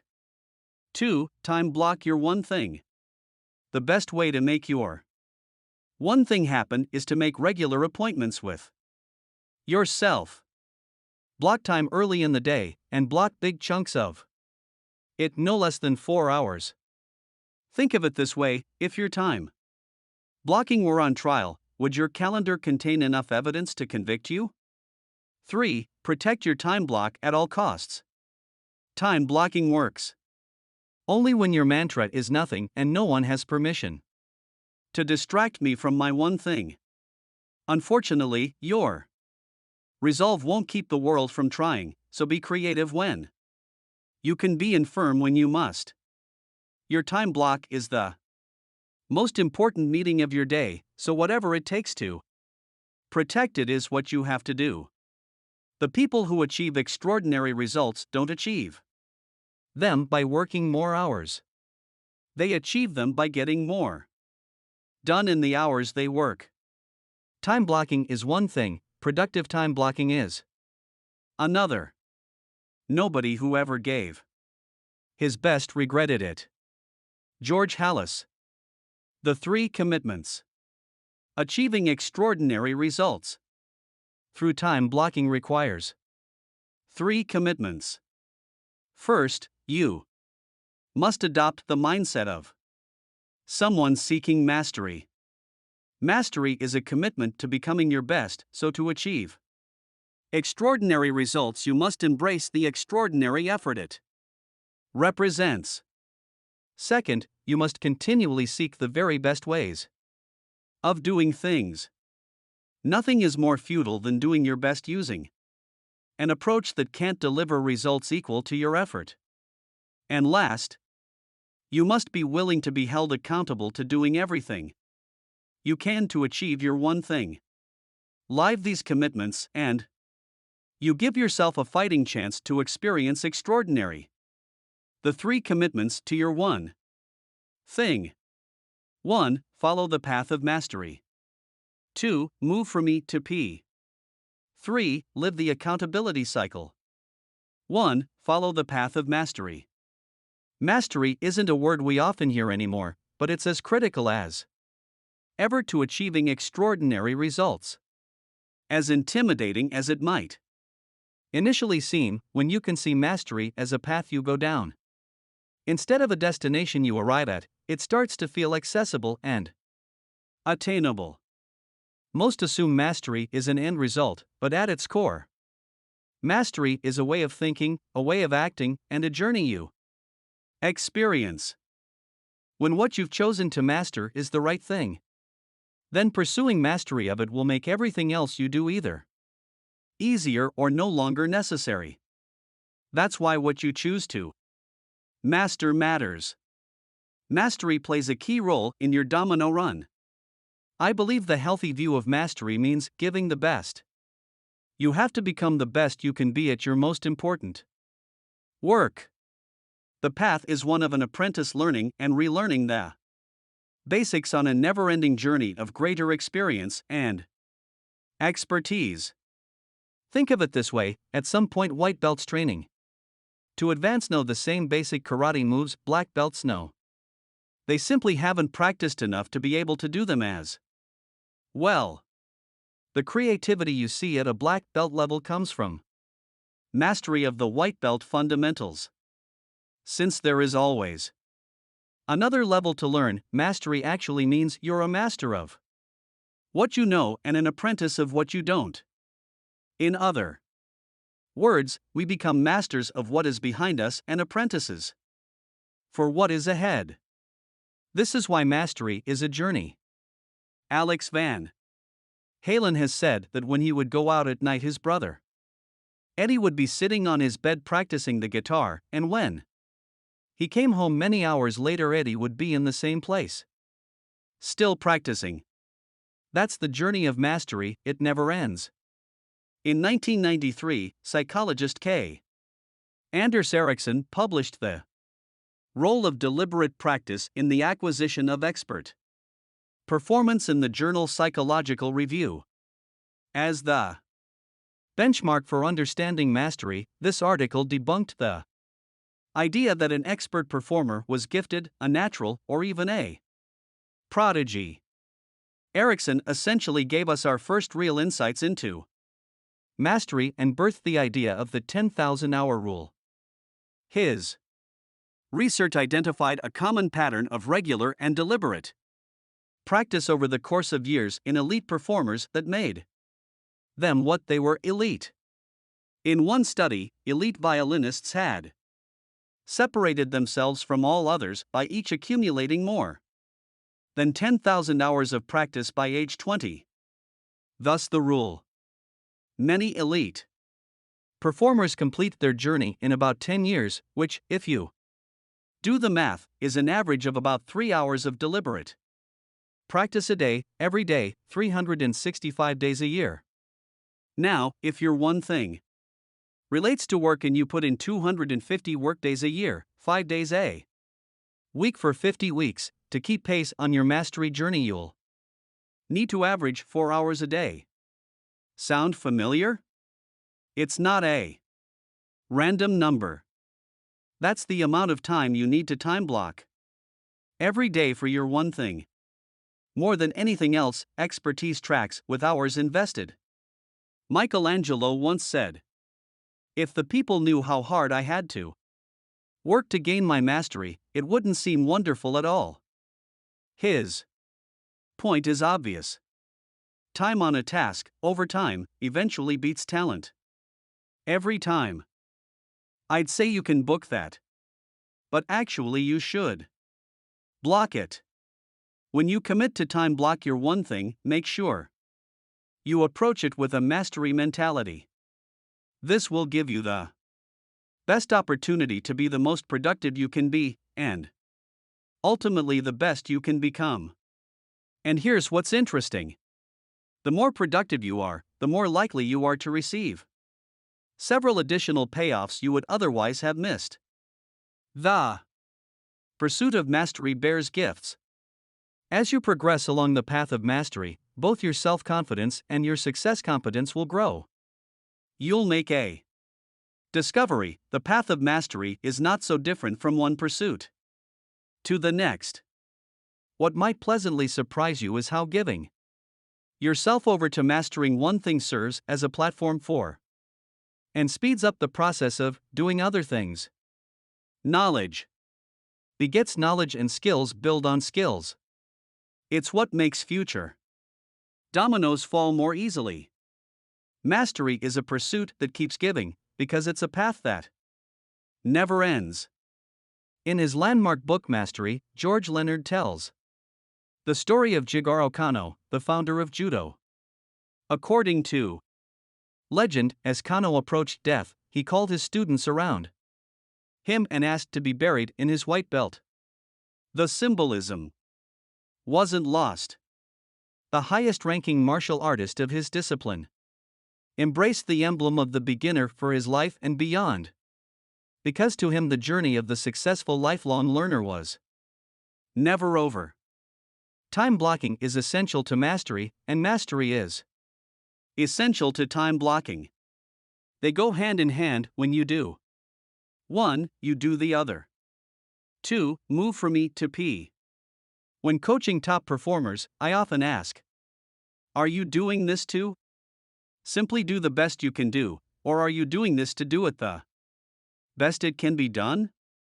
Although it's not meant to be a trick question, it trips people up anyway.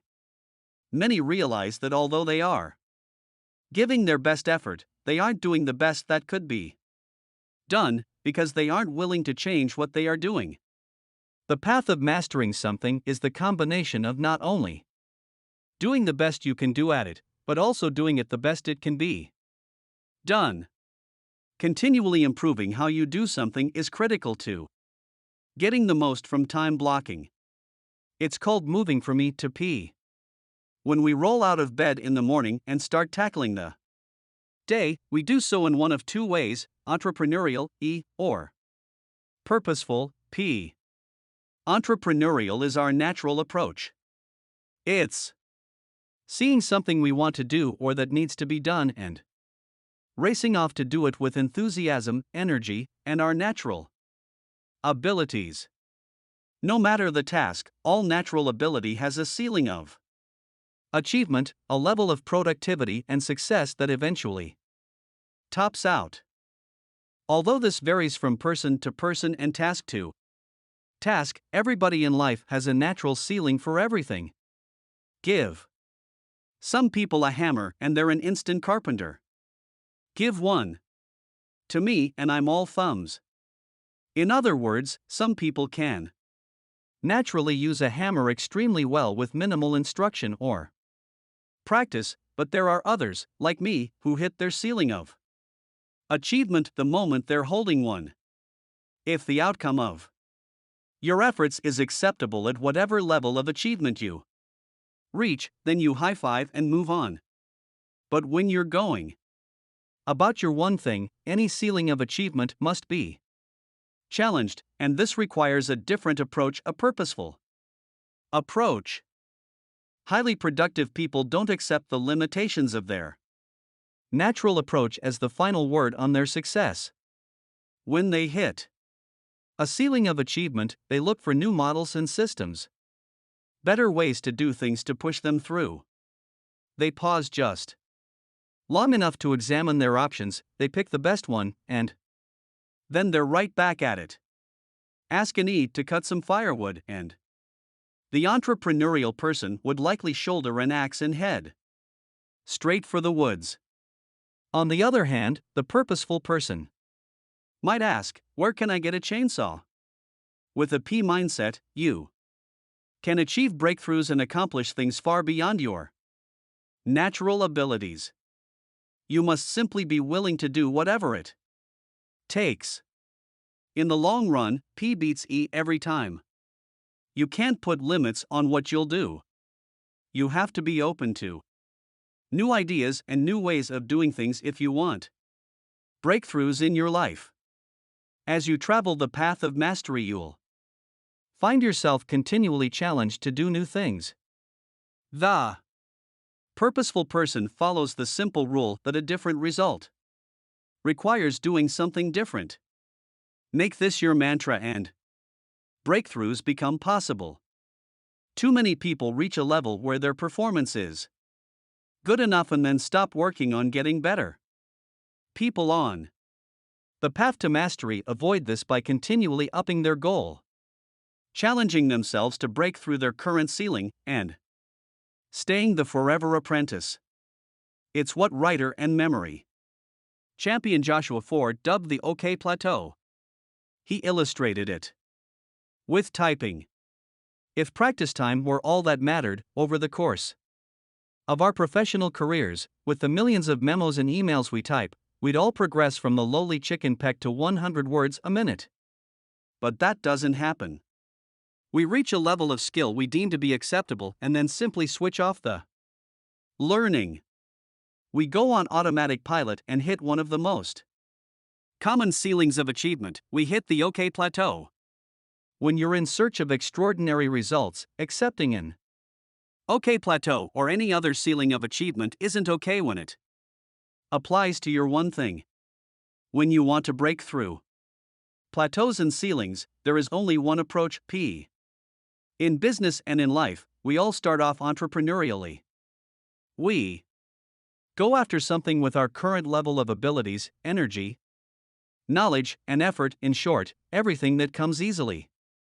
Approaching things with E is comfortable because it feels natural. It's who we currently are and how we currently like to do things. It's also limiting.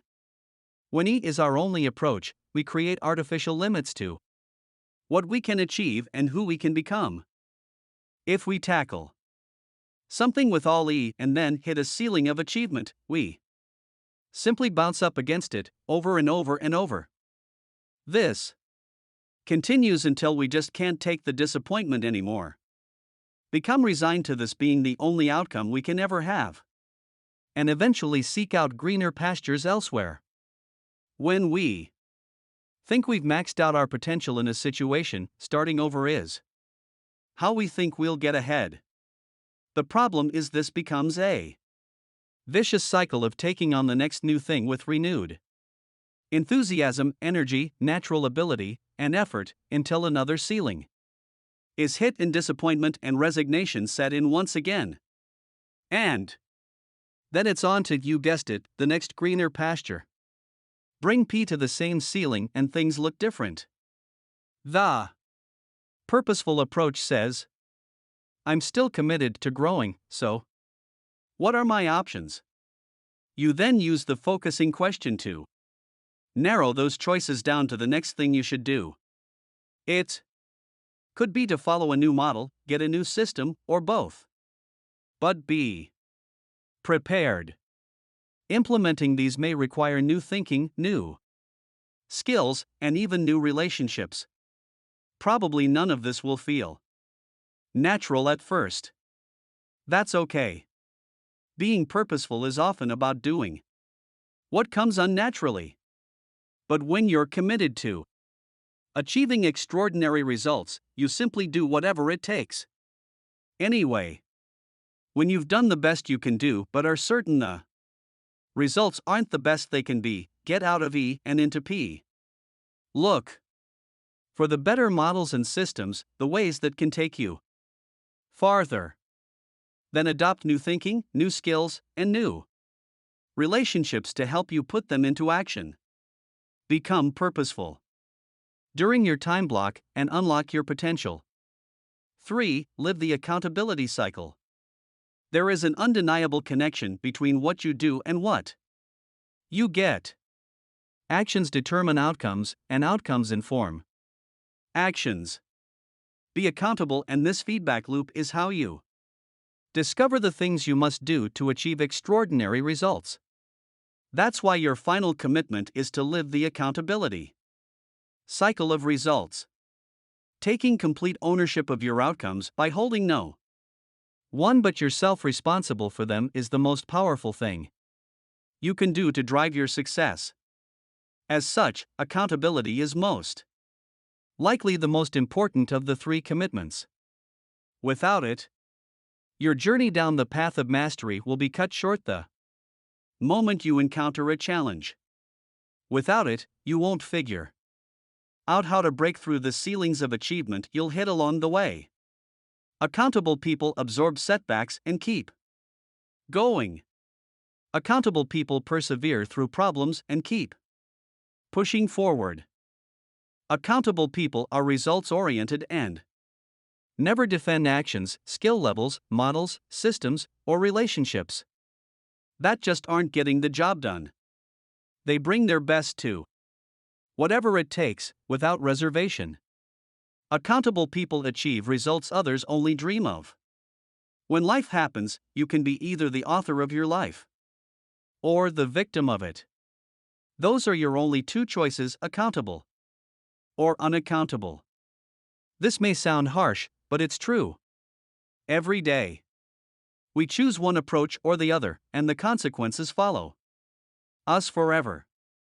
To illustrate the difference, consider the tale of two managers of two competing businesses who both experience a sudden shift in the market. One month, there is a continuous line of customers stretching out the door. The next, no one shows up. How each manager responds makes all the difference. Don't be a victim, live the cycle of accountability. The accountable manager immediately tunes in. What's happening here? She investigates exactly what she's up against. The other manager refuses to acknowledge what's happening. It's a blip, a glitch, an anomaly. He shrugs it off as simply a bad month. Meanwhile, the accountable manager, having discovered how a competitor is grabbing market share, bites the bullet and says, "So, this is the way it is," and takes ownership of the problem. If it's to be, it's up to me, she thinks. Being willing to address reality head-on gives her a huge edge. It puts her in a position to start thinking about what she can do differently. The other manager keeps fighting reality.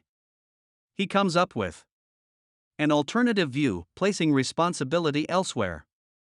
"That's not how I see it," he counters. "If people in the company would just do their jobs, we wouldn't have problems like this." The accountable manager looks for solutions. More important, she assumes she's a part of the solution. What can I do? The moment she finds the right tactic, she acts. Circumstances won't change by themselves, she thinks, so let's get on with it. The other manager, having blamed everyone else, now excuses himself altogether. "It's not my job," he declares, and settles into hoping things change for the better. Told in this way, the difference is pretty stark, isn't it? One is actively trying to author her destiny. The other is simply along for the ride. One is acting accountable, the other is being a victim. One will change the outcome. One won't. Granted. Victim is a tough word. Please know that I'm describing the attitude, not the person, though if kept up long enough, these could become one and the same. No one is a born victim, it's simply an attitude or an approach. But if allowed to persist, the cycle becomes a habit. The opposite is also true. Anyone can be accountable at any time, and the more you choose the cycle of accountability, the more likely it is to become your automatic answer to any adversity. Highly successful people are clear about their role in the events of their life. They don't fear reality. They seek it. acknowledge it, and own it. They know this is the only way to uncover new solutions, apply them, and experience a different reality, so they take responsibility and run with it. They see outcomes as information they can use to frame better actions to get better outcomes. It's a cycle they understand and use to achieve extraordinary results. One of the fastest ways to bring accountability to your life is to find an accountability partner. Accountability can come from a mentor, a peer, or, in its highest form, a coach. Whatever the case, it's critical that you acquire an accountability relationship and give your partner license to lay out the honest truth. An accountability partner isn't a cheerleader, although he can lift you up. An accountability partner provides frank, objective feedback on your performance, creates an ongoing expectation for productive progress, and can provide critical brainstorming or even expertise when needed. As for me, a coach or a mentor is the best choice for an accountability partner. Although a peer or a friend can absolutely help you see things you may not see, ongoing accountability is best provided by someone to whom you agree to be truly accountable. When that's the nature of the relationship, the best results occur. Earlier, I discussed Dr. Gail Matthews's research that individuals with written goals were 39.5% more likely to succeed. But there's more to the story. Individuals who wrote their goals and sent progress reports to friends were 76.7% more likely to achieve them. As effective as writing down your goals can be, simply sharing your progress toward your goals with someone regularly, even just a friend, makes you almost twice as effective. Accountability works. Erickson's research on expert performance confirms the same relationship between elite performance and coaching. He observed that the single most important difference between these amateurs and the three groups of elite performers is that the future elite performers seek out teachers and coaches and engage in supervised training, whereas the amateurs rarely engage in similar types of practice. An accountability partner will positively impact your productivity. They'll keep you honest and on track. Just knowing they are waiting for your next progress report can spur you to better results. Ideally, a coach can coach you on how to maximize your performance over time. This is how the very best become the very best. Coaching will help you with all three commitments to your one thing. On the path to mastery, on the journey from E to P, and in living the accountability cycle, a coach is invaluable. In fact, you'd be hard-pressed to find elite achievers who don't have coaches helping them in key areas of their life. It's never too soon or too late to get a coach. Commit to achieving extraordinary results, and you'll find a coach gives you the best chance possible. Big ideas. 1. Commit to be your best. Extraordinary results happen only when you give the best you have to become the best you can be at your most important work. This is, in essence, the path to mastery, and because mastery takes time, it takes a commitment to achieve it. 2. Be purposeful about your one thing. Move from E to P. Go on a quest for the models and systems that can take you the farthest. Don't just settle for what comes naturally. Be open to new thinking, new skills, and new relationships. If the path of mastery is a commitment to be your best, being purposeful is a commitment to adopt the best possible approach. 3. Take ownership of your outcomes. If extraordinary results are what you want, being a victim won't work. Change occurs only when you're accountable. So stay out of the passenger seat and always choose the driver's side. 4. Find a coach. You'll be hard-pressed to find anyone who achieves extraordinary results without one.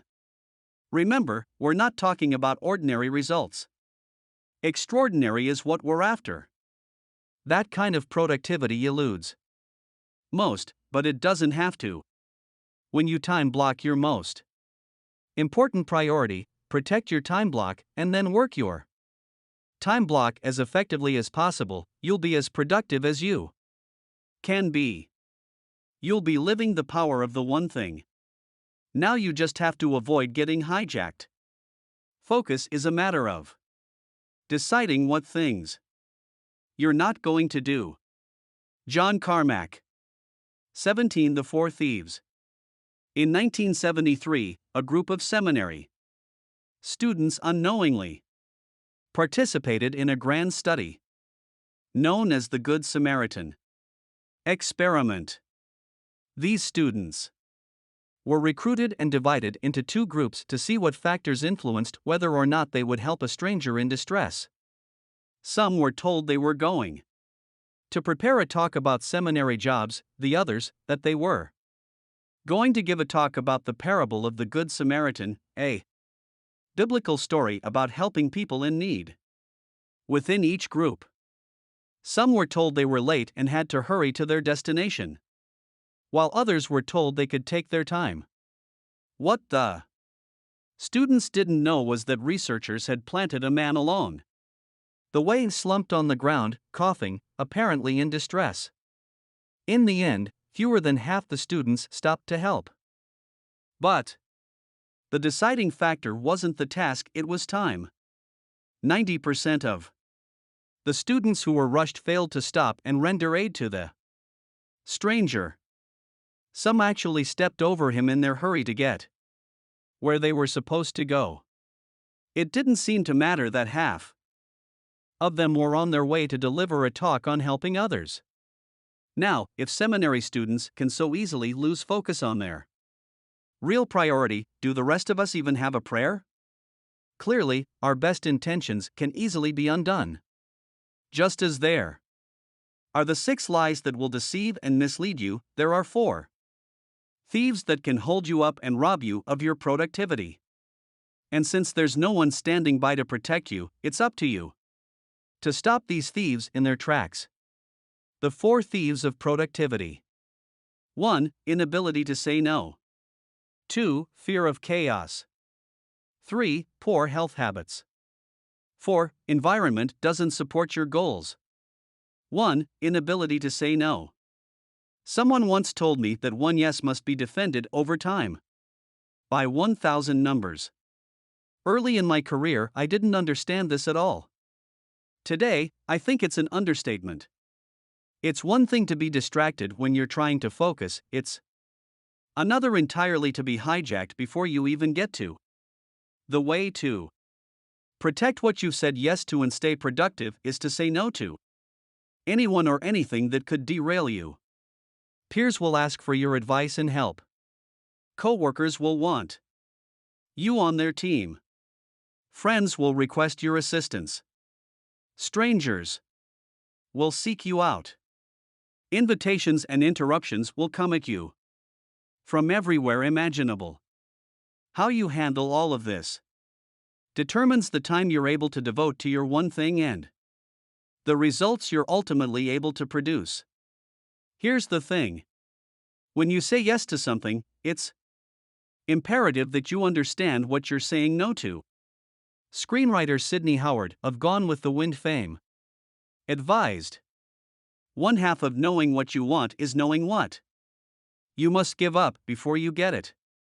In the end, the best way to succeed big is to go small. And when you go small, you say no a lot. A lot more than you might have ever considered before. No one knew how to go small better than Steve Jobs. He was famously as proud of the products he didn't pursue as he was of the transformative products Apple created. In the 2 years after his return in 1997, he took the company from 350 products to 10.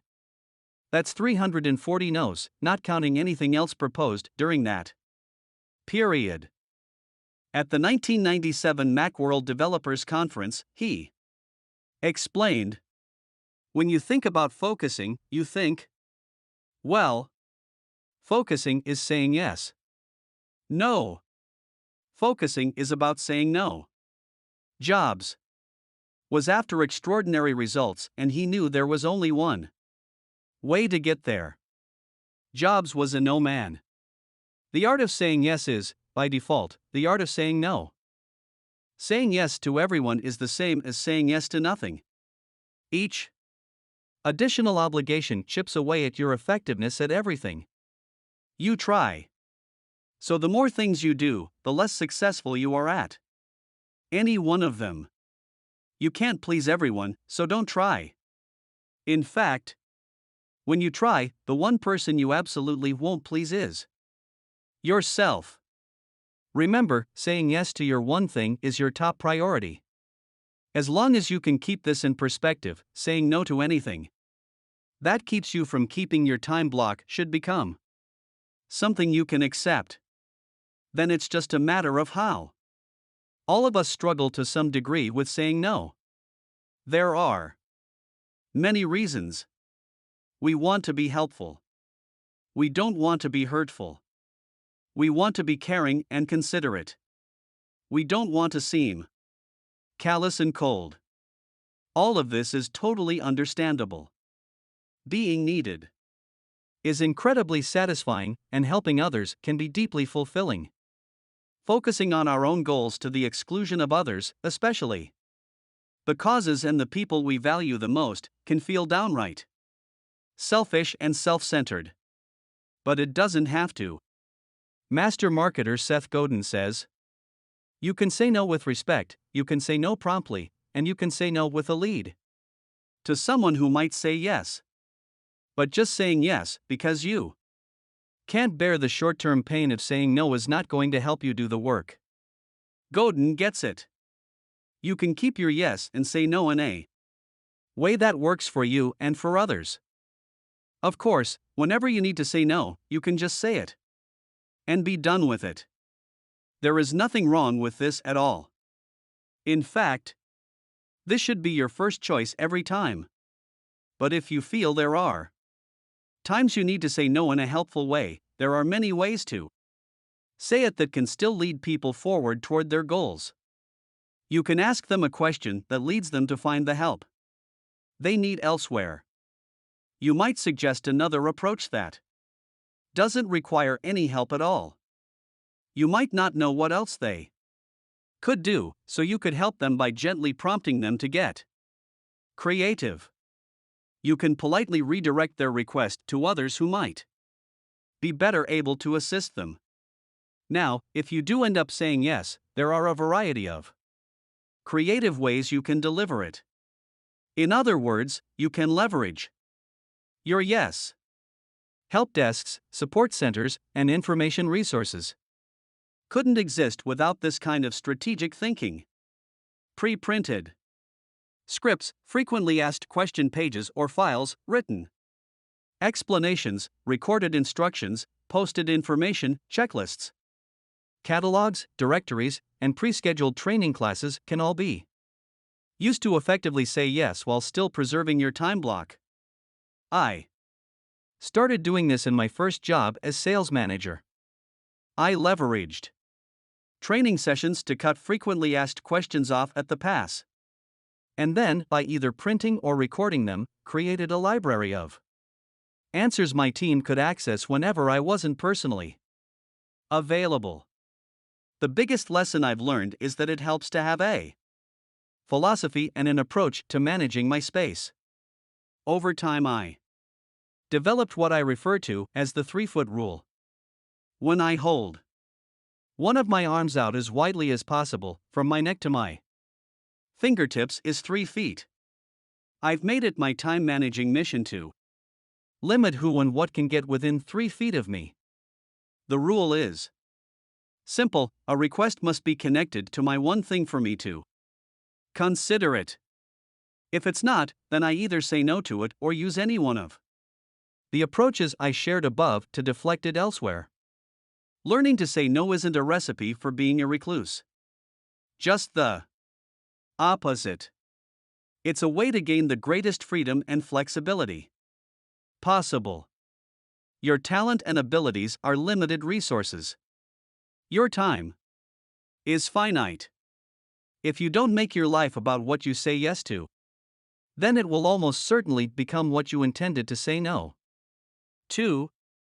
In a 1977 article in Ebony magazine, the incredibly successful comedian Bill Cosby summed up this productivity thief perfectly.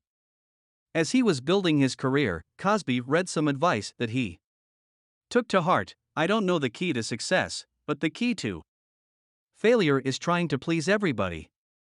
This is advice worth living by. If you can't say no a lot, you'll never truly be able to say yes to achieving your one thing. Literally, it's one or the other, and you get to decide. When you give your one thing your most emphatic yes, and vigorously say no to the rest, extraordinary results become possible. 2. Fear of chaos. A not so funny thing happens along the way to extraordinary results: untidiness, unrest, disarray, disorder. When we tirelessly work our time block, clutter automatically takes up residence around us. Messes are inevitable when you focus on just one thing. While you whittle away on your most important work, the world doesn't sit and wait. It stays on fast forward and things just rack up and stack up while you bear down on a singular priority. Unfortunately, there's no pause or stop button. You can't run life in slow motion. Wishing you could will just make you miserable and disappointed. One of the greatest thieves of productivity is the unwillingness to allow for chaos or the lack of creativity in dealing with it. Focusing on one thing has a guaranteed consequence: other things don't get done. Although that's exactly the point, it doesn't automatically make us feel any better about it. There will always be people and projects that simply aren't a part of your biggest single priority but still matter. You will feel them pressing for your attention. There will always be unfinished work and loose ends lying around to snare your focus. Your time block can feel like a submersible, where the deeper you commit to your one thing, the more the pressure mounts for you to come up for air and address everything you've put on hold. Eventually, it can feel like even the tiniest leak might trigger an all-out implosion. When this happens, when you give in to the pressure of any chaos being left unattended, it can be a total relief. But not when it comes to productivity. It's a thief. The truth is, it's a package deal. When you strive for greatness, chaos is guaranteed to show up. In fact, other areas of your life may experience chaos in direct proportion to the time you put in on your one thing. It's important for you to accept this instead of fighting it. Oscar-winning filmmaker Francis Ford Coppola warns us that anything you build on a large scale or with intense passion invites chaos. In other words, get used to it and get over it. Now, in anybody's life or work, there are some things that just can't be ignored: family, friends, pets, personal commitments, or if a cluttered desk is a sign of a cluttered mind. Of what, then, is an empty desk a sign? Albert Einstein. Critical job projects. At any given time, you may have some or all of these tugging at your time block. You can't forego your power hours, that's a given. So, what do you do? I get asked this a lot. I'll be teaching and know that, as soon as I finish, hands are going to shoot up. What do I do if I'm a single parent with kids? What if I have elderly parents who constantly depend on me? I have absolute obligations I must take care of, so what do I do? These are obviously fair questions. Here's what I tell them. Depending on your situation, your time block might initially look different from others. Each of our situations is unique. Depending on where you are in your life, you may not be able to immediately block off every morning to be by yourself. You may have a kid or a parent in tow. You may be doing your time block at a daycare, nursing home, or some other place you have to be. Your alone time may have to be at a different time of day for a while. You may have to trade off time with others so they protect your time block and you in turn protect theirs. You may even have your kids or parents help you during your time block because they simply must be with you or you actually need the support. www.derzaban.com. The art of being wise is the art of knowing what to overlook. William James. If you have to beg, then beg. If you have to barter, then barter. If you have to be creative, then be creative.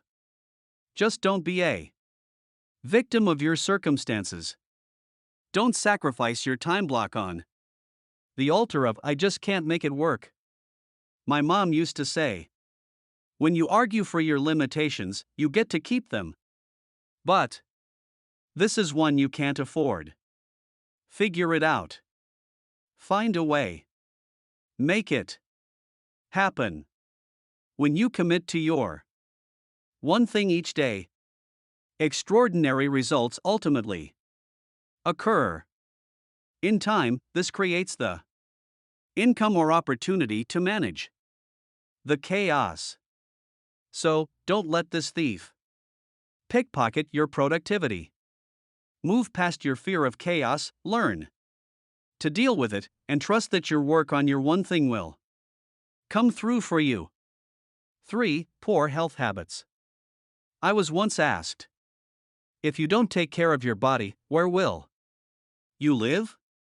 It was a real question. I had been fighting the painful side effects of interstitial cystitis you don't want to know, and was dealing with continually shaking legs, a debilitating side effect of cholesterol fighting statins. My ability to function, much less focus, was extremely compromised, and the challenge to overcome this was daunting. My doctor gave me some options and asked me what I wanted to do. The answer was to change my health habits. It was then that I discovered one of the greatest lessons of extraordinary results. Personal energy mismanagement is a silent thief of productivity. When we keep borrowing against our future by poorly protecting our energy, there is a predictable outcome of either slowly running out of gas or prematurely crashing and burning. You see it all the time. When people don't understand the power of the one thing, they try to do too much, and because this never works over time, they end up making a horrific deal with themselves. They go for success by sacrificing their health. They stay up late, miss meals or eat poorly, and completely ignore exercise. Personal energy becomes an afterthought, allowing health and home life to suffer becomes acceptable by default. Driven to hit goals, they think of cheating themselves as a good bet, but this gamble can't pay off. Not only does this approach consistently short-circuit your best work, it's dangerous to assume that health and heart will be just waiting for you to come back and enjoy anytime in the future. High achievement and extraordinary results require big energy. The trick is learning how to get it and keep it. So, what can you do? Think of yourself as the amazing biological machine you are and consider this daily energy plan for high productivity. Begin early with meditation and prayer for spiritual energy, starting the day by connecting with your higher Purpose aligns your thoughts and actions with a larger story. Then, move straight to the kitchen for your most important meal of the day and the cornerstone of physical energy, a nutritious breakfast. Designed to fuel your day's work. You can't run long on empty calories, and you can't run at all on an empty tank. Figure out easy ways to eat right and then plan all your daily meals a week at a time. Fueled up, head to your exercise spot to relieve stress and strengthen your body. Conditioning gives you maximum capacity, which is critical for maximum productivity. If you have limited time to exercise, the simple thing to do is to wear a pedometer. Toward the end of the day, if you haven't walked at least 10,000 steps, make it your one exercise thing to reach your 10,000 step goal before you go to bed. This one habit will change your life. Now, if you haven't spent time with your loved ones at breakfast or during your workout, go find them. Hug, talk, and laugh. You'll be reminded why you're working in the first place, and motivated to be as productive as possible so you can get home earlier. Productive people thrive on emotional energy, it fills their heart with joy and makes them light on their feet. Next, grab your calendar and plan your day. Make sure you know what matters most, and make sure those things are going to get done. Look at what you have to do, estimate the time it will take to do them, and plan your time accordingly. Knowing what you must do and making the time to do it is how you bring the most amazing mental energy to your life. Calendaring your day this way frees your mind from worrying about what might not get done, while inspiring you with what will. It's only when you make time for extraordinary results that they get a chance to show up. When you get to work, go to work on your one thing. If you're like me and have some morning priorities you must get done first, then give yourself an hour at most to do them. Don't loiter and don't slow down. Clear the decks and then get down to the business of doing what matters most. Around noon, take a break, have lunch, and turn your attention to everything else you can do before you head out for the day. Last, in the evening when it's time for bed, get 8 hours of sleep.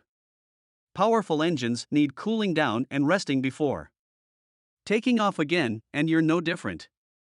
You need your sleep so your mind and body can rest and recharge for tomorrow's extraordinary productivity. Anyone you know who gets little sleep and appears to be doing great is either a freak of nature or hiding its effects from you. Either way, they aren't your role model. Protect your sleep by determining when you must go to bed each night and don't allow yourself to be lured away from it.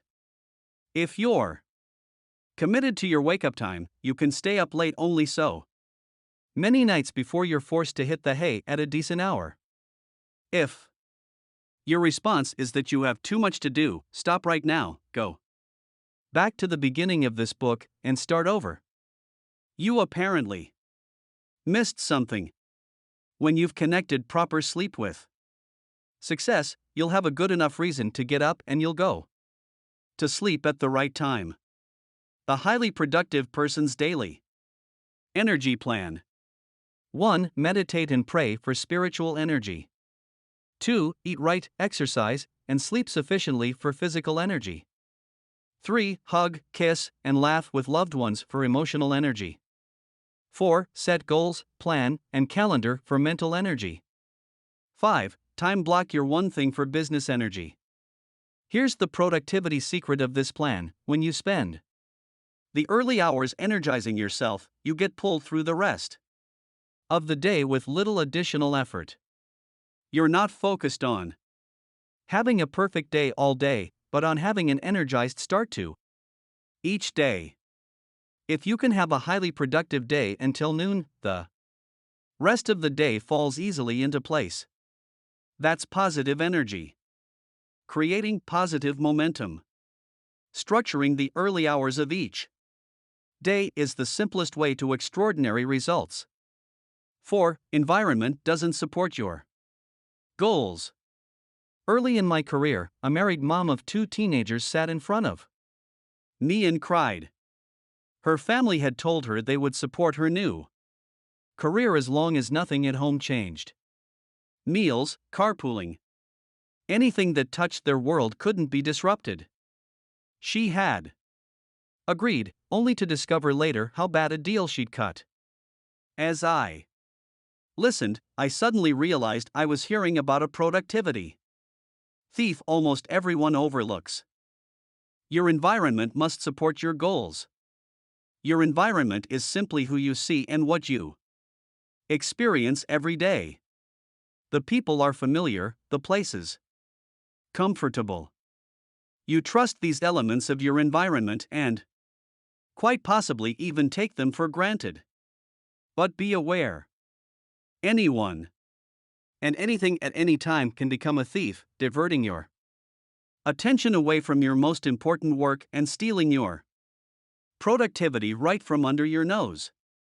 For you to achieve extraordinary results, the people surrounding you and your physical surroundings must support your goals. No one lives or works in isolation.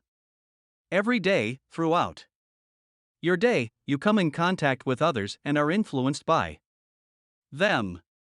Unquestionably, these individuals impact your attitude, your health, and ultimately, your performance. The people around you may be more important than you think. It's a fact that you're likely to pick up some of the attitudes of others by working with them, socializing with them, or simply being around them. From coworkers to friends to family, if they're generally not positive or fulfilled on the job or away from it, they'll probably pass on some of their negativity. Attitude is contagious, it spreads easily. As strong as you think you are, no one is strong enough to avoid the influence of negativity forever. So, surrounding yourself with the right people is the right thing to do. While attitude thieves will rob you of energy, effort, and resolve, supportive people will do what they can to encourage or assist you. Ultimately, being with success-minded people creates what researchers call a positive spiral of success, where they lift you up and send you on your way. Create a productivity-specific environment to support your one thing. Who you hang out with also has serious implications for your health habits. Harvard professor Dr. Nicholas A. Christakis and University of California, San Diego associate professor James H. Fowler wrote the book on how our social networks unmistakably impact our well-being. Their book, Connected: The Surprising Power of Our Social Networks and How They Shape Our Lives, connects the dots between our relationships and drug use, sleeplessness, smoking, drinking, eating, and even happiness. 4. Instance, their 2007 study on obesity revealed that if one of your close friends becomes obese, you're 57% more likely to do the same. Why? The people we see tend to set our standard for what's appropriate. In time, you begin to think, act, and even look a little like those you hang out with. But not only do their attitudes and health habits influence you, their relative success does too. If the people you spend your time with are high achievers, their achievements can influence your own. A study featured in the Psychology journal Social Development shows that out of nearly 500 school-age participants with reciprocal best friend relationships, children who establish and maintain relationships with high-achieving students experience gains in their report card grades. Further, those who have high-achieving friends appear to benefit with regard to their motivational beliefs and academic performance. Hanging out with people who seek success will strengthen your motivation and positively push your performance. Your mother was right when she cautioned you to be careful of the company you keep. The wrong people in your environment can most certainly dissuade, deter, and distract you from the. Surround yourself only with people who are going to lift you higher. Oprah Winfrey. Productivity course you've set out on. But the opposite is also true. No one succeeds alone and no one fails alone. Pay attention to the people around you. Seek out those who will support your goals. And show the door to anyone who won't. The individuals in your life will influence you and impact you probably more than you give them credit for. Give them their due and make sure that the sway they have on you sends you in the direction you want to go. If people are the first priority in creating a supportive environment, place isn't far behind. When your physical environment isn't in step with your goals, it can also keep you from ever getting started on them in the first place. I know this sounds oversimplified, but to succeed at doing your one thing, you have to be able to get to it, and your physical environment plays a vital role in whether you do or not. The wrong surroundings may never let you get there. If your environment is so full of distractions and diversions that before you can help yourself, you've gotten caught doing something you shouldn't, you won't get where you need to go. Think of it as having to walk down an aisle of candy every day when you're trying to lose weight. Some may be able to handle this easily, but most of us are going to sample some sweets along the way. What is around you will either aim you toward your time block or pull you away. This starts from the time you wake up and continues until you get to your time block bunker. What you see and hear from the time your alarm rings to when your time block begins ultimately determines if you get there when you get there, and whether you're ready to be productive when you do. So, do a trial run. Walk through the path you'll take each day and eradicate all the sight and sound thieves that you find. For me, at home it's simple things like email, the morning paper, the morning TV news shows, the neighbors out walking their dogs. All wonderful things, but not wonderful when I have an appointment with myself to accomplish my one thing. So, I check off email quickly. I never see the paper, I keep the TV cabinet closed, and I choose my driving route carefully at work. I avoid the community coffee pot and the information boards. They can come later in the day.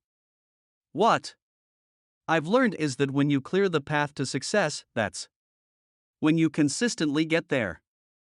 Don't let your environment lead you astray. Your physical surroundings matter and the people around you matter. Having an environment that doesn't support your goals is all too common. And unfortunately, an all too common thief of productivity. As actor and comedian Lily Tomlin once said, "The road to success is always under construction." So don't allow yourself to be detoured from getting to your one thing. Pave your way with the right people in place.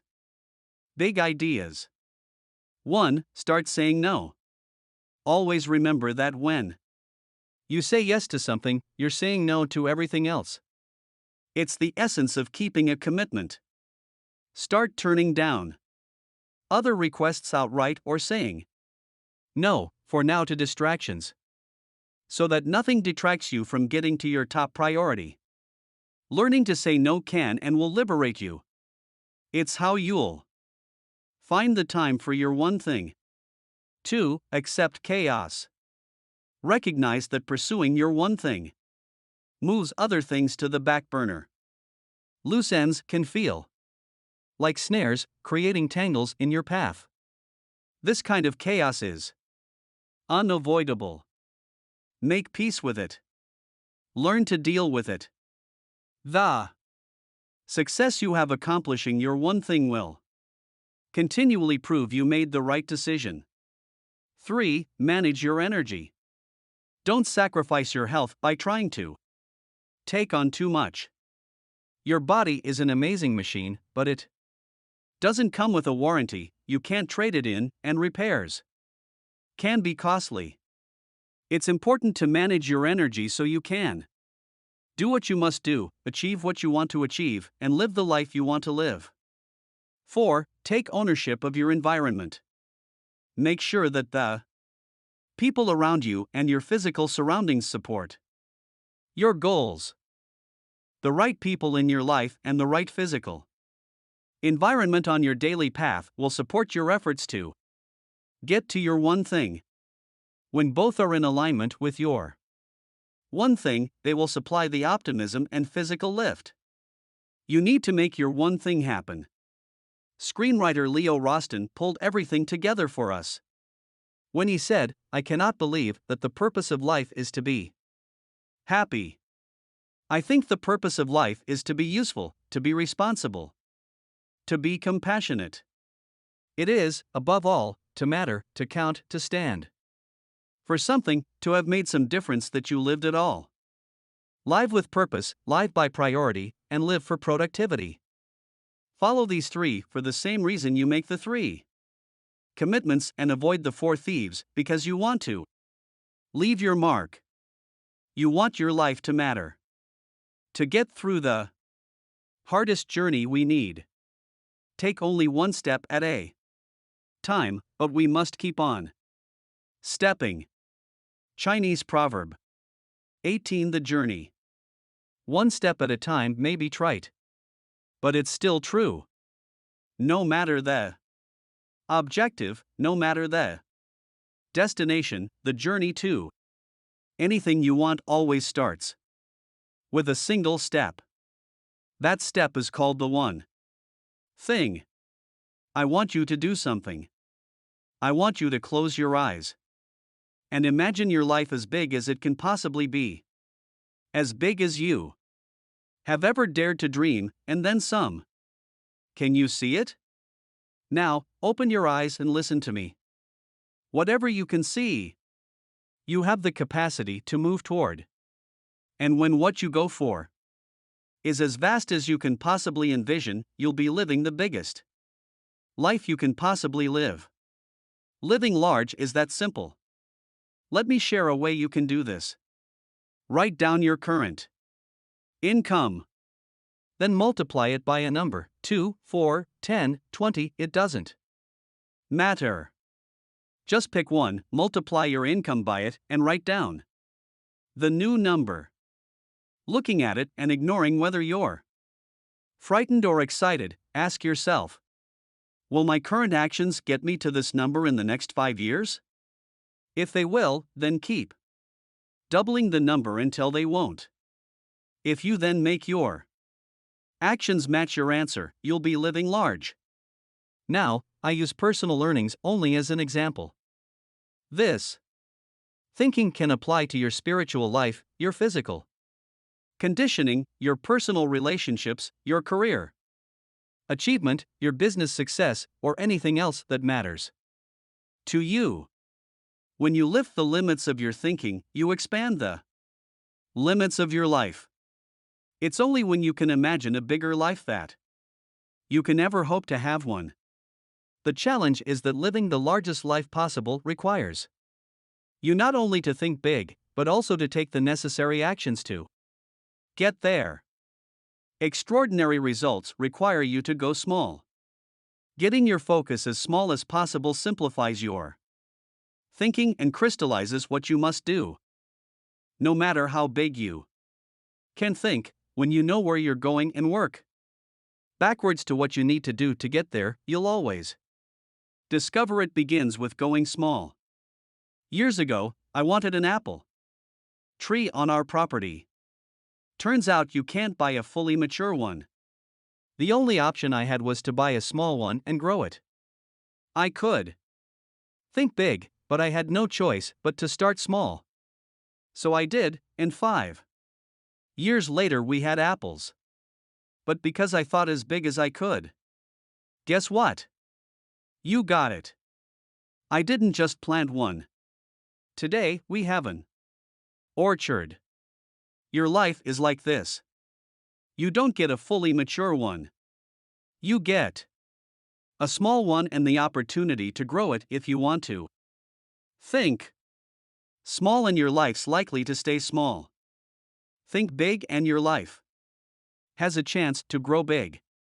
The choice is yours. When you choose a big life, by default, you'll have to go small to get there. You must survey your choices, narrow your options, line up your priorities, and do what matters most.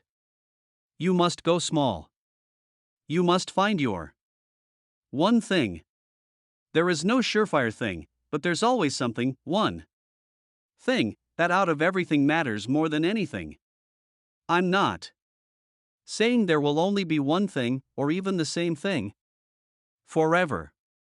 I'm saying that at any moment in time there can be only one thing, and when that one thing is in line with your purpose and sits atop your priorities, it will be the most productive thing you can do to launch you toward the best you can be. Actions build on action. Habits build on habit. Success builds on success. The right domino knocks down another and another and another. So whenever you want extraordinary results, look for the levered action that will start a domino run for you. Big lives ride the powerful wave of chain reactions and are built sequentially, which means when you're aiming for success, you only those who will risk going too far can possibly find out how far one can go. Can't just skip to the end. Extraordinary doesn't work like that. The knowledge and momentum that build as you live the one thing. Each day, each week, each month, and each year are what give you the ability to build an extraordinary life. But this doesn't just happen. You have to make it happen. One evening, an elder Cherokee told his grandson about a battle that goes on inside all people. He said, "My son, the battle is between two wolves inside us. One is fear. It carries anxiety, concern, uncertainty, hesitancy, indecision, and inaction. The other is faith. It brings calm, conviction, confidence, enthusiasm, decisiveness, excitement, and action." The grandson thought about it for a moment and then meekly asked his grandfather, "Which wolf wins?" "The old." Cherokee replied, "The one you feed." Your journey toward extraordinary results will be built above all else on faith. It's only when you have faith in your purpose and priorities that you'll seek out your one thing. And once certain you know it, you'll have the personal power necessary to push you through any hesitancy to do it. Faith ultimately leads to action, and when we take action, we avoid the very thing that could undermine. 20 years from now, you will be more disappointed by the things that you didn't do than by the ones you did do. So, throw off the bowlines. Sail away from the safe harbor. Catch the trad winds in your sails. Explore. Dream. Discover. Or undo everything we've worked for, regret. Advice from a friend. As satisfying as succeeding is, as fulfilling as journeying feels, there is actually an even better reason to get up every day and take action on your one thing. On your way to living a life worth living, doing your best to succeed at what matters most to you, not only rewards you with success and happiness, but with something even more precious. No regrets. If you could go back in time and talk to the 18-year young you, or leap forward and visit with the 80-year-old you, who would you want to take advice from? It's an interesting proposition. For me, it would be my older self. The view from the stern comes with the wisdom gathered from a longer and wider lens. So what would an older, wiser you say? Go live your life. Live it fully, without fear. Live with purpose, give it your all, and never give up. Effort is important, for without it you will never succeed at your highest level. Achievement is important, for Without it, you will never experience your true potential. Pursuing purpose is important, for unless you do, you may never find lasting happiness. Step out on faith that these things are true. Go. Live a life worth living where, in the end, you'll be able to say, I'm glad I did, not I wish I had. Why do I think this? Because many years ago I began trying to understand what a life worth living would look like. I decided to go out and discover what this might be. It was a trip worth taking. I visited with people older than me, wiser than me, more successful than me. I researched, I read, I sought advice. From every credible source imaginable, I looked for clues and signs. Ultimately, I stumbled on a simple point of view: a life worth living might be measured in many ways, but the one way that stands above all others is living a life of no regrets. Life is too short to pile up woulda, coulda, shouldas. What clinched this for me was when I asked myself who might be the people with the greatest clarity about life. I decided it was those who were nearing the end of theirs. If starting with the end in mind is a good idea, then there's no end further than the very end of life to look for clues about how to live. I wondered what people with nothing left to do but look back might tell me about how to move forward. Their collective voice was overwhelming, the answer clear: live your life to minimize the regrets you might have at the end. What kind of regrets? For me, very few books cause tears. Much less require a handkerchief, but Bronnieware's 2012 book, The Top 5 Regrets of the Dying, did both. Ware spent many years caring for those facing their own mortality. When she questioned the dying about any regrets they had or anything they would do differently, Bronnie found that common themes surfaced again and again. In descending order, the 5 most common were these: I wish that I'd let myself be happier, too late they realized.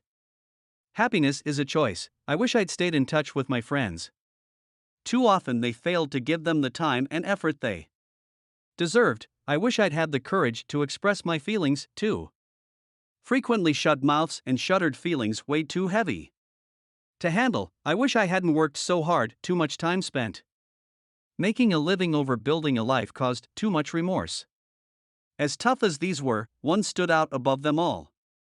The most common regret was this: I wish I'd had the courage to live a life true to myself, not the life others expected of me. Half-filled dreams and unfulfilled hopes, this was the number one regret expressed by the dying. As Ware put it, most people had not honored even a half of their dreams and had to die knowing that it was due to choices they had made, or not made. Bronnieware's observations aren't hers alone. At the conclusion of their exhaustive research, Gilovich and Medvec in 1994 wrote, when people look back on their lives, it is the things they have not done that generate the greatest regret. People's actions may be troublesome initially, it is their inactions that plague them most with long-term feelings of regret. Honoring our hopes and pursuing productive lives through faith in our purpose and priorities is the message from our elders. From the wisest position they'll ever have comes their clearest message: no regrets. So make sure every day you do what matters most. When you know what matters most, everything makes sense. When you don't know what matters most, anything makes sense. The best lives aren't led this way. Success is an inside job. So, how do you live a life of no regrets?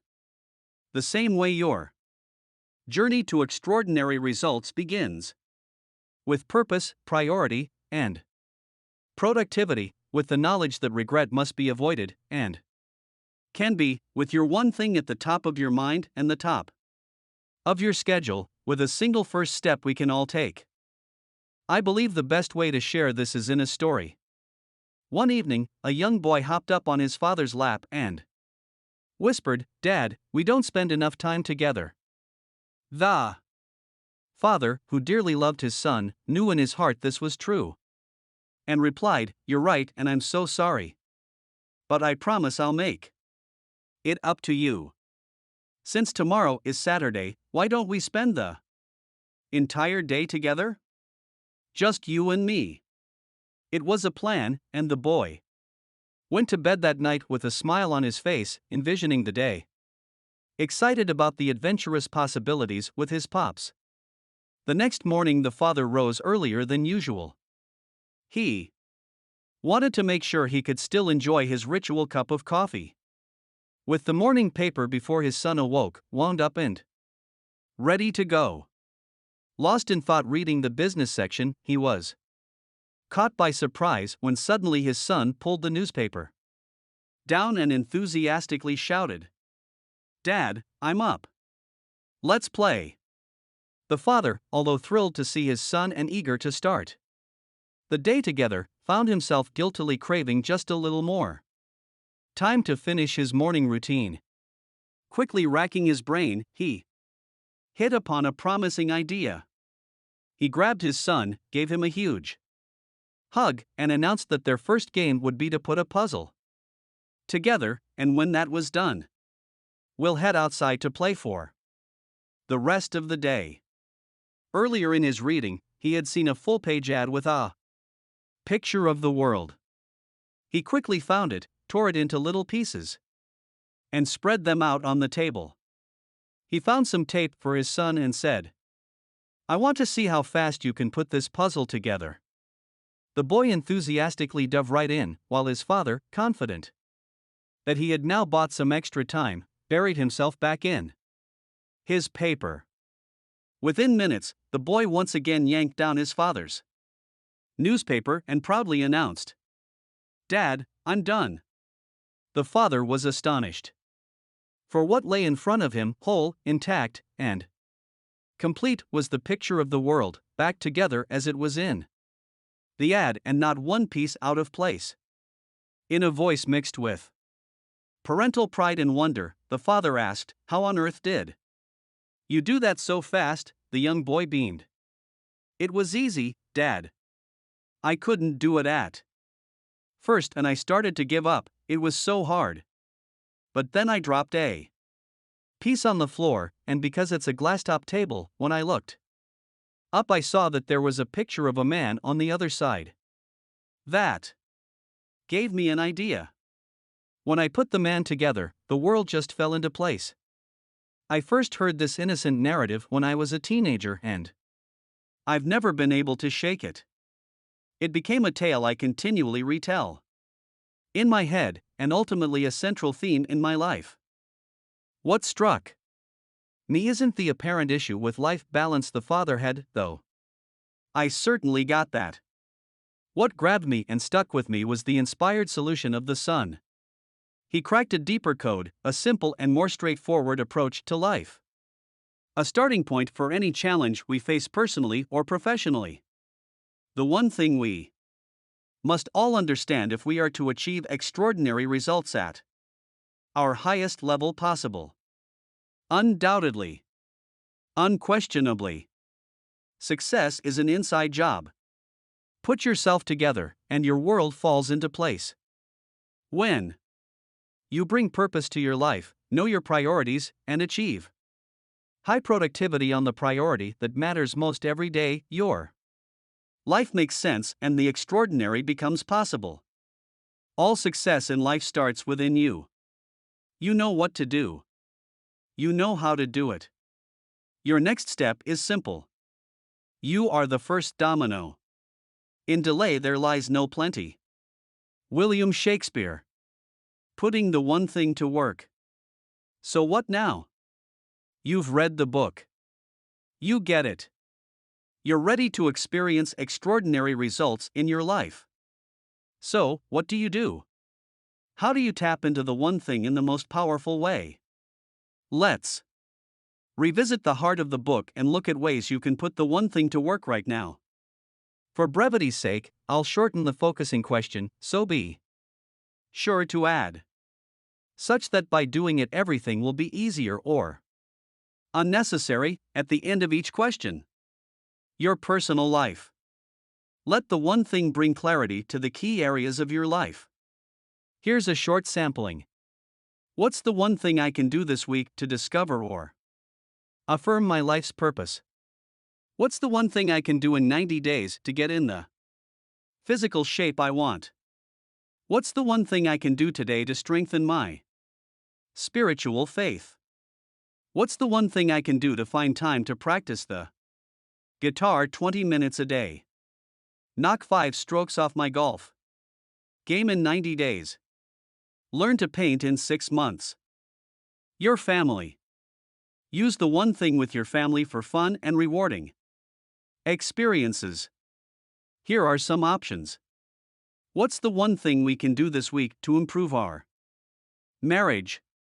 What's the one thing we can do every week to spend more quality family time together? What's the one thing we can do tonight to support our kids' schoolwork? What's the one thing we can do to make our next vacation the best ever? Our next Christmas the best ever? Thanksgiving the best ever? Please know that these are simply examples.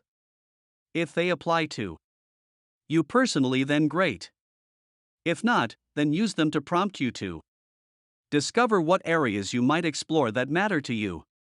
And don't forget time blocking. Time block with yourself too.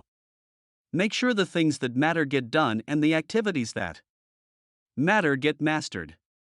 In some cases, you'll want to block time to find your answer, and other times you'll just need to block time to implement it.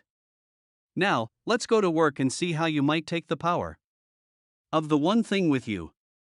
Your job. Put the one thing to work, taking your professional life to the next level. Here's a few ways to get started. What's the one thing I can do today to complete my current project ahead of schedule? What's the one thing I can do this month to produce better work?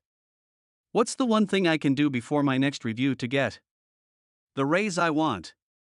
What's the one thing I can do every day to finish my work and still get home on time? Your work team. Pull the one thing into your work with others. Whether you're a manager, executive, or even a business owner, bring one thing thinking into your everyday work situations to drive productivity upward. Here are some scenarios to consider. In any meeting, ask, what's the one thing we can accomplish in this meeting and end early? In building your team, ask, what's the one thing I can do in the next 6 months to find and develop incredible talent? In planning for the next month, year, or 5 years, ask, what's the one thing we can do right now to accomplish our goals ahead of schedule and under budget? In your department or at the highest company level, ask, what's the one thing we can do in the next 90 days to create a one thing culture? Again, these are merely examples to get you thinking about the possibilities. And, just as in your personal life, once you've decided what matters most, professional time blocking becomes your way of making sure it gets done. At work, this is usually about either a short-term project you must complete or an ongoing long-term activity you're committed to doing repeatedly. No matter, an appointment with yourself is the surest path to ensuring you achieve extraordinary results. Casual open discussions or short in-house workshops around key concepts in the book might really help everyone at work find their own understanding and get on the same page. If implementing the one thing in an area requires you to involve others, consider getting them their own copy of the book. Sharing your ahas is a great start, and you may be happily surprised with the insights you get back when others have a chance to read the book on their own. Keep in mind that it takes more than reading the book and a few conversations or mentions in a meeting to make the one thing a new habit in your life or in the lives of those around you. You know from reading the book that it takes on average 66 days to create a new habit, so approach this accordingly. To ignite your life, you must focus on one thing long enough for it to catch fire. Let's look at a few other areas where the one thing might make a real difference. Your nonprofit. What's the one thing we can do to fund our annual financial needs? Serve twice as many people. Double our number of volunteers. Your school. What's the one thing we can do to decrease our dropout rate to 0? Raise our test scores by 20%. Increase our graduation rate to 100%. Double our parent participation. Your place of worship. What's the one thing we can do to improve our worship experience? Double our mission outreach success. Max out our attendance. Achieve our finance goals. Your community. What's the one thing we can do to improve our sense of community? Help the homebound. Double our volunteerism. Double voter turnout. After my wife Mary read this book, I asked her to do something. She turned to me, and you know what she said? Gary, that's not my one thing right now. We laughed, high-fived, and I got to do it myself. The one thing forces you to think big, work things through. To create a list, prioritize the list so that a geometric progression can happen, and then hammer away on the first thing, the one thing that starts your domino run. So be prepared to live a new life. And remember that the secret to extraordinary results is to ask a very big and specific question that leads you to one very small and tightly focused answer. If you try to do everything, you could wind up with nothing. If you try to do just one thing, the right one thing, you could wind up with everything you ever wanted. The one thing is real. If you put it to work, it will work. So don't delay. Ask yourself the question: what's the one thing I can do right now to start using the one thing in my life, such that by doing it everything else will be easier or unnecessary? And make doing the answer your first one thing. Onward.